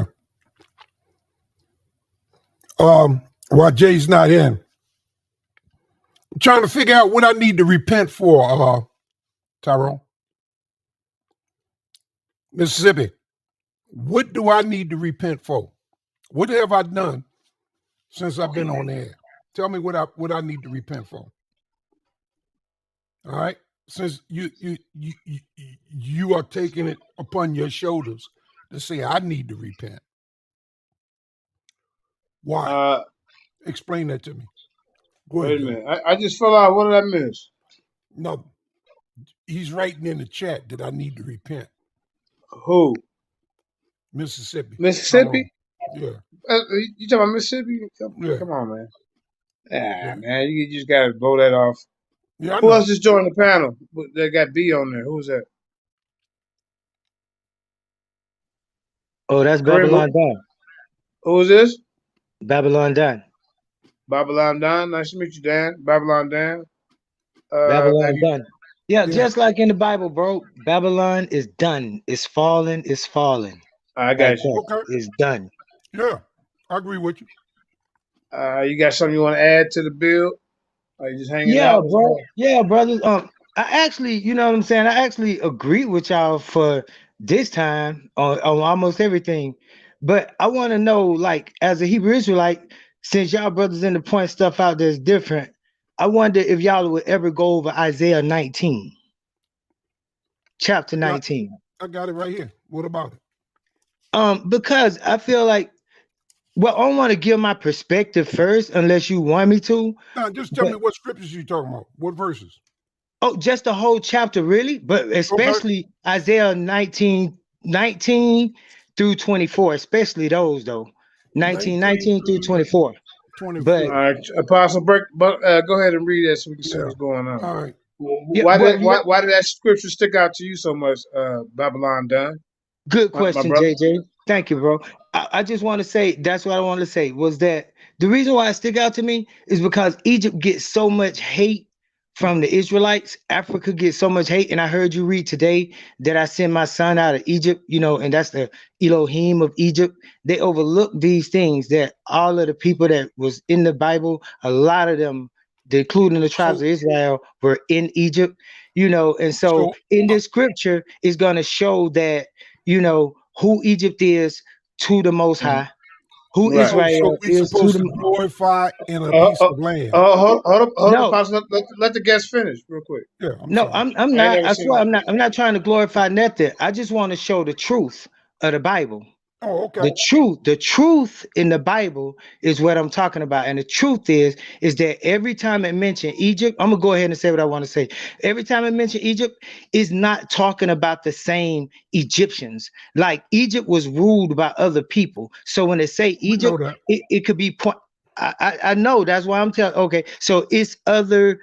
So when you read this chapter, then I'm hoping, I'm praying that y'all will see with me the same thing I see, that this is two sets of Egyptians. Is one set of evil, wicked Egyptians that took over, that Yahweh gonna say, I give this land to them, and he gonna punish the Egyptians just like he did the Israelites by giving the land away. And this is what happened, and these are the bad Egyptians. But that's it. I'm ready to hear the scripture. So where do you get that from? That there's two different types of Egyptians? From Well, reading that I'm scripture.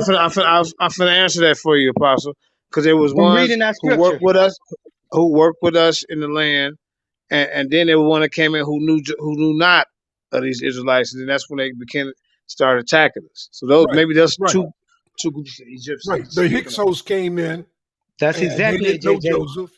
The Hyksos are an Asian group of people. Right. You see what I'm they saying? Came in and they clocked in Egypt, and they didn't know Egypt. Or the Israelites. That particular Pharaoh, whoever that Pharaoh was, that accepted Joseph, appreciated us, and we did well. Those were the good Egyptians. Yeah, the but one that see, let the Abraham point go. is, would you say good or bad? Would you say?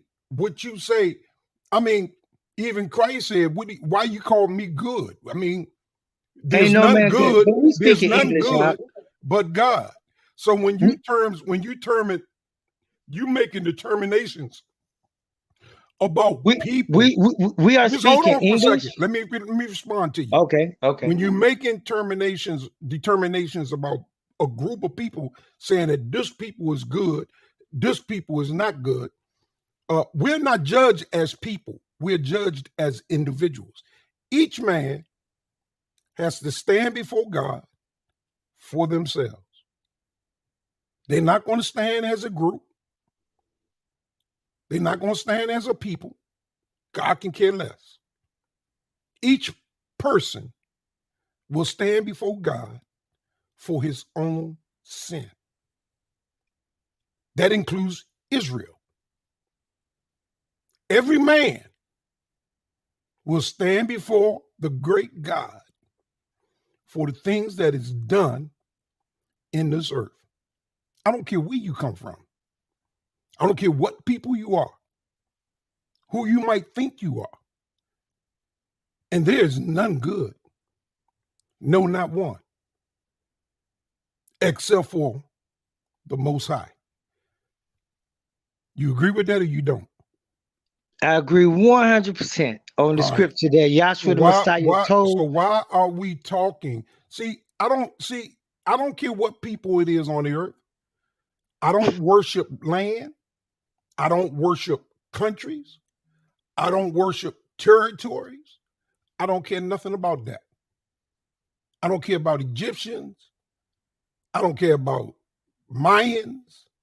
I don't care about Americans. I don't care about Europeans. I don't care what you are. See, that's what me and you. When it comes down to it, we are all men. And we all got to stand before the throne of God as men. Okay, Not as countrymen. I'm not going to stand before God because I'm an Israelite. I'm going to stand before God as a man because of my sins. That's all. And that's it. That's the bottom line. Now, am I for my people? Yes, I am. Everybody should have a sense of heritage. It first starts in the home. I'm for my family. I'm for my siblings. Yeah, but I don't think he was saying it like that. And he trying to build with you and add to the discussion. Okay, so yeah, let's not keep dwelling on that part of it. Let's continue, because I wanted to hear the scriptures that he was talking about. Yeah, and I'm gonna read them. Okay, thank you. But that's what I'm saying. I'm just trying to clarify. I'm trying to clarify that, I don't have animosity against people like that. I don't, especially today. Whatever happened back in the day happened back in the day. That has nothing to do with today. That's all I'm saying. But I'm going to go ahead and start reading. In that day shall there be an altar to the Lord in the midst of the land of Egypt, and a pillar at the borders thereof to the Lord. And it shall be for a sign and for a witness unto the Lord, for the host of the land of Egypt, for they shall cry unto the Lord because of their oppressors, and he shall send them a Savior and a great one, and he shall deliver them.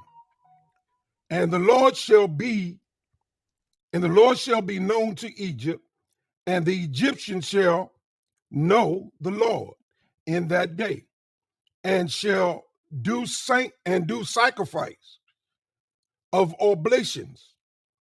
Yea, they shall vow a vow unto the Lord and perform it. And the Lord shall smite Egypt, and he shall smite the heel of it, and they shall return even to the Lord. And he shall be intrigued at them, and shall heal them. And in the day shall they be a highway out of Egypt to Assyria, and the Assyrians shall come into Egypt, and the Egyptian into Assyria, and the Egyptian shall serve with the Assyrians. They shall serve with them.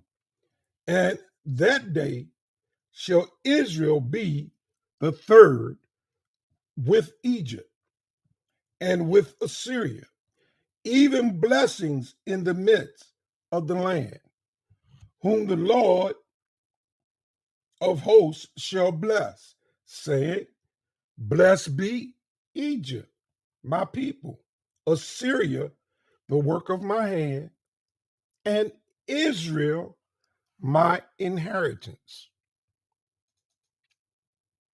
Okay.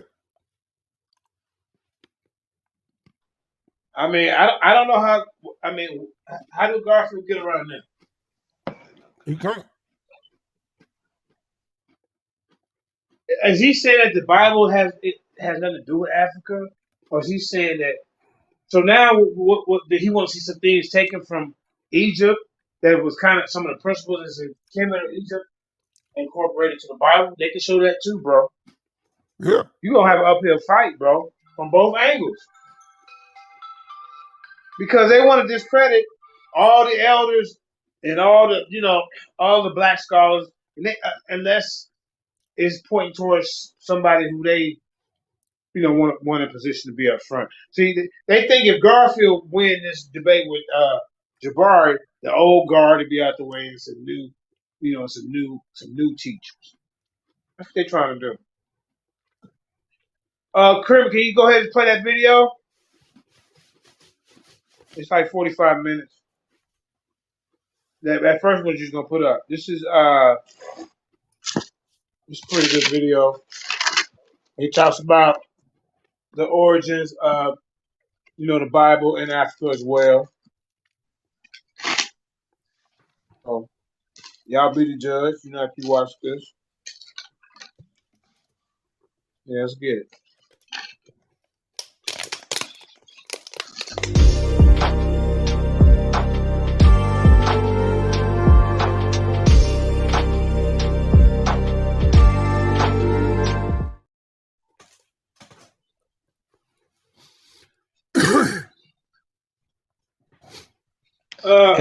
Hey, JJ, before you start that video, can I just say one more thing before I go? Go Yeah, back to the chat. go ahead, because I didn't even tell who this person is speaking. His name is Asheka Musa Barashango. But go ahead, family. I'm very familiar with him. Okay. What I was gonna say is at Isaiah 19:19 and through 24, it tells you that that Egypt would be the first. Go ahead. Yeah. Yeah, 25, that Egypt to be the first, and that Assyria be the second, and that Israel will be the third. What does that mean? And that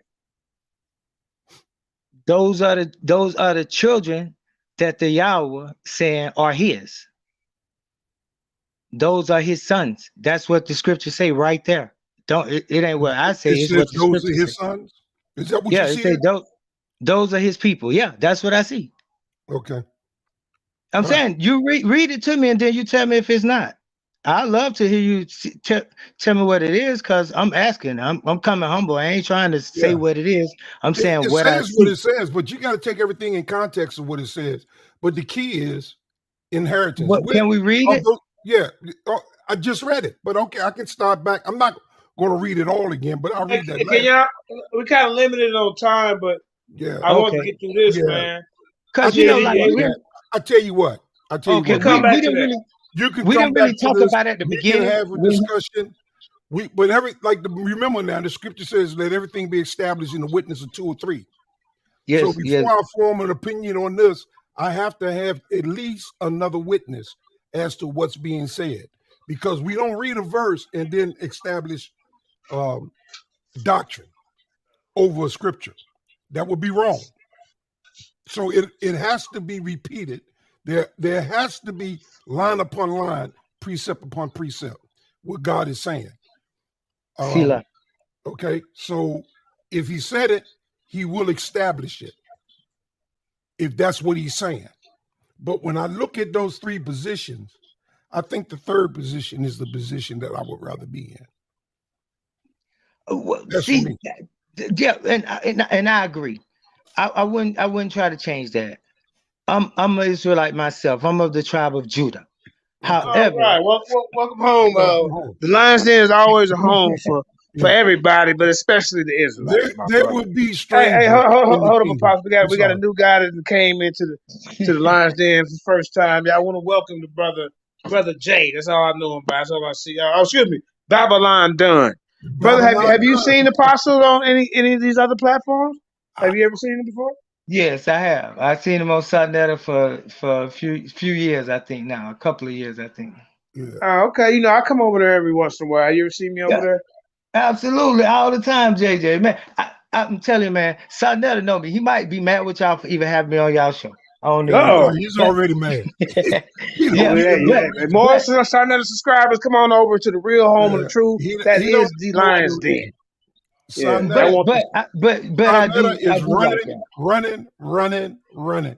Like Jack I and watch Jonas his Christ. show all the time though. I watch Southern as much as I can though. And he probably know it. I be in the chat going out. Nah, So I like well, you ain't gotta be scared to come over here, man. We don't bite.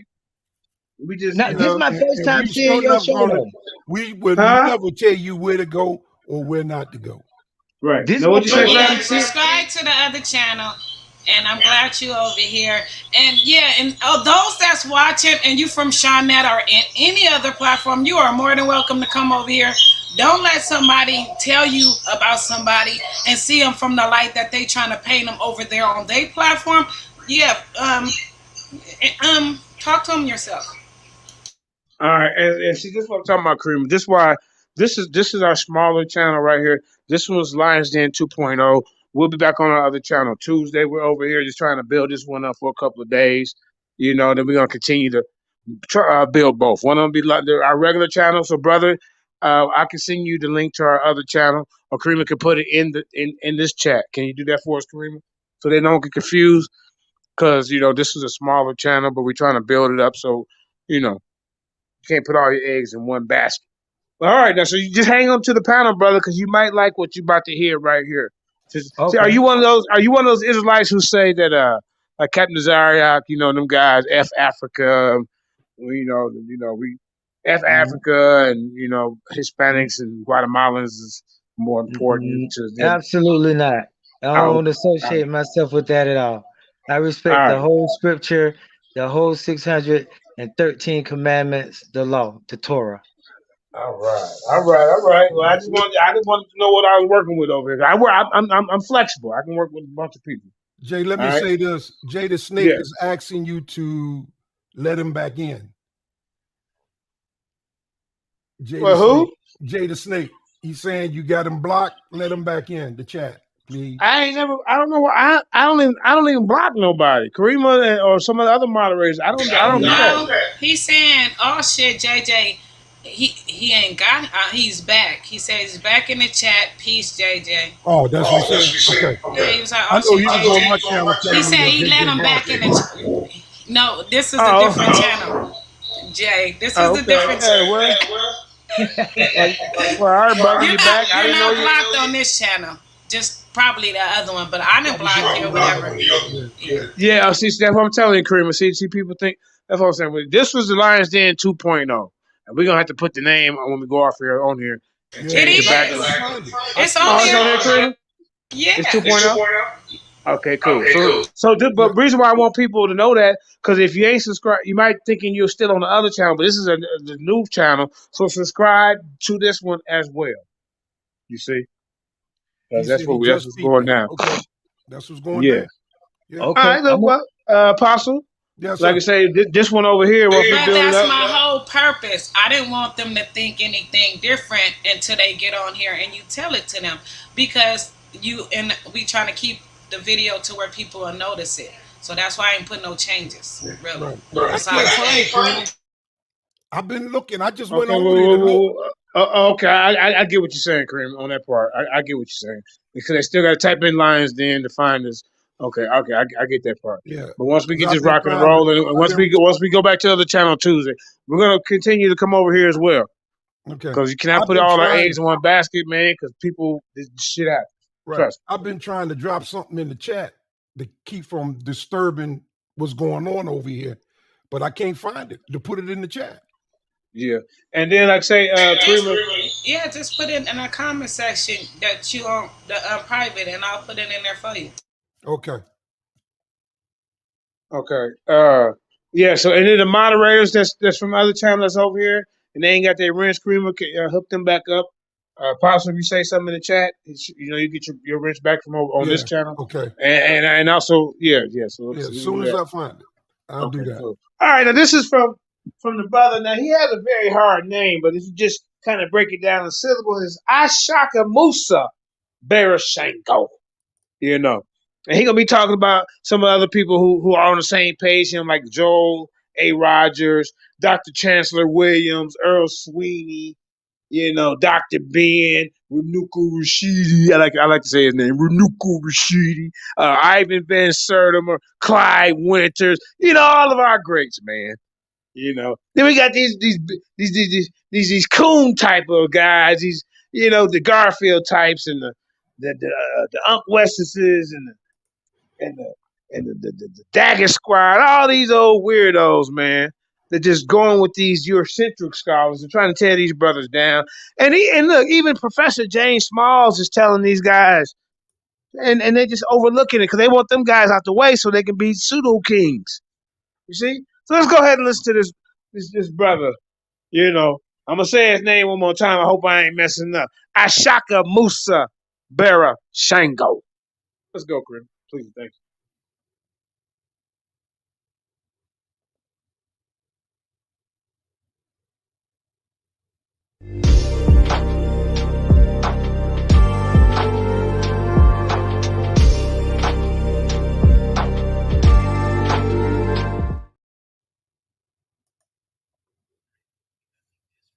My notes out here. Let me catch up with you. We're going to try to cover some 236 facts this session. And if we don't, we're going to, as I mentioned before, cover what we can. We're going to begin by dealing with the first subject, which is the African origin of the Bible. It's a very important subject to us because black people, especially in this country, are very tuned into the Bible. They feel a special attachment to it, an affinity for it. And as a result of that, when many of us were coming to the light of understanding, of a knowledge of self in the 60s and 70s, we thought of the Bible as being a white man's book, and so we rejected it because it had been manipulated against us in many ways, and it had. But you didn't have to reject it because it is yours. And the object here today is to show historically that that is so, to document that fact. You've heard us say it before. Many of the references and documents I'm going to be using, you may have read before at some time in Dr. Ben and Diop and Jackson and a host of others. But perhaps you had not viewed them in this context. So we're going to be, as you can see, I got part of my library. I wasn't able to bring the whole thing. There's over 1,000 books in there. If I could have, I would have brought it all. We just come in and camp for a week or two and go through the material. So I brought what I did. We will be working out of them. I will be doing a commentary on them. On the first subject, the African origin of the Bible, lesson 1, the question comes to mind, who wrote the Bible? Question I've heard ever since childhood. I'm going to answer that with several documents, and I'm going to begin with one document from probably, up until now, the most prolific writer on the subject of African history, and that is Joel A. Rogers, who fittingly should be called Dr. Joel A. Rogers for the accomplishments he made. I'm viewing him as a historian. You've read in my books, I didn't like his personal life, but I'm going to deal with his contribution now. Rogers is so heavy in what he writes. Listen to this first document, document 1. You have it there in your source paper. You can read it with me. The Bible really originated in ancient Egypt, where the population, according to Herodotus and Aristotle, was black. Here, the Jews received almost all of their early culture. Professor Breasted, leading Egyptologist, says the right social and moral development of mankind in the Nile Valley, which is 3,000 years older than that of the Hebrews, contributed essentially to the formation of Hebrew literature. Our moral heritage, therefore, derives from a wider human path, enormously older than the Hebrew, and has come to us rather through the Hebrew than from them. Now, in this one document, brothers and sisters, we have 11 facts. This one document is loaded. The first thing it states is it originated where? It started there, nowhere else. Now, where is Egypt? Where? You're sure about that? We bring up this point because we know that European scholars and media people have tried to give us the idea that Egypt was somewhere in the Netherlands, maybe in Hollywood or somewhere, but anywhere but on the African continent, and that it didn't belong to us. As you look at the map, there it sits right there on the continent. And it was not called Egypt. What was it called? That was one of the names. Let me read from Dr. Ben's Black Man of the Nile, page 3. See what Dr. Ben has to say. We call on you in your testimony, Dr. Ben. Black Man of the Nile, page 3, and I must have the wrong book here. I had the wrong Black Man of the Nile. He has 2 Black Men of the Nile and his family, and I had the old one that I was reading from.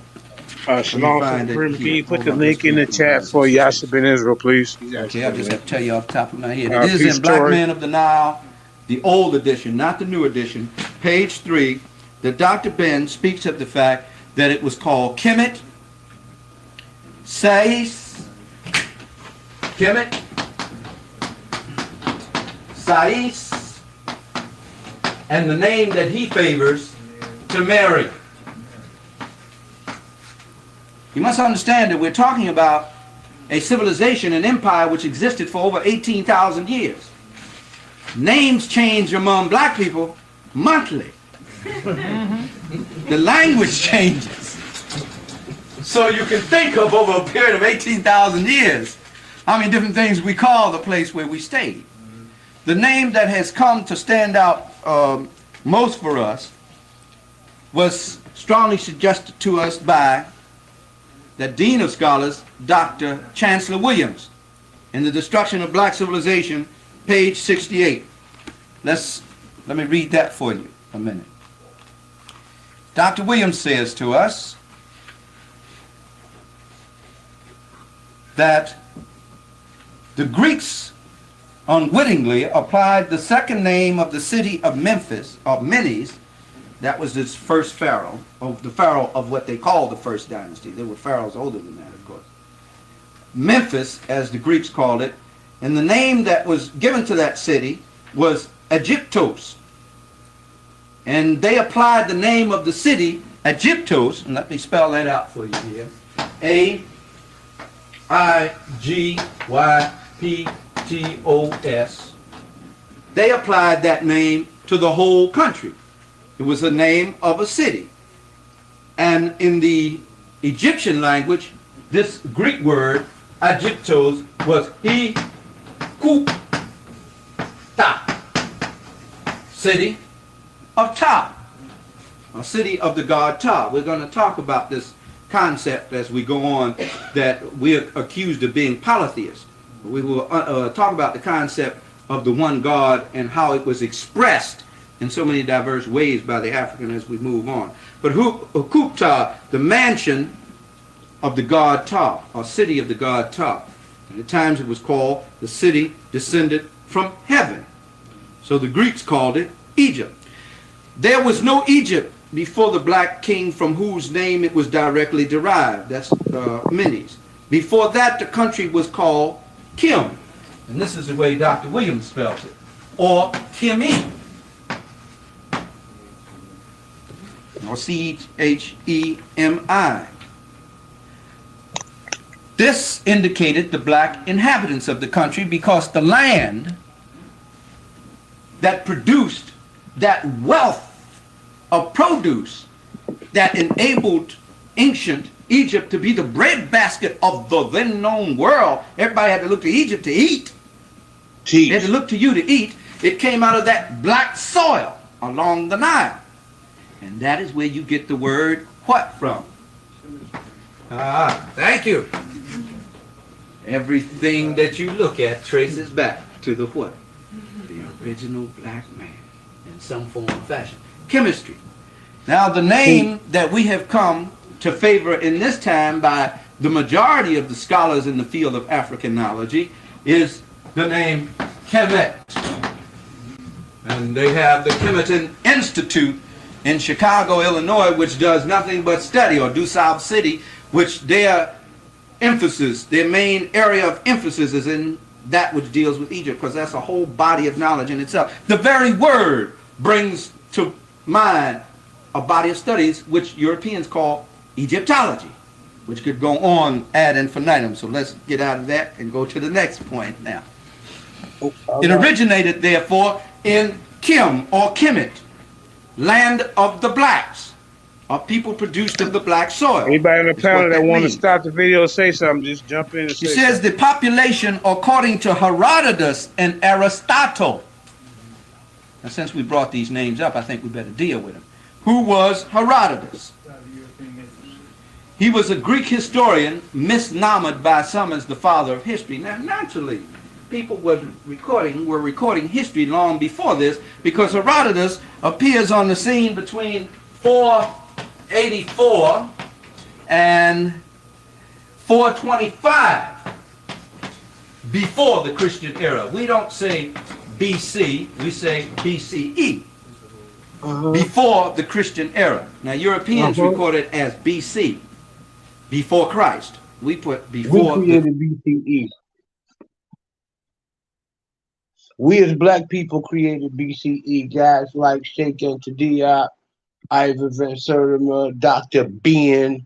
You know, when you see BCE, it was those men who brought that idea to surface. I end.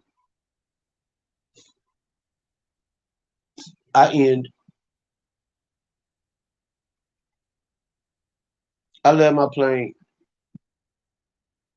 Christian Yeah, give her time to get started back up. Christ is not certain. We'll be talking about it another of Jesus. Christ was its title. The birthday of Jesus is not certain at all. We will deal with that at another time. And everything that happened after that, we don't call it AD, Anno Domino, in the year of our Lord. We refer to it as CE, or the Christian era. So I'll be talking a lot about BCE here. Between 484 and 425 BCE, there was this Greek named Herodotus, who was among the first Europeans to be admitted to come in to ancient Kemet to study. They were not permitted to do that, and that was the beginning of the downfall of the black man's greatness at that time, when he allowed that. But he was a world traveler. He traveled all in that area, and he saw the ancient Egypt. He saw them. He didn't guess at it. He saw them, and he said, these are black men. We're going to get into detail on that later on. But not only him, one that didn't particularly care for black people. But at that time, the racism of Europeans hadn't developed to the fine manner in which it has, the fine-tuned manner in which it has to this day. The fine Aristotle, who, let me give you the date on him so you can write that down if you wish. 384 to 322, before the Christian era. Aristotle, who went in with Alexander, misnomered the Great, came into Kemet. At one library, there was over 700,000 books. Greeks had never seen anything like this in the world. Who has 700,000 books in one library? One. That wasn't all down the Nile now. That was one. You'll see the reason why I'm laying this groundwork. What does this have to do with the Bible? You'll see as we go. I have to lay this groundwork for you. The story was and what in they those did when they libraries. got in there, it started first they started paying stuff up. They were looking for gold or food or something. Go ahead, y'all. The stories, the Israelite stories were in those libraries. When we look at the Bible as we have it today, the Bible as we have it today is a mini library that we carry around with us. The Bible itself is a mini library. It contains books and books and books and books. And our stories were in those ancient libraries that was in Thebes, which would the later called the Library of Alexandria. You know, these stories were in the libraries of Quetta and Timbuktu. You know, yeah, I don't know about no library Alexandria, though, bro. Right? Yeah, I said Thebes at first. Yeah. That's the original one. Okay. That's the original one. There is no proof of that. There is no proof of Alexandria, right? Yeah, but there ain't no proof of Abraham, and I'm not one of those. I'm not one of those guys who make arguments from ignorance. You know, to sit up here and make a claim and you ain't got no evidence is ignorant. Well, to say I look that at it there's like no this: if a Abraham, person, to say that there's no Abraham, and you ain't got no evidence to prove that there's no Abraham, is ignorant. To say that there's no, I only taught that as a tactic to go against those who use the argument of ignorance. You use it back against them, but you don't play with that as a reality. yeah, because remember, Tahuti based his whole premise off Alexandrian Council that never existed, and then when he got caught with that, then he went to the Alexandrian Library, which there is no historical proof. Yeah. So you only use that as a tactic against him, because if you want to play this argument from ignorance game to say that Abraham didn't exist, then I can say that your shit didn't exist based off this argument of ignorance. You understand what I'm saying? Yep. I can say your Alexandrian Council don't exist. You see, I could say your fucking Alexandrian library don't exist. You see, because there's no evidence. But the reality is, just because there's no evidence, you cannot say something don't exist because there's no evidence. There's many murders that's been committed, and the evidence is there, but the killer ain't there, which is the main evidence. All right, you can't say these people ain't dead because you ain't caught the killer. Right. These are arguments from ignorance. I let my play go push play. Yeah, but that's to say that not only we still have a library that exists today called the Library of Timbuktu, and there's Black Jews from Morocco, and Mali, that have the ownership of all those books and those documents. And I'm saying that in the University of Timbuktu, it's sad that those books are so old that if we open the pages, those pages just might disintegrate. And the people who own those books just want to keep them closed for memory's sake.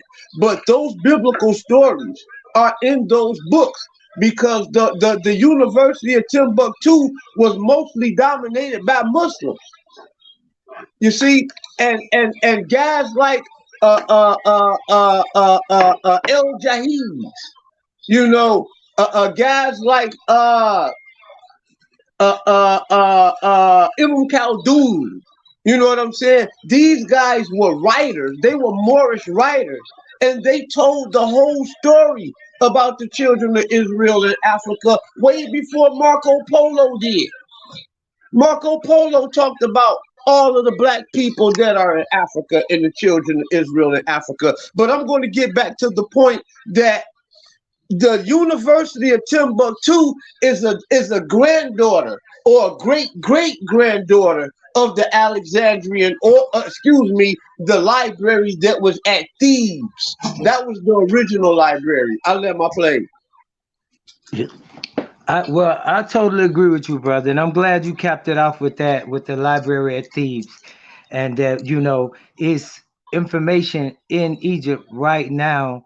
I'm saying like firsthand that people can look up and text.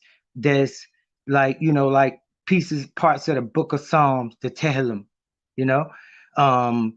parts of Ecclesiastes, parts of all types of books that's in the Bible. There's parts of Egypt, even the language of the Bible. When you say the word, now I'm a linguist, I teach mathematics, and I'm just saying this. Anybody, you ain't gonna find this in a book. So don't say like, where can I go look that up? Nah, that's that white man stuff. I'm about to say this, that it's a word called Tahuti, right? But when you say that word, that's Jehuda. That's Yehuda. That's the same word. And so what's happening here is that it's the same language that Moses spoke when he learned all the ways of Egypt, like you said, and these languages would have came right out of there, and little changes would have been made, but it would have been essentially the same language. And Here's a that's good what you question. experience. I got a And good that's what we question, teacher. experience. Say what Hey, now? teacher, I got a good question. So, which one evolved first, the word Tahuti, or Judah, or the people? You know, on a linguistic level. Now, consider Egypt as a language. I think you said which one Which evolved one first? existed Obviously, the first? people, in order The to people speak the existed language. first. Yeah, Okay. the people got to speak the language first. The language can't predate the people. No, I'm talking about of Judah. Well, I'm saying, like, which existed first, the Judean people or the language that the people was speaking? That came up with the word Tahuti. Which one did existed first, the word Tahuti or the people? I'm saying that when you know that the Yahuwah gave Egypt to us for a ransom. Okay, that's the first thing. When Ishaka Barashango was saying, Ishaka Musa Barashango was saying that all the names of Egypt, I was going to point out one of the names he missed, and I'm going to get to the point. One of the names he missed was Mitzrayim. Mitzrayim. That's another name for Egypt. That's one of the sons of Ham. Right. Right? You know what I'm talking about? So that's one of the names of Egypt. Just like Kemet, I think JJ 7000 was saying this, that Kemet is the word Ham. I agree. Kemet, same word. Yeah, I want to say this real quick, interject. Okay. I'm thinking that the word Tahuti, being an Egyptian word, because the Hebrew word ain't Tahuti. Okay, the Hebrew word, as you say, would be Yahuda. I'm suggesting that the word Tahuti being the Egyptian word because Ham predated Israel as a people, right? Mizraim predated Israel as a people. And Mizraim and Ham spoke a language before Israel ever was even conceived. That's why I'm asking which one existed first, this word Tahuti or this word Judah? Because you're saying that they're the same. Oh yeah, no. I can see. I see what you're saying. See what I'm saying. Okay, I is see that what you're saying. I see what you're saying. I got your question. I can see our people being born and took on that name that came before them, because that word Tahuti had to come before the people of Israel, because the Egyptians spoke a language before Israel ever even was conceived. Exactly. So you answered your own question. If I knew that was your question, I would have said the same thing to you. But yeah, I thought your question was something different than that. Yeah, but Go hold ahead on, with your y'all. message, Hold bro. on, y'all, because it's very possible. It's very possible, according to the book of, if you believe in the book of Jubilees, that the language that we call Hebrew, rather they called it Hebrew back then, before Abraham, before God, the Most High, taught it to Abraham, according to the book of Jubilees, the 12th chapter, God taught Abraham the language that is called Hebrew that had ceased being spoken by man from the tower. But before the tower, man was under one language. And if Hebrew ceased at the tower, that means Hebrew was spoken before the tower, even though they didn't call it Hebrew. Because Jubilees called Hebrew the language of creation. Meaning that when God created everything, he was speaking Hebrew, or what became Hebrew. But even in that case, that language predated Judah. Yes, it did. Abraham Judah predated. is the language. Right. Judah is a word from the predated Judah. This is what I'm saying. I'm saying the language and the word predated the people, because before there was a people called Judah, Yahudah meant something in that language. Right. All these words mean something in these languages. If we believe the story of creation, Adam spoke Hebrew. I mean, do you understand what I'm saying, Posse? I totally agree with you, brother, that was clear, that's clear. I think anybody would have to agree to you based on chronology and time that language, I misunderstood your question when I said the people. I thought you were talking brother. about the people of Egypt. I get you. But yes, you're right. I was Now, trying to ask with Apostle, try to get something straight with Apostle. Me and you already got that straight. I was trying to see. Yeah, I'm just trying to see what we straight with Apostle. I don't want you to think that I was in contention with you. I was just trying to get us on the same level. I got it. I just want to build on something right quick though. I'm gonna fall back, baby. Okay, that Apostle was saying, you know, like when it comes to Egypt and what took place in Egypt, far as the language. Say that again. What you mentioned about the language, Apostle, so I can make sure I say this right. According to the book of Jubilees, yes, the 12th chapter, yes, the Most High taught Abraham, yes, the language which is called Hebrew. That's right. It has ceased according to the book of Jubilees, 12th chapter. Right. Hebrews has ceased being spoken by the children of men. Yes. At the Tower of Babel. Before the Tower of Babel, man spoke one language. That's the reason why God came down and scrambled their tongue, because man could communicate. They had no problem because all men spoke the same language. So the Most High came down and separated the language and ceased the language of Hebrew from being spoken until Abraham. Then he opened Abraham's ears and Abraham's mouth, and Abraham began to converse with the Most High in the language of creation. And that's what Jubilees now that's according to the book of Jubilees, right? Right. Jubilees 12th chapter. Before you go forward, I want to commend you for saying that. I like how you, that's eloquence.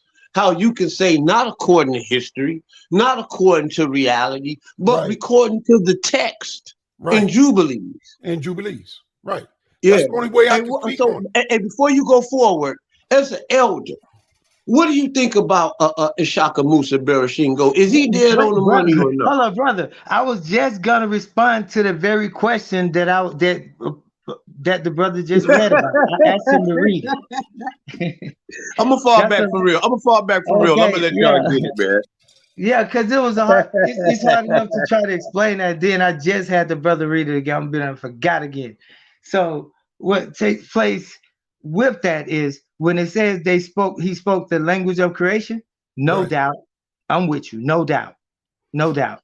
When you told the story of Babel, you added in some stuff that I agree with that you didn't say the first time. You said scrambled up the language, and you said separated the language, because that's what happened. The language wasn't destroyed. The city, the tower, the tower was destroyed. The tower was destroyed. The language just ceased. Yeah, but when you say ceased, the language just was, like you said, separated, divided. It was confused. The real word is confused. There it is in the word Babel. Confused. Yeah, I understand that. But I'm saying, what I'm saying is, not only is it saying that the original language that they all spoke, all man spoke one language. Since the Tower of Babel, they didn't speak that language anymore. That's what it says. They stopped speaking the language. Okay, and I agree, but let me just say something. I'm not saying this happened. I'm saying according to the book of Jubilees, this is what the book of Jubilees is recording. And I agree with the book of Jubilees. Okay. I agree with everything you're saying. Now, it's something in language called context and content. I understand. and it's something called facts and truth. So I agree that what's in the Book of Jubilees is a fact. It's a fact that he spoke in the language of creation. If the Creator was speaking, that's the only language it could be. So Hey, I brother, agree. Babylon Don. Yes. You say you're a linguist? Yes. I'd like you to come join the panel more often and hang out with us, bro. Right. Yeah, I teach linguistics. I study all type of languages and different things like that. I teach mathematics. I'm a mathematician. I study biblical mathematics. I'm into all of that. Revelation Hey, 13, Helenta. 18. Hey, So Helenta. Hold up for 1 second. Helenta Artefani. أنا أتكلم بالعربية. هل أنت عارف عني؟ Fanilal the Batal. You know what we're talking about, brother? Man. Me, I speaking in Arabic. See? We're talking about Hey, tell me this, JJ. Now you, because you starting to let learn me something. say How something. can you? Hey, JJ. Hey, JJ. How can you tell when I'm speaking in Arabic or Hebrew? How? Hey man, 7,000. There's many mysteries to the 7 and the thousands. How did you know? How did you know which one I was speaking in? You getting good. You be listening to me. Right, I'm learning. Well, be cold. Let me tell Hey, y'all no, brother, the new brother, man. Hey, we like to invite you to join the team, man. We like some brothers. Like we got different people. Hey, listen though, this is funny though, because whenever I tell people I'm a mathematician, they say something like, "What's 79 times 79?" Right. Like, you be like that's not what a 164,083. does. That's not. That's not what a linguist does. A linguist does not speak every kind of language. A linguist studies languages and studies the etymology Connection. of the language, the Etymology. philology of the language, Right. studies the syntax, the semantics of a language, the conjugation of words, things like that. So even though you speak Arabic, I could basically speak Arabic with you.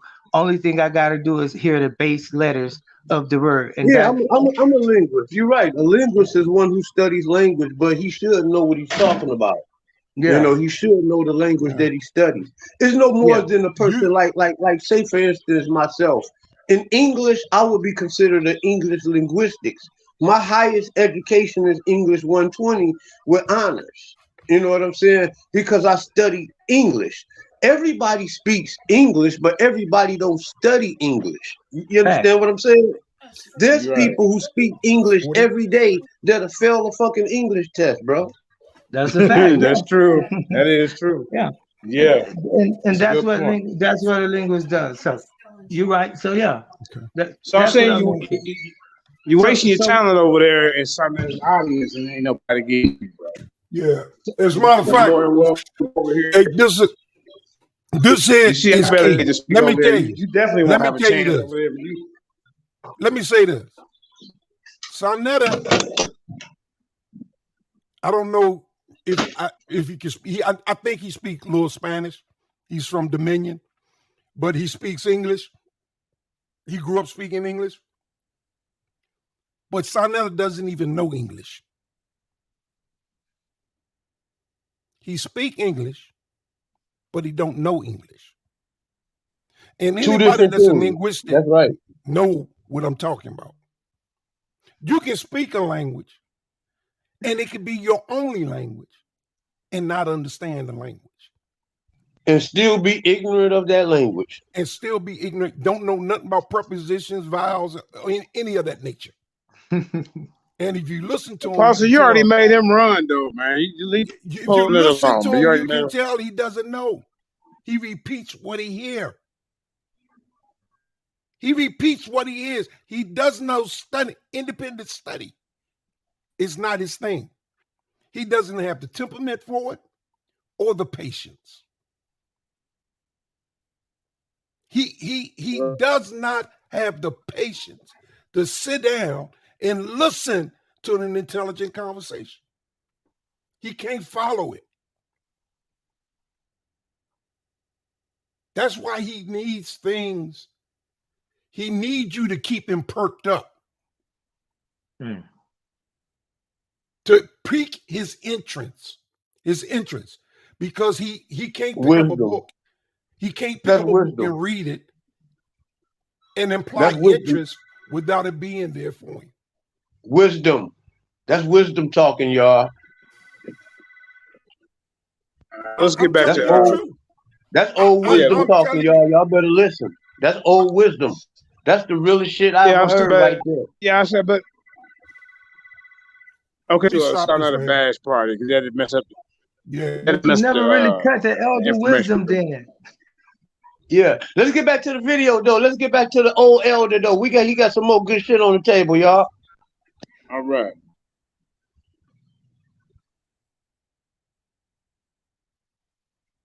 Say, hey, wait a minute. Aristotle and Alexander say, hold that. They tearing up some stuff. Yeah, we need to come out of the caves. Right. Say, man, stop them. They had burned up most of it by then. What Aristotle could reasonably understand, they stole all they could now. What he could reasonably understand, he translated into Greek and put the names of his friends on. Some of these people may not even have existed. And it became known as a body of literature called what? Greek philosophy. Oh my God. We're going to go into that in depth. Did you hear what he said? Philosophy. You hear that, Terry? Two. Man. We're going to study this one, Stolen Legacy. And that's how to show you that either they will destroy it or they will burn it up. Right. Or they will destroy it or they'll steal it. That's what I mean. They'll destroy it or they'll steal it. Van Sertimus. Either they would destroy it or burn it up. See, this is why Rob Bourne is concerned about not what happened in the land. You see, he's concerned about what happened not when they got on the boat, but what got off the boat. Because that boat was like a time machine. You dig? Whatever you was when you got on that motherfucker, you wasn't that when you got off. You best believe that. You was a straight slave when you got off. And everything that you was when you got on that boat. You understand? You wasn't that. You were a new creation. That's right. So he want to fight with you about. He want to fight with you about what happened when they got off that boat.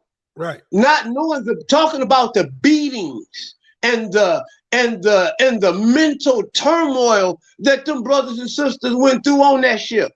Add 64 to the year 1719. Add 64. Right. Let me say Add this the real number quick. 64 to 1619. Let me say this real quick. Up with the true date. You'll come up with the true date for America.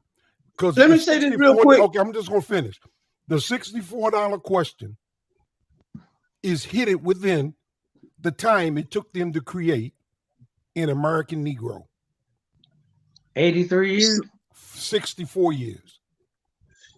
Something very important happened. 64 years it took to create an American hold on, Apostle. Negro.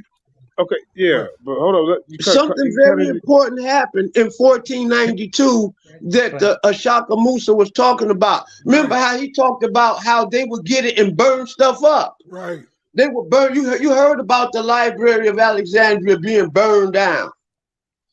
You understand what I'm saying? You heard about the great institutions of knowledge being ransacked and torn down and burnt down. Yeah, but Alexandria is no proof of that one. But go ahead, man. But at any event, that has nothing to do with the fact that the records say it was burnt down. That is a sufficient excuse for it not being there. I'll say this, and I want to land my plane. In 1492, the reason why you have no evidence of the children of Israel in Africa, because something happened. Okay, of course there's no evidence of Israelite anything in Africa, but a banning took place in 1492 when Askia Muhammad usurped the throne from Sunni Ali. He banned the children of Israel from the king. He ended the Malian Empire and started the Songhai Empire and banned everything that the children of Israel did, and all of the Arabic and Phoenician records that was in the University of Timbuktu, Quetta, and Sankore was all translated into Arabic. Right. True.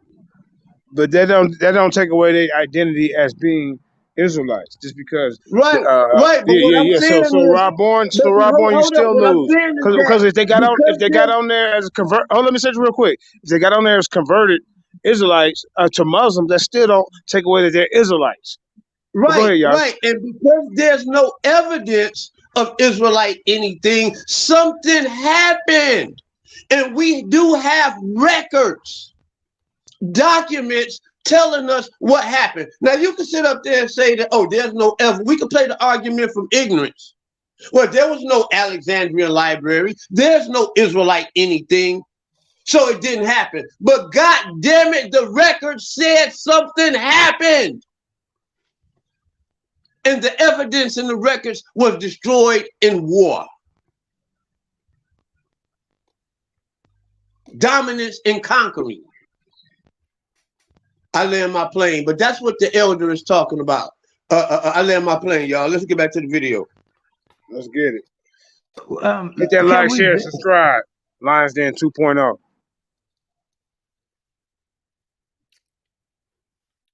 Go ahead, Babylon. I think you wanted to say something. I was just gonna say that, like the Library of Alexandria, if you look up its location, it's near the Nile Delta. If you look up the city of Salam, it's near where the Library of Alexandria is. If you look who is the king of Salam, the king of peace, you'll find out that his name is called Melchizedek. There was a library in Alexandria. It was looted, and the information was taken to Greece by Alexander the Macedonian, who is the son of Philip of Macedonia. Not according to the text. The Edomite. Well, according to that's the text. right. The Edomite. Fact. That's right. That's right. Fact. So yeah. So they did take it. Well, brother from my research, and that's Esau. Brother, and that's real quick, from hold the information right now today. Listen, real quick. Listen, real quick for that Alexander thing. I can't let it fly because there's no stone. They can't find no evidence at all of this library. None. Yeah. One reason if he can show me a stone or anything like that, I can't let that fly. And that was one of my main points of looking to who he's Well, don't let it. Don't let it fly. Don't let it fly, JJ. But while you not letting it fly, do know that you're talking and speaking and promoting a logical fallacy called the argumentum ad ignorantum, the argument for ignorance. Hold on. Yeah, because nothing can be proven like that. It's nothing in the world we can prove. Archaeology just showed a video on YouTube. The city of Alexandria in Egypt is in the sea. They went under the waters. They see the pillars of the city, the entrance to the gate. It was right on the coast, and right now it's underwater. That city There's no council. Is there is no council of Alexandria. Listen, there's no council of Alexandria during the time Tahuti was talking about. There's no council. I'm not talking right. about, And there's no evidence, but what I'm saying is that there's no archaeological evidence, meaning there's no stonage of that. But there's also no historical record, and that's why you beat Tahuti. Fuck all that archaeological shit. That's some new shit the white man use only to claim dominance in this world, bro. All right. What I'm telling you is that how you beat him was that he only said the Alexandrian Council once or twice. He kept Alexandrian Library once or twice. He kept harping on this Alexandrian Council, and what I'm saying is that there is no historical evidence of an Alexandrian Council at that time. The Alexandrian Council that existed was well after Christ. Yeah, 312 AD. And Yeah, they yeah. weren't talking about So no there's Bibles or no nothing like that. They were talking about historical. street codes and all type of stuff Right. like that. Right. Right. When we talk about the text, we're talking about the historical records, the text. There's no historical records. There's a difference between archaeology and Okay. anthropology and history. Just because there's no archaeological or anthropology records, we do have historical records. And that's why I fancy on being a historian. But it's a library, so if we got the bibliothèque, if we have the literature or the text, why would we be looking for a stone building when it's a library? If they say it's a library information, first of all, the Egyptians recorded their information on the walls so we could see the walls, and it wasn't just in one city. Like the brother said, it was in Thebes, it's in the next city up. You got to teach all these people and they different schools. We know these things. The same way a person could sit up and say Constantine. Can't prove that. Show me. Say Yahshua. Prove it. Show me. Right. Anything you say can't be proven, not in the way he talking about prove it. So let's not play the language game and be for real about the thing. Like the other brother saying. He right about that. That's an argument from ignorance, because the only thing it does is promote a way of saying something that can't be proven. Right. He can't prove the Big Bang. He can't prove the Earth was no older than 6,000 years or older than 4.8 billion years, like he said. No one can. Yeah, he can't do it. Right. He can't do it. Now we as the children of Elohim, we should know the date. It shouldn't be no doubt. We should know the math. We should have read the Bible. We should know what 6 days of it means. Yeah, that's for another conversation. Let's get back to this though. AJ, before we do that, I want to say all one thing. of us on the panel. We should know what that means. All of us on the panel don't agree with 6,000. The Earth is only 6. Right. I don't. No, I ain't saying I'm not going to argue about it either. Yeah, me neither. But I'm saying that it's a quote in the Bible, right? And since I'm a mathematician, I'm gonna land my plane like they say with this. It's a quote in the Bible, and I challenge the other Hebrews with this. I said, tell me what this quote means. One day is like 1,000 years, and 1,000 years is like unto one day. Mm-hmm. When you could do that math, come holler at me. Okay. When you can tell me what hold on. Let me say this real quick. Okay. We get real far off what the elder was talking about in the video, though. No, that's okay. Yeah, this is good. Hold on, real quick. Putting on tennis shoes is like Air Jordan is being like Mike, but that don't make you Mike. You said 1,000 years is like. See, those are key words. That's not specific. Right. That's not accurate. It's like. That's what I'm saying. So we can't just say, okay, well, it's like. Okay, well, like 8,000. So I mean, you're attacking the word, but not the sentence. Answer the question, not the syntax, the content. What does it mean is the question. I ain't asking you about the words in it. I'm asking you about the entire phrase. What does it mean when I say one day? Establish what one day is. Yeah, what's one day to 1,000 years? And see, one day is not according to the Gregorian calendar 24 hours. A day with the Lord is not like 24 hours that we will call a day. A day is only the daytime. And the night was called something else. It was called a watch. So Christ said, are there not 12 hours in a day? But today they say it's 24 hours in a day. That's right. I taught that. But go ahead. We have to determine even then, because it's not specific as to, because the sun didn't exist. So we know the first day or the second day or the third day had nothing to do with the movement of the sun, which established days, which established nights. So we have to figure out, and I don't think anybody can, how long a day was. You're welcome, that's not the necessary point where you say, I don't think, because what we dealing with the scripture. So now we want to answer the question. We want to answer the question. Just say this answer then, I don't know Same thing. what one day Yeah, is to it's 1,000 years. the same thing. I'm Yeah. just All right. Let's Again, get back that's to how it, we y'all. make progress. right. Hey, let's get It's back the to same it. We'll thing, come though. back on the next commercial break. Okay. Knowing and thinking is the same thing. But go ahead. This All right. okay. All right. Let's get back to it, y'all. All right. Then we'll come back and build again.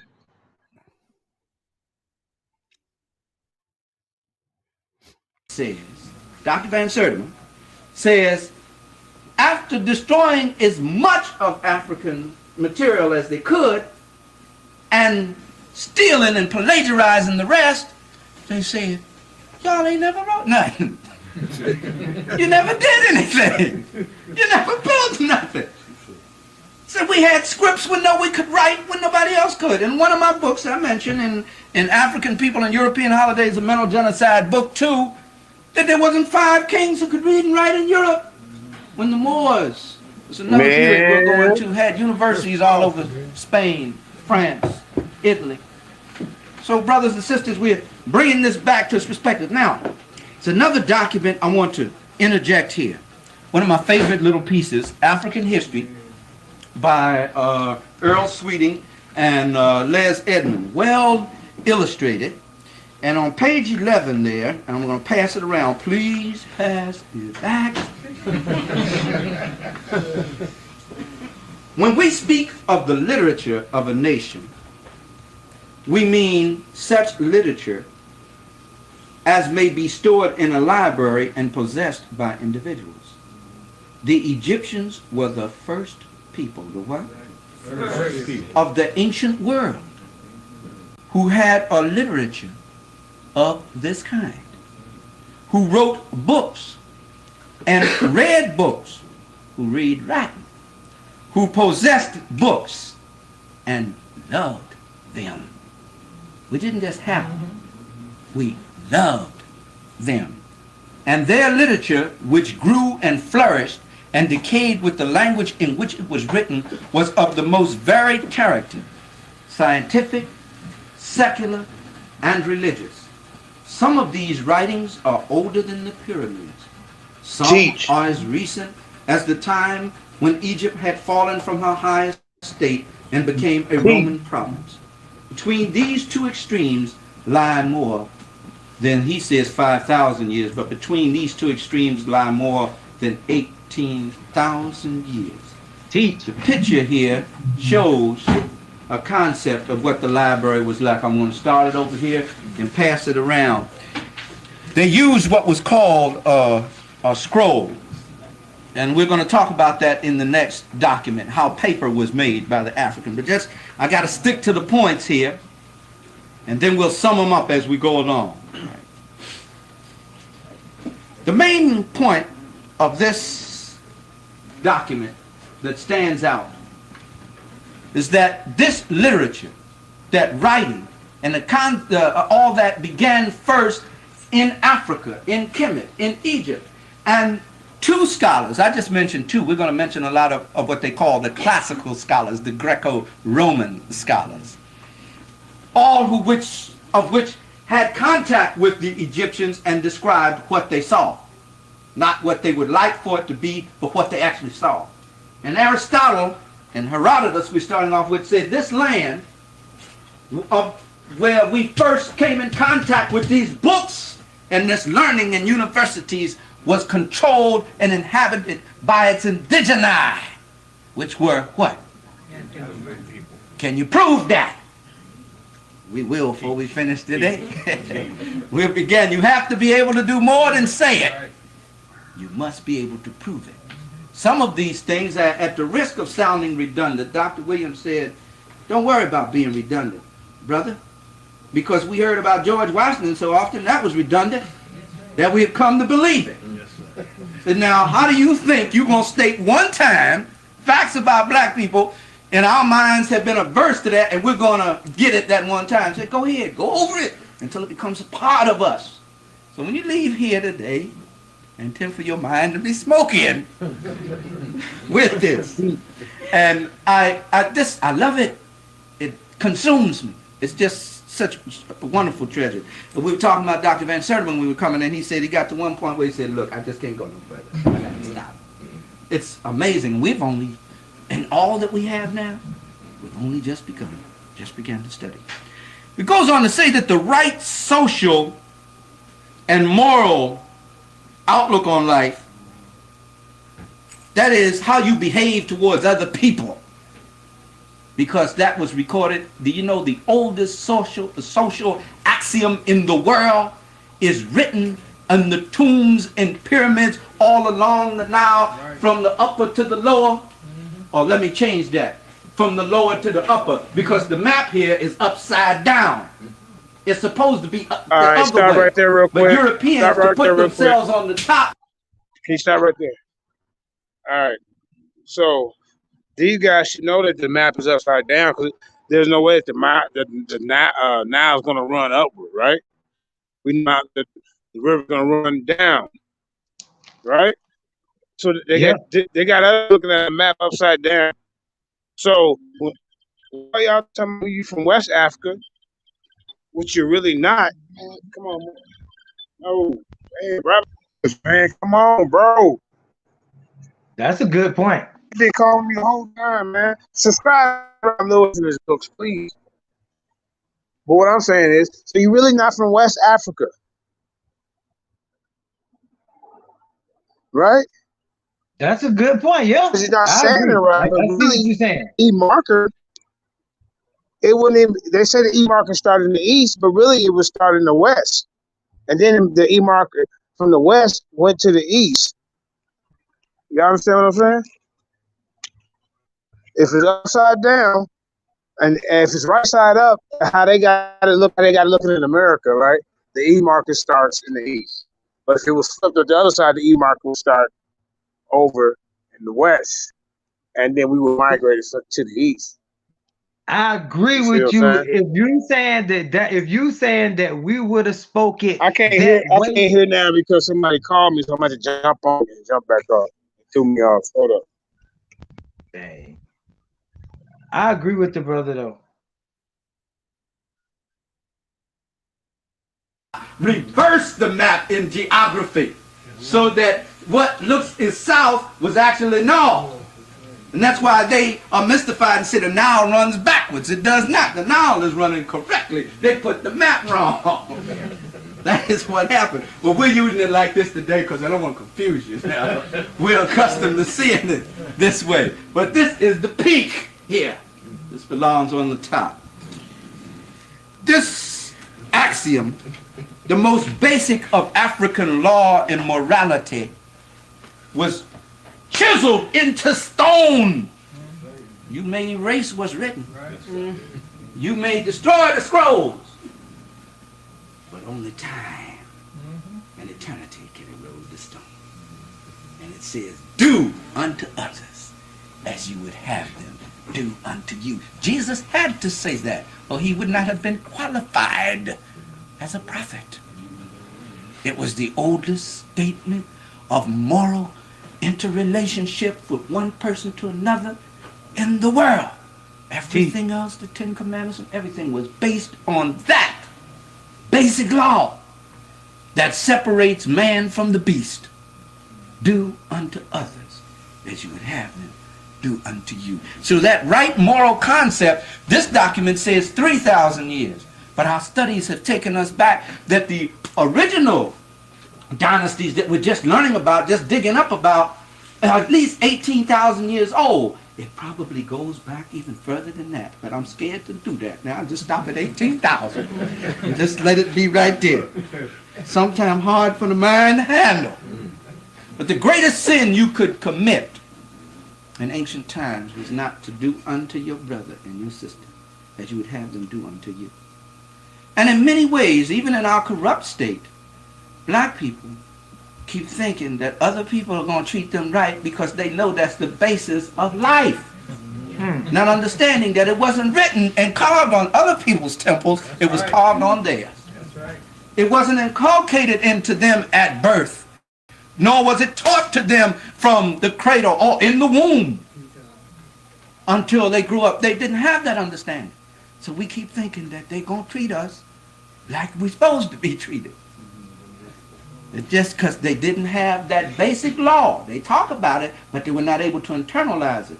We were able to internalize it better because we had it so much longer. So every moral precept that you find in the Bible and everything did not come from the Hebrews, but through the Hebrews. I think I have made that point sufficiently. If not, you can ask me more questions. Let's go to the next document. You ready for that one? We'll go to document 2 now. We're still talking about what question are we answering? Who wrote the Bible? The entire Psalms, document 2 in your source paper, and the Hebrew Christian Torah, I just brought up another word we're going to have to deal with, are reeked with direct copies. What kind of copies? Of works written word for word from the African, Egyptian, Nubian, Cushite, you know, Dr. Ben, he goes on like that, sayings and teachings. This should not be surprising to anybody, since Moses and most of the earliest Hebrews in Genesis and Exodus were all Africans. They were born in Egypt. Even the theory of monotheism, we're going to get into that, the belief of one God above all others was taught in before the birth of Moses. So naturally before the birth of Christ. You right, brother? Yes, sir. That's from Black Man of the Nile, page 72. Dr. Yusuf bin Jurchani, who reads walls. Yes, he does. Yes, he does. At top speed. Yes, he does. We are blessed people to walk the earth with these folks and share the same space with them. Let's get on into this document now. Much of the Old Testament as it appears in today's Bible, the Bible that most black people have in their home, was directly, I got to put emphasis on that word, I must put emphasis on the word, directly copied when Europeans finally learned how to write. I'm not being nasty now, I can prove it historically. I'm not being a racist or nothing, I'm just telling the truth. When they finally learned how to write, they copied directly from the ancient writings of African people. And one of the people, although they were not Europeans, they were Hebrews, were a group of Africans. They copied, all right, they copied directly from those ancient writings. Now, when one studies the Bible, you must always keep that in mind. You are not reading an original,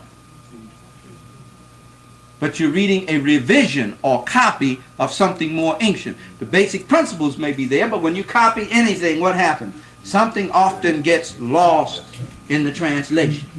And this is not an attack on the Bible either, so don't take it that way. I'm trying to put it in its proper perspective. When you pick it up now, don't expect divine light and stuff to come out of it. And thunder and lightning to hit you if you question it. Because you're dealing with a book that was handled by humans. Anything handled by humans, no matter where it originates, something happens in the process. Now the Psalms, which we're going to talk about later, the favorite book of black people, we're going to talk about in lesson 4 of Akhenaten. One of his Psalms is direct, word for word, with the 23rd or the 104th Psalm in the Bible. The Torah, let's break that word down. The word Torah means law, and it's the first 5 books in the Bible, which is Genesis, Exodus, Numbers, Leviticus, and maybe I got them a little bit out of sync. Deuteronomy. Yeah, I know the 5 of them, but I mean I have them in sync. But you know the first 5 books is called by the Hebrews in their tradition the Torah. You ready? Are you ready? All right. Now, are you ready? All right. Now, we raised another word here that we must deal with, and that word is testament. It comes from a Greek word. Now, I know, I told you this is university level information put in everyday words, but don't let none of this back you up, nothing but language. You spoke them all, you created them all. Diatheke. Diatheke. Greek is where the word testament comes from.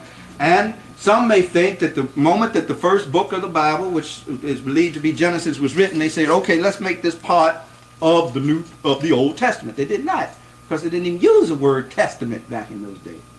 The word testament was not applied as the Old and New Testament to any of the writings of the Bible until this brother need a chair? Yes, sir. There's one right here. Get this brother a chair, please. Make sure that he can come on in here. In 155, you can write these dates down, because at the end of this, I'm going to give you a test after we finish this one. That I hope that don't run you all out here. But one of your accomplishments is going to have to be your map that you fill in, and the other is your chronology, your date. So you may be taking them down all kind of ways now, but at the end of seminar all sessions we have, I expect you to hand them to me in sequence. All right, but they were. We're going to, a name comes to mind here, another African in another period, Tertullian in 155 of the Christian era, CE, and the other name is Origen. And say, Brother Origen, you were 185 to 254, and Tertullian is 155 to 230, and these are approximate dates of the Christian era. These two African bishops of the original Christian church were the ones who put the appellation or the designation diatheke or testament to the Bible. That's when it started, at that time. But nobody knew it in Moses' day or Jeremiah's day or Isaiah's day. They did not call it. And this was in Africa. The word means diatheke, covenant, contract, or agreement. It was what it means. And to Tertullian and Origen, these early church fathers, they said, what we're looking at here in the Old Testament books seems to be an agreement that was made between the Creator, or Yahweh, and the children of Israel at that time. So what we're looking at in these books that they're writing about the life of Jesus, and since that period, is a new agreement between the Creator and not only Israel, but the world. That was their theological concept. No way of proving it. But that's how the word testament came about there. He says here that Moses and all of the other Hebrews were indigenous Africans. We're going to discuss that in detail as we move on here in lesson 2. But the thing I really want to give some real attention to is this. The word monotheism. Mono meaning one, theism meaning God. Greek. We'll discuss later as we go on why you run into so many Greek and Latin words here in this study. Dr. Williams, again, gets into this in The Destruction of Black Civilization about this idea of one God. And we need to stop here and give some thought to it, because it is claimed that the Hebrews, or commonly called Jews, were the first ones to bring the concept of the one God to the world. Historically, that is not correct. Not even Akhenaten, who we'll be talking about later, whom they say, well, he was a couple of hundred years before Moses. He actually did it. No. It's a concept that has existed among Africans from time immemorial. Let me read from page 244 of The Destruction of Black Civilization. Dr. Chancellor Williams, my granddaddy, spiritually, says, there was no problem. He uses here, first of all, if I read this statement, this reference, he's using as a study the kingdom of Cuba in Central Africa. But he says, as using this case study, it is reflective of the attitudes and concepts of a continental Africa, of basically all Africans. This is how we felt about religion and God. There was no problem of religious unity in Cuba because there was no problem of religious conflicts in traditional Africa. Where?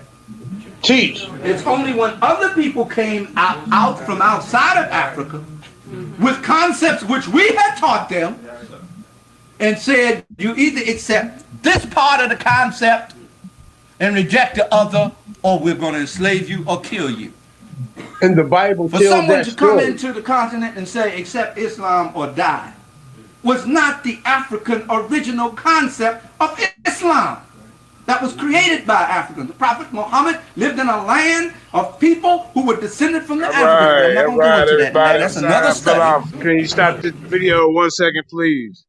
Hey, the Bible tells that story. That story he talking about right there, that is the story of the Bible. Yeah, right. I'm gonna let you get into it, but listen, y'all.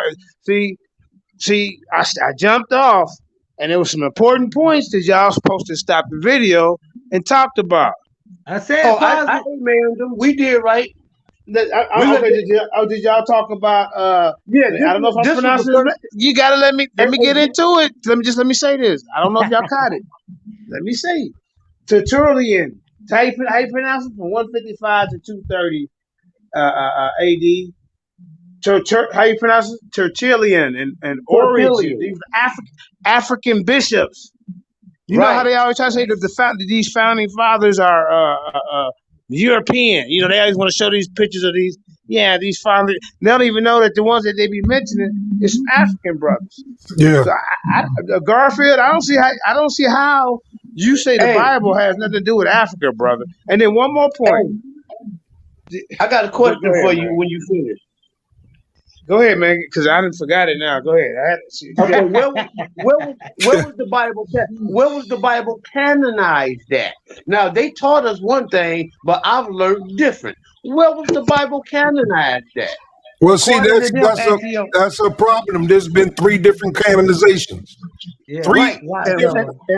And all the real canonizations was in Africa. Yeah, I don't know about that, but I know it's been 3. As late as Apostle. All the real canonizations was in Africa, wasn't it?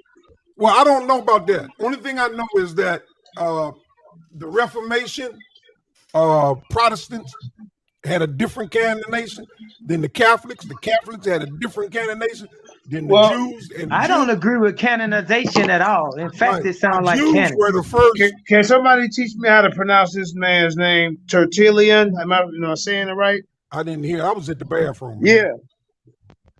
And then the other one was Origin. 185 to 254 BC. These were African bishops. Yeah, from Carthage. Okay. So, when they be quoting them, I be hearing Garfield quoting both of these guys, and he never said that they was Africans. Yeah, they were Phoenicians. They were Canaanites. Man. He don't know. Yeah. What do Garfield know? They were Phoenicians. They were Canaanites. Okay? They were black. They were Hamites. And they were Africans. They were from Morocco. They were from Morocco and Tunisia, that area today. That is called Carthage. Right. That's still Africa, bro. I don't care if because I don't know why they're so fascinated with West Africa so much when, according to this American map, the E marker started in the East. They racist. They want to try to sit up there and take North. Dr. Ben and John Henry Clark always talked about, and I got a book right here in my hand called The Scramble of Africa. And that's what they talked about, how people in that book, Dr. Ben and John Henry Clark, and I challenge any Negro about this. He talked about in The Scramble of Africa, how they tried to make North Africa European. Well, we know that. That's a fact. Yeah, Oriental at that. The Oriental Institute by Rockefeller. They still doing that today in Israel. Rockefeller got a museum right out there. Fact. Well, I hope y'all know I forgot my second point, but it'll probably come back up if you just rewind it 30 seconds. Check it though. He mentioned upside down before you left, JJ. Nah, that was the whole point. I had two. I was out, sharing the video and. People calling me, I said, I know my team gonna stop it on an important point, boy. Y'all just let it slide. That's a goddamn. Wait, JJ, let me mention this about the upside down. The upside down. Yeah. Finish talking about that. What you think about that? Yeah, we was talking about the text. That's what we're talking about. The focus here about Ishaka Barashengo, Musa Barashengo, he's saying that the text is what they, messing with. He's talking about the text. So when it say upside down, I just want to say that when people came into Egypt, they would take stuff and turn it around and make it different ways. They would turn everything upside down, like the map. They would take what's black and call it white, and make black bad and make white bad, white good, because this is what they doing outside. You see what I'm saying? They taking it and making it there. Hey y'all, I'm gonna need y'all to hold this down, right? I'm gonna have to go. I gotta go out real quick. All right. All right. I want to say this real quick. That for anybody who don't believe me, look up the Conference of Hippo. Everybody think that the Bible was canonized at the Conference of Nicaea, and that is a lie. Okay, the Bible was canonized. I can clear that up. I can clear that Everybody up. don't think was that. Not. Right. Only The Bible they took care at the Council of Nicaea was young brother, God is one, and young brother. Young brother, the elder would tell you that before your time, they taught that the Bible was canonized at the Council of Nicaea. Yeah, that's what they taught. Not yet. They only. I agree, thing but they you said discussed everybody at the think Council that. of Nicaea was whether the Father, Son, and the Holy Ghost was all one. That was what the discussion was about. That's right. That's right. The Bible was canonized in Carthage. This is why Tertullian and Origen was the first forefathers of Christianity. The Bible was first canonized at the Tertullian and Conference of Oregon. There you go. Yeah, I was saying it right. The Bible was first canonized at the Conference of Hippo at Carthage. Right. I don't know about the first, but I know that did happen. But I know the Jews did it before the first. Yeah. Like Well, that's not the Bible. That's the Tanakh. Yeah. Right. Yeah, we're talking about the Christian Bible. Right. Understand. Under the new covenant that he was talking, that the elder was talking about. Understand. I do understand what you're saying. Exactly. All right, I'll fall back, y'all. The Carthaginians are Hannibal and Hamilcar's people, right? I'm sorry, I never heard of him. Who people? Yeah. Hannibal and Hamilcar, his father. Milcar was the original Hercules. Okay, but I was just saying, and you know that their original name is Punic, not really Phoenician. Yeah. Okay. Yeah, Punici. Actually, the Punici. So that's tied back into Egypt because the Egyptians used to say they go to Punt. And the T, that's one thing I want to say too. The last thing, don't say Tehuti only, because that's what they teach you to say. The letter T is feminine and it don't even make a sound. Like I said, it don't make a sound. We don't pronounce the T in I said. And so the T wasn't even there. Tehuti, you gotta change your name, bro. Fix it up. Wait, let me tell you. Hold on, wait a minute. We gotta help Tehuti out. Now, how do we? Wait, you just blew JJ mad. I want to show you something because I mentioned Judah, Yehuda. Listen, it's DJ Houthi, like Jehuti. It's like just like Judah is Jehuti, like Django. The D is silent. Yeah. So it's like a Y. Yeah, and it's the same word as Yehuda. And then watch this. When you say Thutmose, Thutmusa, like the Shaka Musa, Barashengo. You see? Like Musa. Or just like, but Musa is the name of Moses in Hebrew. It's Moses. That's right. So I'm saying when you ask me the question, which one the oldest, that's what I was trying to get to. In Hebrew is Moshe. Yeah, so then that's the same language. Hebrew is Egyptian. Actually, the air is a little bit too much. It's Semitic is Egyptian because Hebrew is not a language. Actually, it's just straight Moshe, like the Moshe. Yeah, but I mean, it's many derivatives of the word. Like you could say Moshe, which means to be drawn from water. You could say Messe, which means alligator fat, which is what a person is anointed with in Egypt, how they anoint the Messiah Yahshua, that's alligator fat. That's Mesed, the same word as Messiah, which is Moses. Yeah, but if we look up the alphabet for Mo, there is no reason to put that at the end of the word, tell you the truth. You know what I'm saying? I'm just being honest. Just like Noah. You know, a lot of people say Noah is Noach, but really Noah is Nok.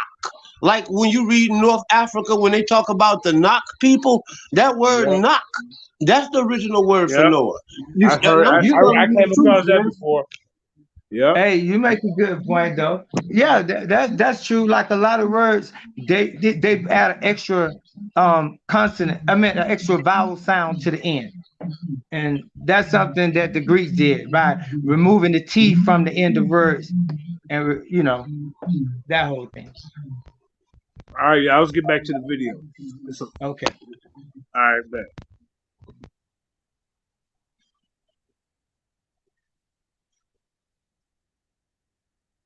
And concepts of a continental Africa, of basically all Africans. This is how we felt about religion and God. There was no problem of religious unity in Cuba because there was no problem of religious conflicts in traditional Africa. Where? It's only when other people came out from outside of Africa with concepts which we had taught them and said you either accept this part of the concept and reject the other, or we're going to enslave you or kill you.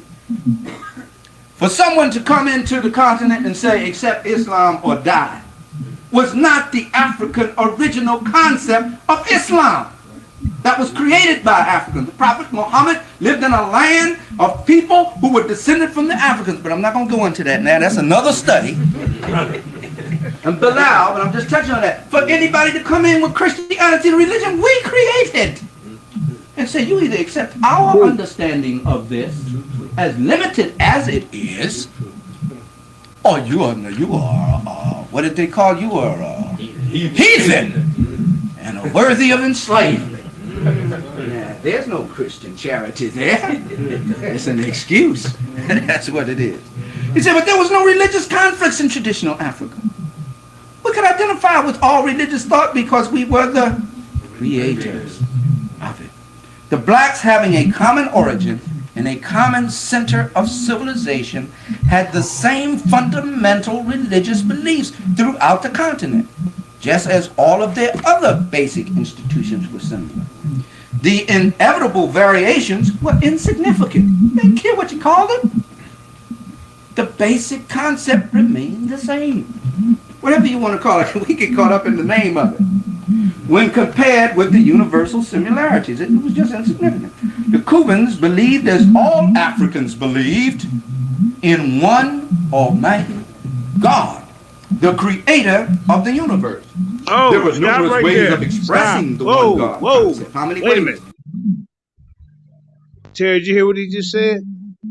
Yeah, man. Hey, I'm just thrown for a loop. Go ahead, man. Go ahead. Yeah, he said the Africans believe in one creator God. One. Yeah. They may have many different expressions of him, of this creator, and they express them like through Ifa and all the different orishas, whatever you call them, different ones that you can relate to them with on that. But and when it's all said and done, that monotheism is an African belief. Facts, JJ. Yeah. But you know, when you talk about orishas are not gods. Just like those are the in betweens. So I'm saying that's the essence of it. But yeah, see, I don't know why we say that though, because Psalms 82:6 say ye are Elohim, all of you children of the Most High Elohim. So we are Elohim. Why would we say they're not God? What would they be? Right. We not men. We not mortals. Right. That's for the Gentiles. Right, but that's like you. What you're doing is looking at the whole forest. What we're trying to do is examine one tree by tree in the forest. I see what you're saying, but when you get down to it, they're gonna be practicing our way of life like he said, the one, when you get down to it, they're gonna be the one creator. They gonna know that. Well, my purpose of showing this is to show Israelites that this God is not, our God is not just technically our Israelites.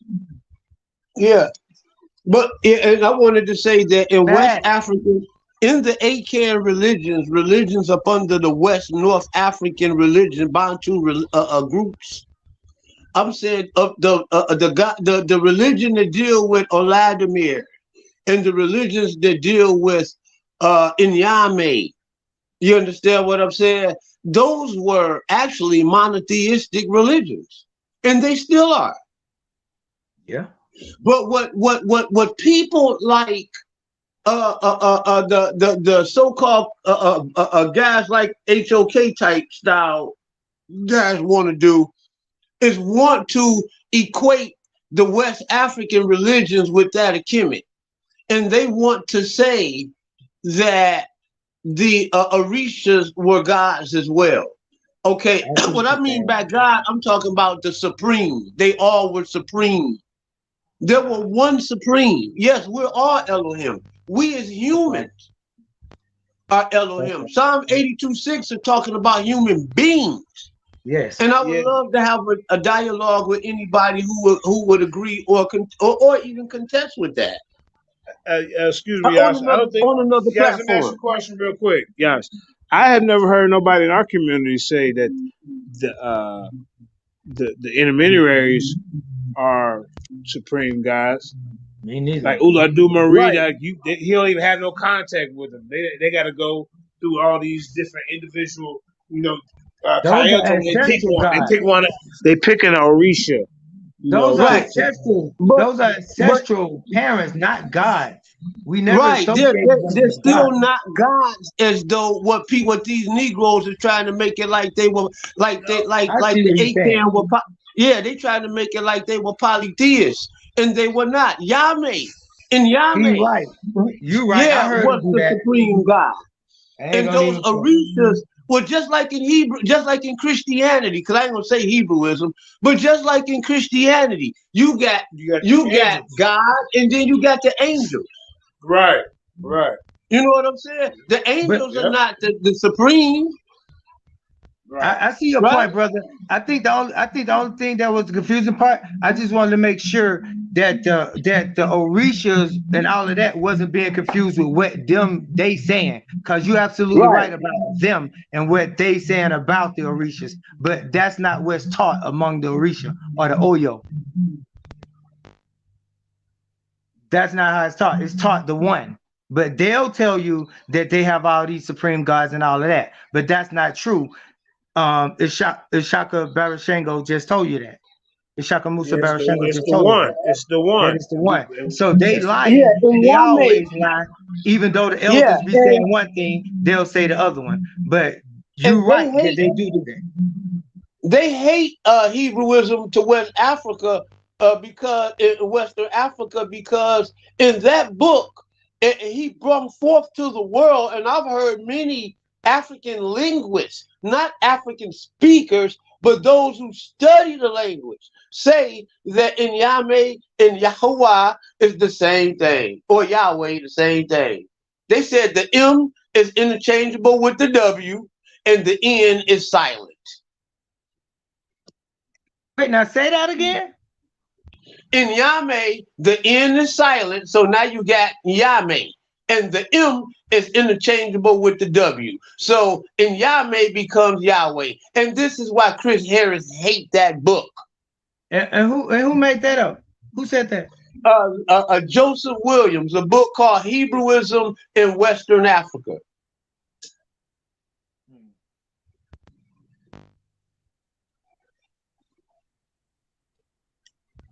Dr. Chancellor Williams or Joseph Williams, family?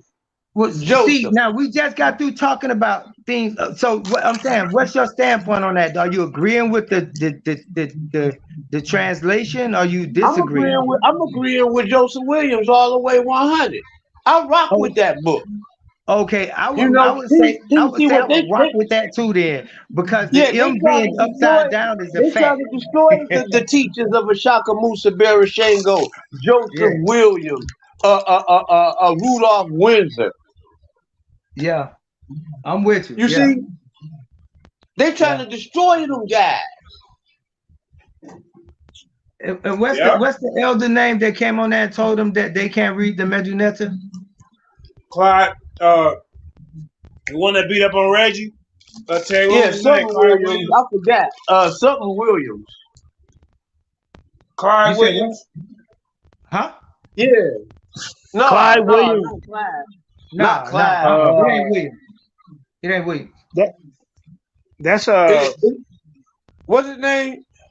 That's Cephas Black's master teacher. Cephas Black's master teacher. Walter Williams. Yeah, Walter Williams. Walter Williams, yeah. That's right. Yeah. Hey, but Walter Williams make arguments from ignorance, and he's a bad motherfucker at it. You know what I'm saying? Yeah, but I like his approach at it, because his approach is an argument from ignorance, but it's even hard to even argue that the way he does it. But see, what at the end of the day, 99% of arguments is gonna be for ignorance. But I will say this: not really. Actually, not even at all. You know what I'm saying? I mean, not if we had to speak logically. But let me say this: his ultimate point, we had this saying a long time ago. It was the message of the messenger is right and exact. Right? It didn't mean that he was all the way right. It just meant that when you get down to the nitty gritty of it, though, the question ain't answered, though. Yeah, it's just like the apostle. It's just like when the apostle was talking from the book of Jubilees. He said, according to the book of Jubilees, that can be used as evidence, because I'm going using the book of Jubilees as evidence. I'm not making an argument from ignorance. I have reason to believe that book of Jubilees is evidence. I agree. You see, this is my evidence. I agree. You know, I'm not saying that they've been taught to reverse. Because they've been taught to go outside the book of Jubilees and find a source or a research or something like that to get it. A reference, one of those R's. Hey, look, to say that there's no Israelites or no history or evidence of Israelites in Western Africa is an argument from ignorance, because the history says otherwise. Well, see, on a philosophical level, this is probably the only time I get to say this. From a philosophy, which is the highest degree they can earn, and a scientific view, everybody that knows physics and metaphysics knows that science is a physical science. It's a physical study. It has absolutely nothing to do with metaphysics or the spiritual world or the transcendental. These words don't exist in science. So for them to say that they are scientists and they science-based to even have a religious argument is stupid, because the science of their physics could never cross the line and even discuss what we're talking about here. It's a totally different language. Well, that's facts. You know what I'm saying? You know, yeah, that's fact. They don't have the word soul in science. They don't have the word spirit in science. So then where do we start talking? Yeah, even Mudawa said that there's powers in metaphysics, but science doesn't confirm that. They don't even have the word conscious. And Mudawa swears up and down he deals with science. He actually got on the show with us and said that on a metaphysical level, there is something behind that. But hey, man, y'all gonna lay off my student while he ain't here, man. That's my student. I don't know what he's talking about. I mean, I'm just joking. Yeah. You remember that? What's that last part you said though? I didn't even hear it. Mudawa was saying how there's something behind the power, you know, of prayer and metaphysics and stuff like that, but science doesn't confirm it. You know, he was telling us how when things go wrong. That sounds like double talk to me. I mean, they don't admit it. But do you remember that? They don't admit it. Hey Jay, do you remember that conversation? And he was talking about how when bad things go bad, how the Israelites come to him and cheer him up and boost him up and give him strength and all of this type of stuff. He said that there's something behind that. He can't explain it. That's called God. Well, they know about it. It's power in numbers. But he's you an know, atheist. they make They call that the God of the gaps on you know. Yeah, that's right. Yeah. Yeah, we're gonna say God did it because we can't explain it. No, we're gonna say God did it because we say God did everything. But people that taught on this before, was one racist German. His name Immanuel Kant, K-A-N-T. If you want to check him out, it's another Scottish dude named David Hume, H-U-M-E. He taught on that. About that religion and metaphysics and science, like Arthur Schopenhauer and Ludwig Wittgenstein. These people already squashed this argument that they having about science and religion. This is old. That's just rhetoric. It'll never happen. It's just a waste of time when you try to make you talk about them Enlightenment year guys.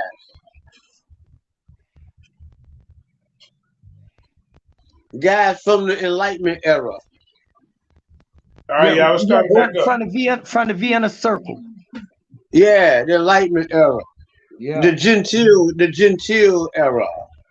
Yeah. But that's where everything coming from right now. This right, left, Marxist, socialist, fascist talk, communist, all that. That's from this right there. Yeah, it's coming from that era right there. Yeah. Hey, it's important that people know about this, because those people, the ones that set the stage for what they call in Freemasonry, what they call in what they call in the government.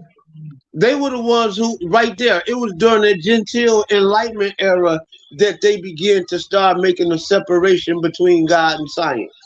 Yeah, those are the founding fathers of the United States. When I say the United States, I'm not talking about, I know we got the African kings, I know, I'm talking about they are their psychological, political, philosophical, you know, pantheistic, pornographic fathers of the organization called the United States.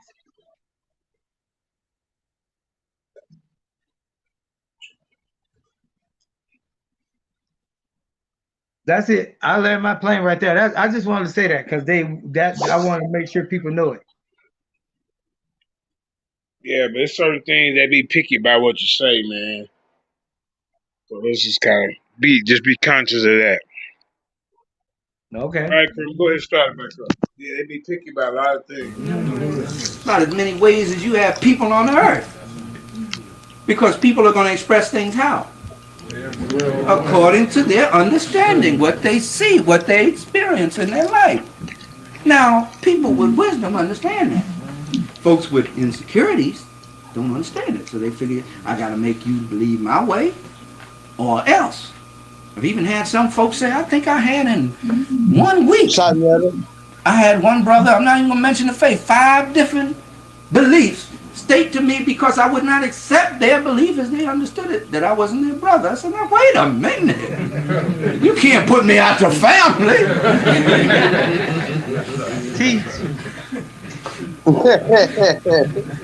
He might be identified with the sun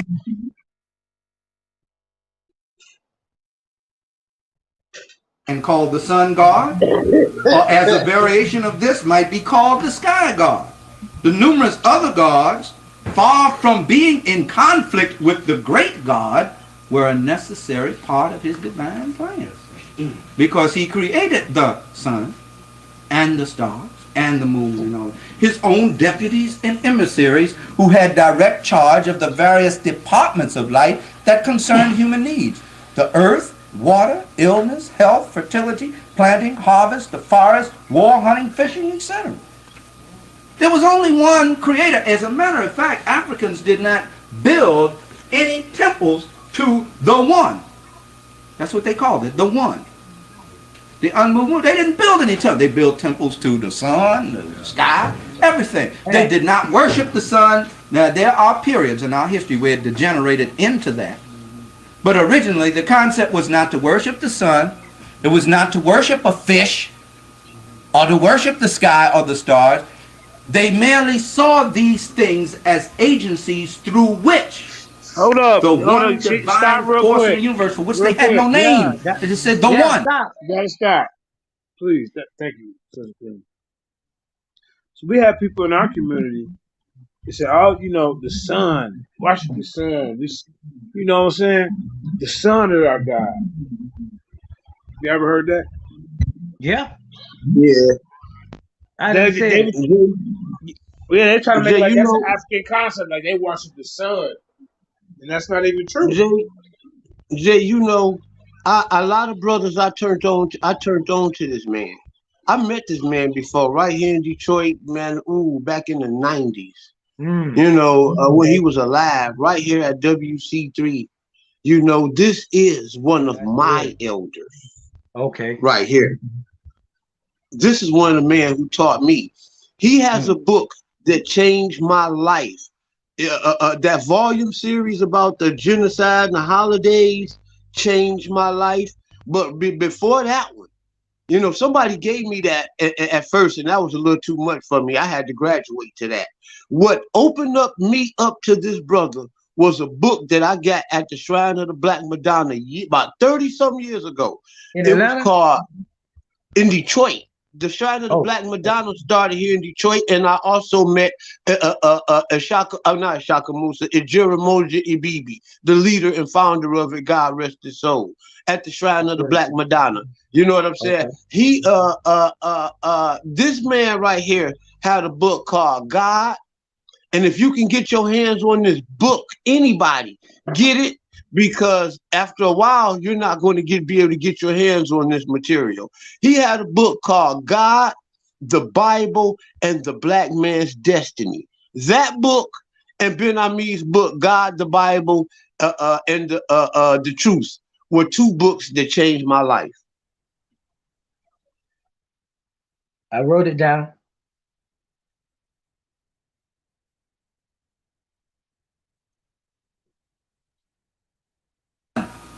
You couldn't name it. Start it back up. For which this is when people get messed up. They try to confine it. I said on this commercial. All right, well, let me just say this real quick. I'm rocking with Jabari on this debate. One thing I know for certain, Jabari will show up. Garfield Reed has signed up with a debate with the People's Champ JJ 7000 on China TV. Kareem made the flyers, we promoting everything. He don't show up. So he lost by default. Just like Chris Harris. Chris Harris, these are the type of things that Chris Harris and Jabari do. Chris Harris and Garfield. They run their mouth, then they beat their feet. Next thing you know, they down the street. Let's continue. Well, it's going to be a fair debate. The playing field is fair for the most part, as far as the subject matter, because they both are entering in at 50-50. Both of those guys are 50% correct and 50% wrong entering the debate. So, yeah, so how the outcome is going to be interesting. They both liars. They both. I don't even know how the outcome's going to be determined. They don't have any judges. Yeah, they both disingenuous. They both dishonest.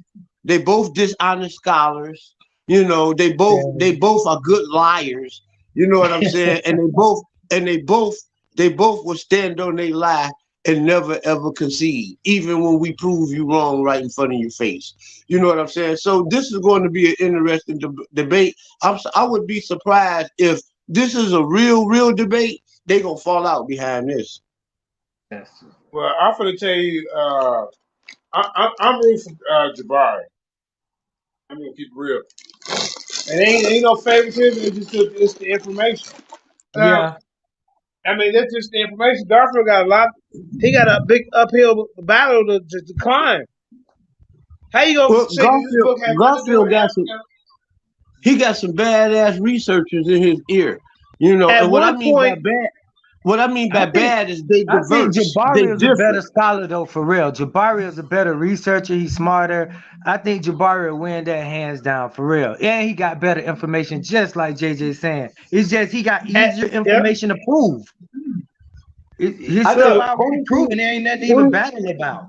Look, at one point, they called the entire continent Egypt. Hey, we gonna go back and look over this tape on 11 and see who was right. I say heard that before, Jabari. JJ.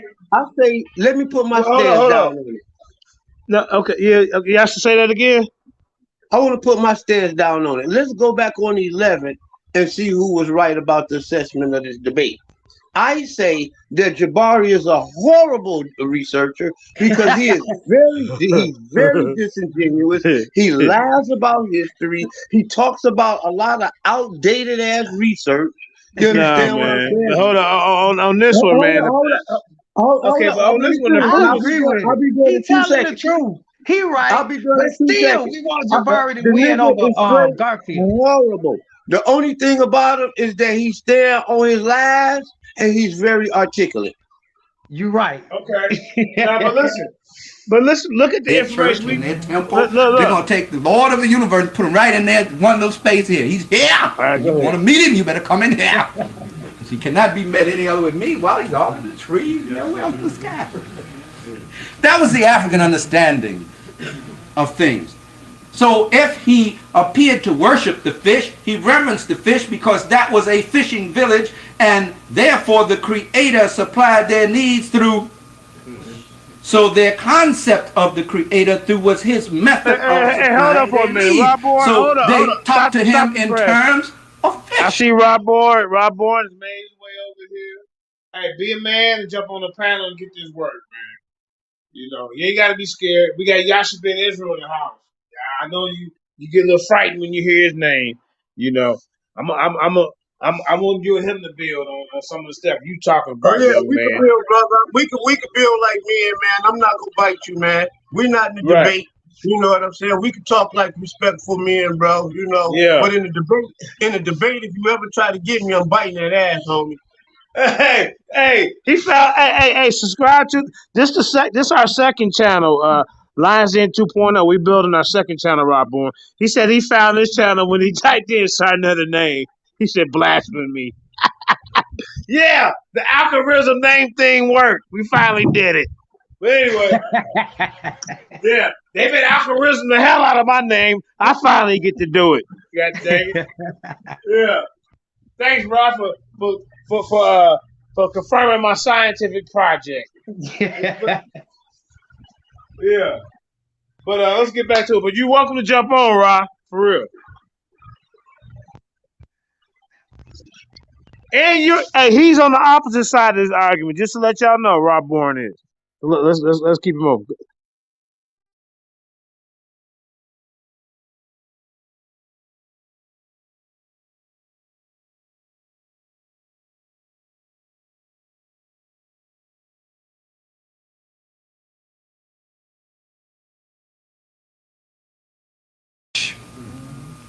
They communicated in terms of fish because that's how he communicated with them. Very basic, very simple, nothing complicated about it. So now we have no reason to argue over our difference of faith with each other, do we? Absolutely none. But here's something else that Dr. Williams has to say in the rebirth of African civilization. We're still talking about this here thing that was raised up in this one terminology, raised up in this document, monotheism. We go to the rebirth of African civilization. There it is, by Dr. Chancellor Williams. He wrote this one first, actually, after 16 years of study on the continent. And this is what Dr. Williams says on page 2 of that work. Yeah, Jay Snake. Snake. We realized rather early that the first thing to be studied, he said, when we approached the study of African people, and he said, when I first started my work here on the continent, I realized this, that we had to study something which upon the surface seemed to be entirely unrelated to our task, the African religion. what he's saying here, before you can study anything else about African people, you must study. Why?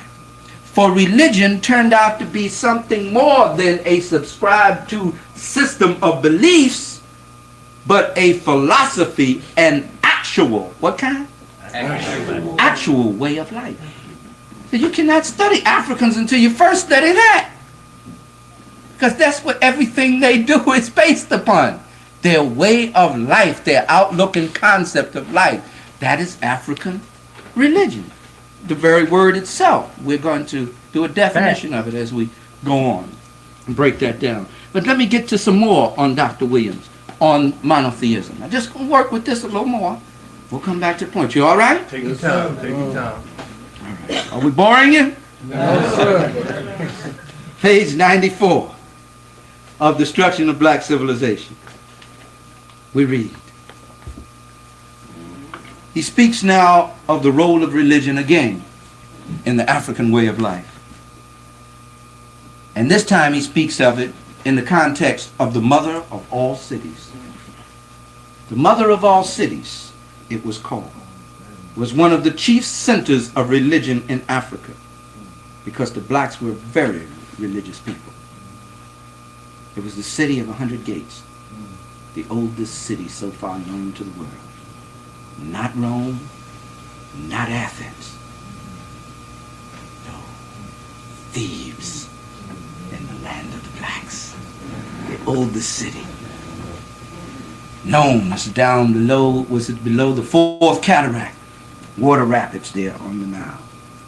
Because religion to the Africans was far more than ritual reflecting beliefs. It was more than just going to church. But a reality reflected in their actual way of life, religion from the earliest times became the dynamic force. That means the what? Driving force in the development of all the major aspects of black civilization. When you look at the pyramids, when you look at the Ramesseum, when you're not only just in Africa, when you go up in England and look at Stonehenge, when you go to South America and see the statues of Quetzalcoatl, this was motivated by a dynamic driving force, and that was the African's religion, his way of life, his indomitable belief in the divine force from which he came, commonly known as God or the Creator. It began with him. It didn't start anywhere else. Now, at the risk of being redundant, let me go to another statement from Dr. Williams on page 96. Religion was not only the immediate occasion for the development of art and architecture, but it would also inspire the drive for bigness, the grand design on a scale as huge as human skill and effort could achieve. Nothing less was befitting to the gods. This is what religion is supposed to be. It is supposed to make you seek after what? The very best. They built like giants. They built anything small. Pyramid covers, 13 city blocks. Had to be big. Had to be the best that could be achieved, because that's what their religion required of them. For a moment, as we step outside of history, just for a second, and philosophize for a brief moment, what does that say to us today? Because all this means nothing if we cannot apply it in our day and time. What does that say to you as an individual and to me?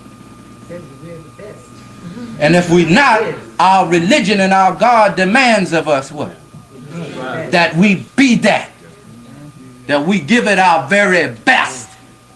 Because anything less is an offense to the one who created us. Yes, that is the original concept of African religion and God. So what we're functioning in the context of today is obviously, and I'm not attacking anything, please, I didn't ask you to come here so I could attack what you, but that's not what I'm about. But we have to put things right.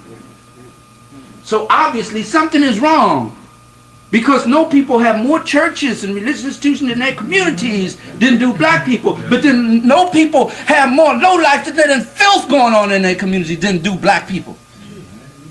So something has to be redirected so that it can bring out the best in us. So that we can reach for the heights. We could never, if we were in tune with God, if we are truly religious, and truly in tune with the Creator, we could not accept a ghetto existence.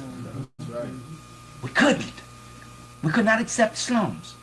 We could not throw trash in our streets because we know it is demanded of us. That's why Jesse Jackson can stand up and say that we must be excellent, because that is the God concept. Well, let me get out of philosophy and back to the history now.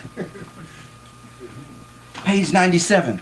The ancient religion that gave birth to science and learning, art, engineering, architecture, the resources for a national economy and political control. That same religion was the mother of history, of writing, of music, the healing art, the song, and the dance.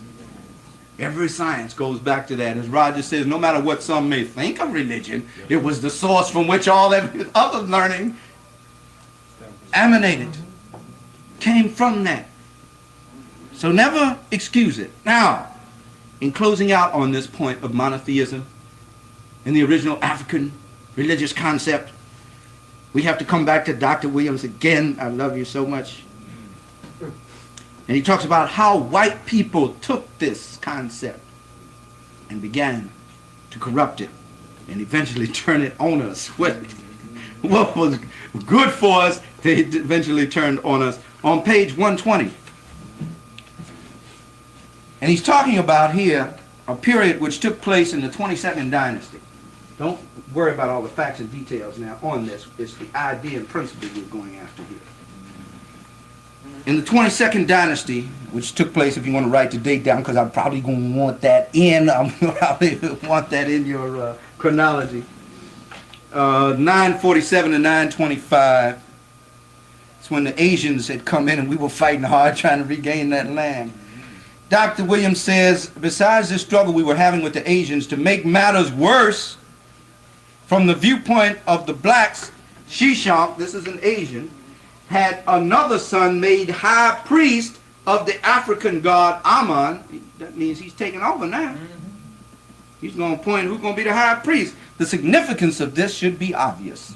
The whites were systematically preempting the whole of Egypt, even adopting as their own black institutions that which they could not easily destroy.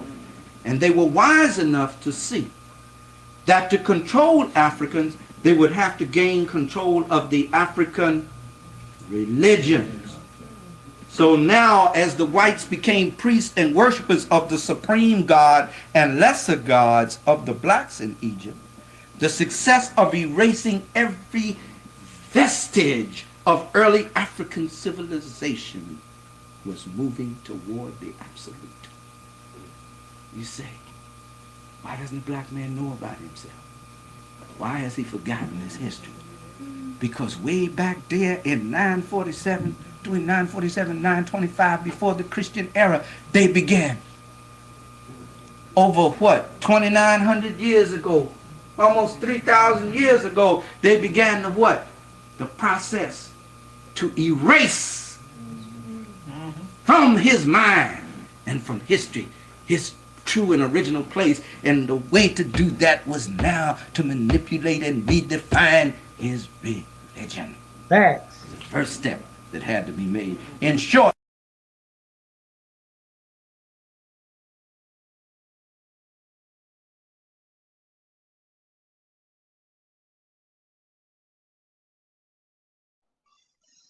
I think that was it, huh? That was good. Yeah, man. So what, hey, man. And that's only part 1 of 8 on this series. Man. Hey, that guy right there, them old school elders, they had this thing right. See? Yeah. And they had that knowledge that went all the way back to ancient the ancient Egypt. They had that knowledge to go back to the Moorish Empire and Timbuktu in the University of Sincere and Coretta. I know because the stuff that I'm telling you is what I first read in God, the Bible, and the Black Man's Destiny, where he said that we spoke a language akin to Hebrew. Yeah, that's right. That man right there. But he went off into some other stuff, and I respected it too. You When know, he but I said way of didn't. life, bro, that's Hebrew. Man, this brother, Abraham when it had a comes way of life, a Mila Ibrahim. when it comes to his understanding of the Bible, he from that old school cloth to him and Ben Ami and Noble Drew Ali and Marcus Garvey. That was that way of thinking that those old school guys had. The way that the Israelite movement is moving now today is so more off into Christianity is ridiculous. Yeah. They basically Paulites. They follow Paul. Yeah. Yeah, every time you ask them a question, they quote Paul. Watch, pay attention. Yeah, it ain't got nothing, they it ain't love got nothing Paul, to the do. liar, the deceiver. It the ain't only got one nothing that's to not. do. It ain't got nothing, but you see how this brother eloquently matched the Old Testament with history. Facts. You know what I'm saying? In the New Testament as well. He got go look up his video called The Mark of the Beast. And you want to get some you want to see him match up history with the New Testament too? Go look up his video called The Mark of the Beast. I'm scared to. I'm gonna go do it. I'll go do it. He said, I'm scared too. Now, let me tell you why I said I'm scared too. Because I don't really, I try to be original with my thoughts, but Yeah. I'm gonna go watch it. I'm gonna go watch it. Hey, my elders respected all of the ancient writings. You know what I'm saying? They didn't worship none of them. And that's the problem. People is worshiping the goddamn book and not reading it and studying it. Break that motherfucker down, inside out. You know, turn it in, turn it out. Do do do do do do do do do. Hey, along with the way of life though, he did mention he kept saying like who they worship, but he was saying like it wasn't no temple built to them. It's a temple built to the sun, to this, that. And remember now, back to the Bible, to tie this into the Bible, Abraham, father of many nations, Abraham did the same thing. He was running around worshiping everything before he met In Melchizedek. all religions, they had a supreme. All of them. Yeah. And anybody, you know, but then you got Europeans breaking it down into pantheism and polytheism and hedonism and all of this old crazy shit. And a lot of that stuff can be kind of confusing, you know. But first, before you even get off into that, first go study the culture and the material, and then come up with what it is on your own. Yeah.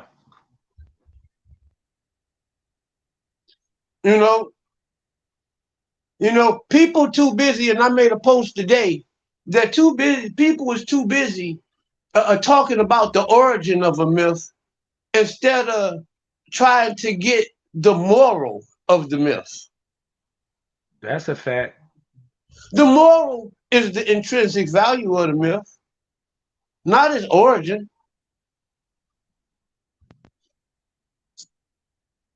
I agree that a myth, but their interpretation of a myth is that it's a lie. So they can't get around that it's a fairy tale. They confuse the word myth with fairy tale fiction and stuff like that. And you saying that no, myth is actual mythology is a scientific study of some things that happen. It's a field of logic and knowledge. Mythology is a study of ancient stories that have been passed down from generation to generation. Okay. Now understand that before we had DVDs, before we had cassettes, before we had newspapers, before we had tablets, before we had writing, we had stories, man. That's right. That's right. You know, so I mean, it is what it is. Yeah. Hey, listen. He mentioned one of the names. Just to throw this out there, not to be a know-it-all. I'm not Bullwinkle. I'm just throwing this out there. One of the names for the unseen, though, that Ishaka Musa Barashango is talking about, is that it's called El Gaibu. El Gaibu. It means the unseen. The unseen, just like the Amen, almost, but El Gaibu. That's the African word for it. And the other thing is that he mentioned ghetto. Now we know that the word ghetto, because I'm into linguistics, so let me do this. The ghetto, he mentioned ghetto, and ghetto, we associate that with black now. We associate that with Judahites, and that's wrong. The word ghetto is the same word for Gentile. The word Gentile is Goyim in Hebrew. And if you watch The Lord of the Rings, you'll see that thing on there called Gollum. That's ghetto. Gollum from Lord of the Rings, Goyim in Hebrew, Gentile in English, and ghetto in English is what they talking about. So we are a Am nation, like Abraham, father of many nations, father of many Ams nations. So we are a nation, not Gentiles, not ghetto, not Goyim, not Gollum. Yeah, Gollum is the plural of Gal, which got something to do with like the being dispersed. Yeah, like Baalim, Gollum. That don't even sound right. That's not us. You can hear it in the language. We don't even talk like that. We name nasty stuff like that. I mean, it's very much Hebrew. So I don't know what language you connected with, but it's very Hebrew. No, I'm saying it's Hebrew. I'm saying it's Hebrew, but it's directed toward something negative, like the God. Yeah, like God. Yeah, the word God is like the disperse. Yeah, it means to disperse. It sounds like something dispersing from the throat. And this is how our language did work. You know what I'm saying? Yeah, it got something to do with gall, like have something to do with circles and balls and stuff. Like gall, like it's in Galilee, like gall. You see what I'm saying? Like Gilgal. You know what I'm saying? Like the area where crucifixion was happening. Yeah, you hit gall in there. That word, that word, and stuff like that. And Gotham City. That root word gall is in a lot of words in Hebrew. I'm saying those are a lot of words that we name for other things outside of ourselves. I guarantee you.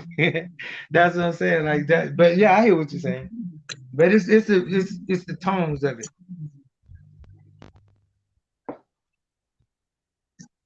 Yeah, gall, like boo boo. You know what I'm saying? Like doo doo balls. You know what I'm saying?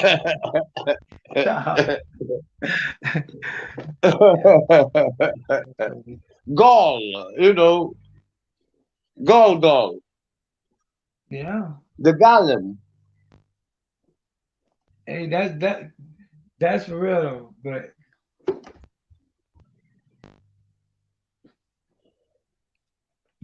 oh, okay, I'm back. All right. So yeah, we've been on here 6 hours and 32 minutes. We can replay part 2 tomorrow. It's pretty.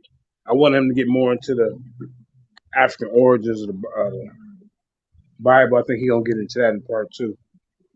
But go ahead and close out, Bruffy Brothers, and we're gonna get up out of here. Sister Karima, either one of y'all, whatever order y'all like to go.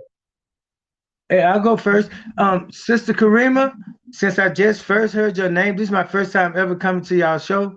Thank y'all for giving me an opportunity. Thank you, brother JJ7000. Thank you, brother Apostle. Thank you to other brother, because I can't even see the names on the thing. My phone being too low. But thank you all the brothers on the panel. Hey, brother, leave your email in the private chat. You know how to do that? Okay. Get a hold of it. Yeah, can I? Okay, yeah. But it's aesthetics mathematics. Aesthetics mathematics at gmail.com. That's MATHEMATICS mathematics, MATHEMATICS @gmail.com. Aesthetics mathematics @gmail.com. All right, yeah, but go ahead and type it out for me, man. 'Cause I'm gonna make Okay, sure. I'm doing it. Yeah, right in Well, thank you, and I yeah. enjoyed We this show, appreciate the bro. bill, man. Yeah. And that You other brother on point, whatever his and name Terry is, was I think you call him you and Yasha was Joshua. bringing it out. Yeah. Yeah, what's the brother name? If you want to tell me, Joshua. Yeah, Yasha, tell me your name, bro. Yasha Ben Israel. That's what time it is. Yeah, Yasha. And hold up, the other channel, the other channel will be back on Tuesday. We'll be back on that one. We just wanted to jump on this one for try to build this one up. So Hey, you know where to Joshua. find that one? Hey, if you just type in JJ7000, you'll find the channel. Okay. Well, I'm I'm in the chat here. typing in I'm my gonna thing. close out. I'm gonna close out, so I'm gonna get ready to get out of here. I want to close out by saying Shalom Hamishbaka wa ani ahabu atem wa leilato, which is peace, family, and I love you all. And good night. And good night. Yep. All right, fella. But yeah, before you leave, brother,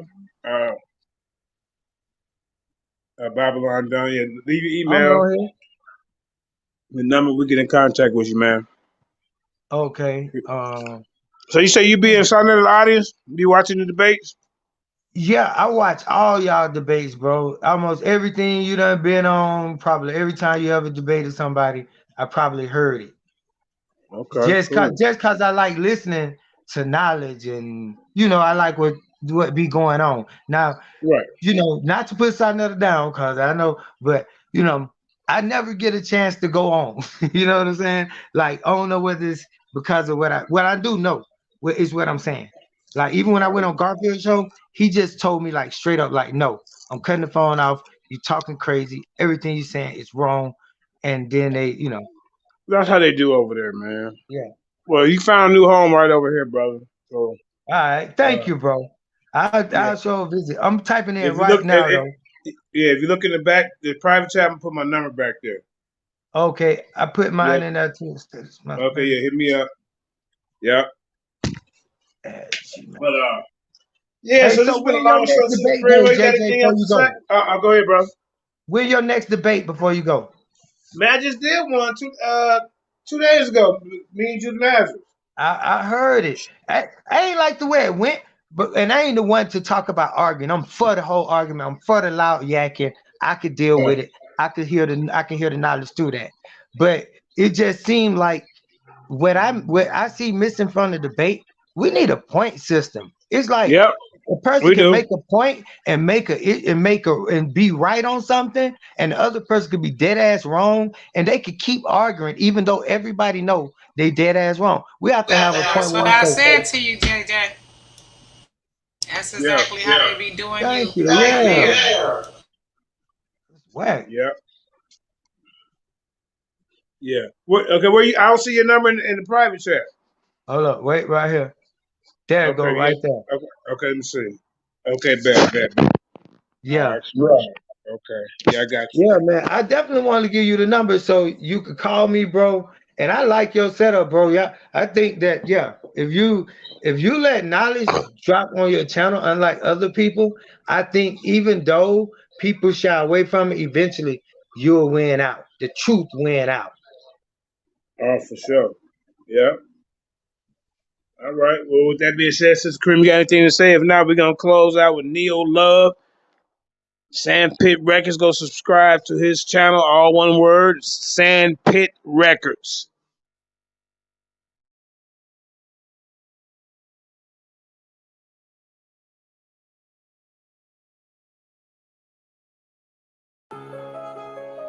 Hey, let's run up a milli. Run that shit then. Let's go. I'm with it. You cannot see me if your glasses work like they was 3D. Popping shit up on that TV like I'm fucking needy. Yeah, you hating on the squad. My team are sick maneuvers. You see they waiting on the garden. You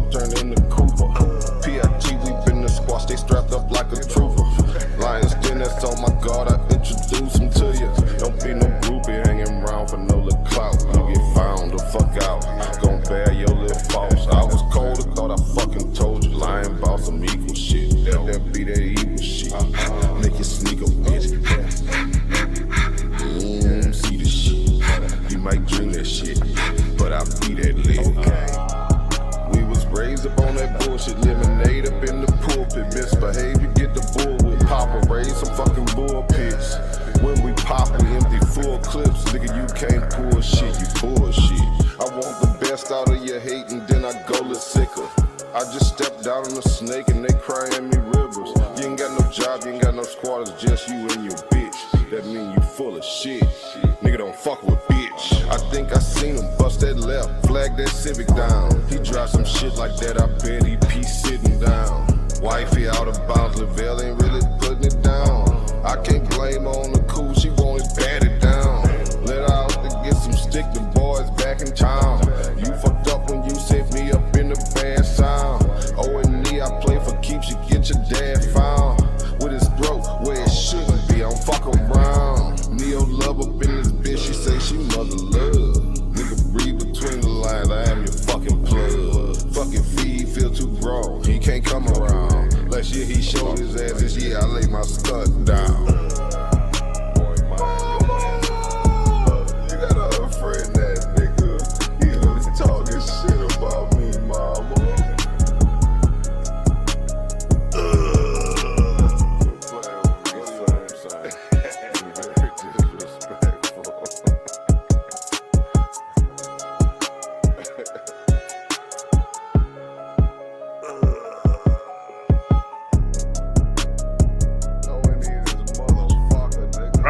Shout out to Neo Love, Sandpit Records, and the backup dancer, Christ Michael, the Messiah from Nebadon.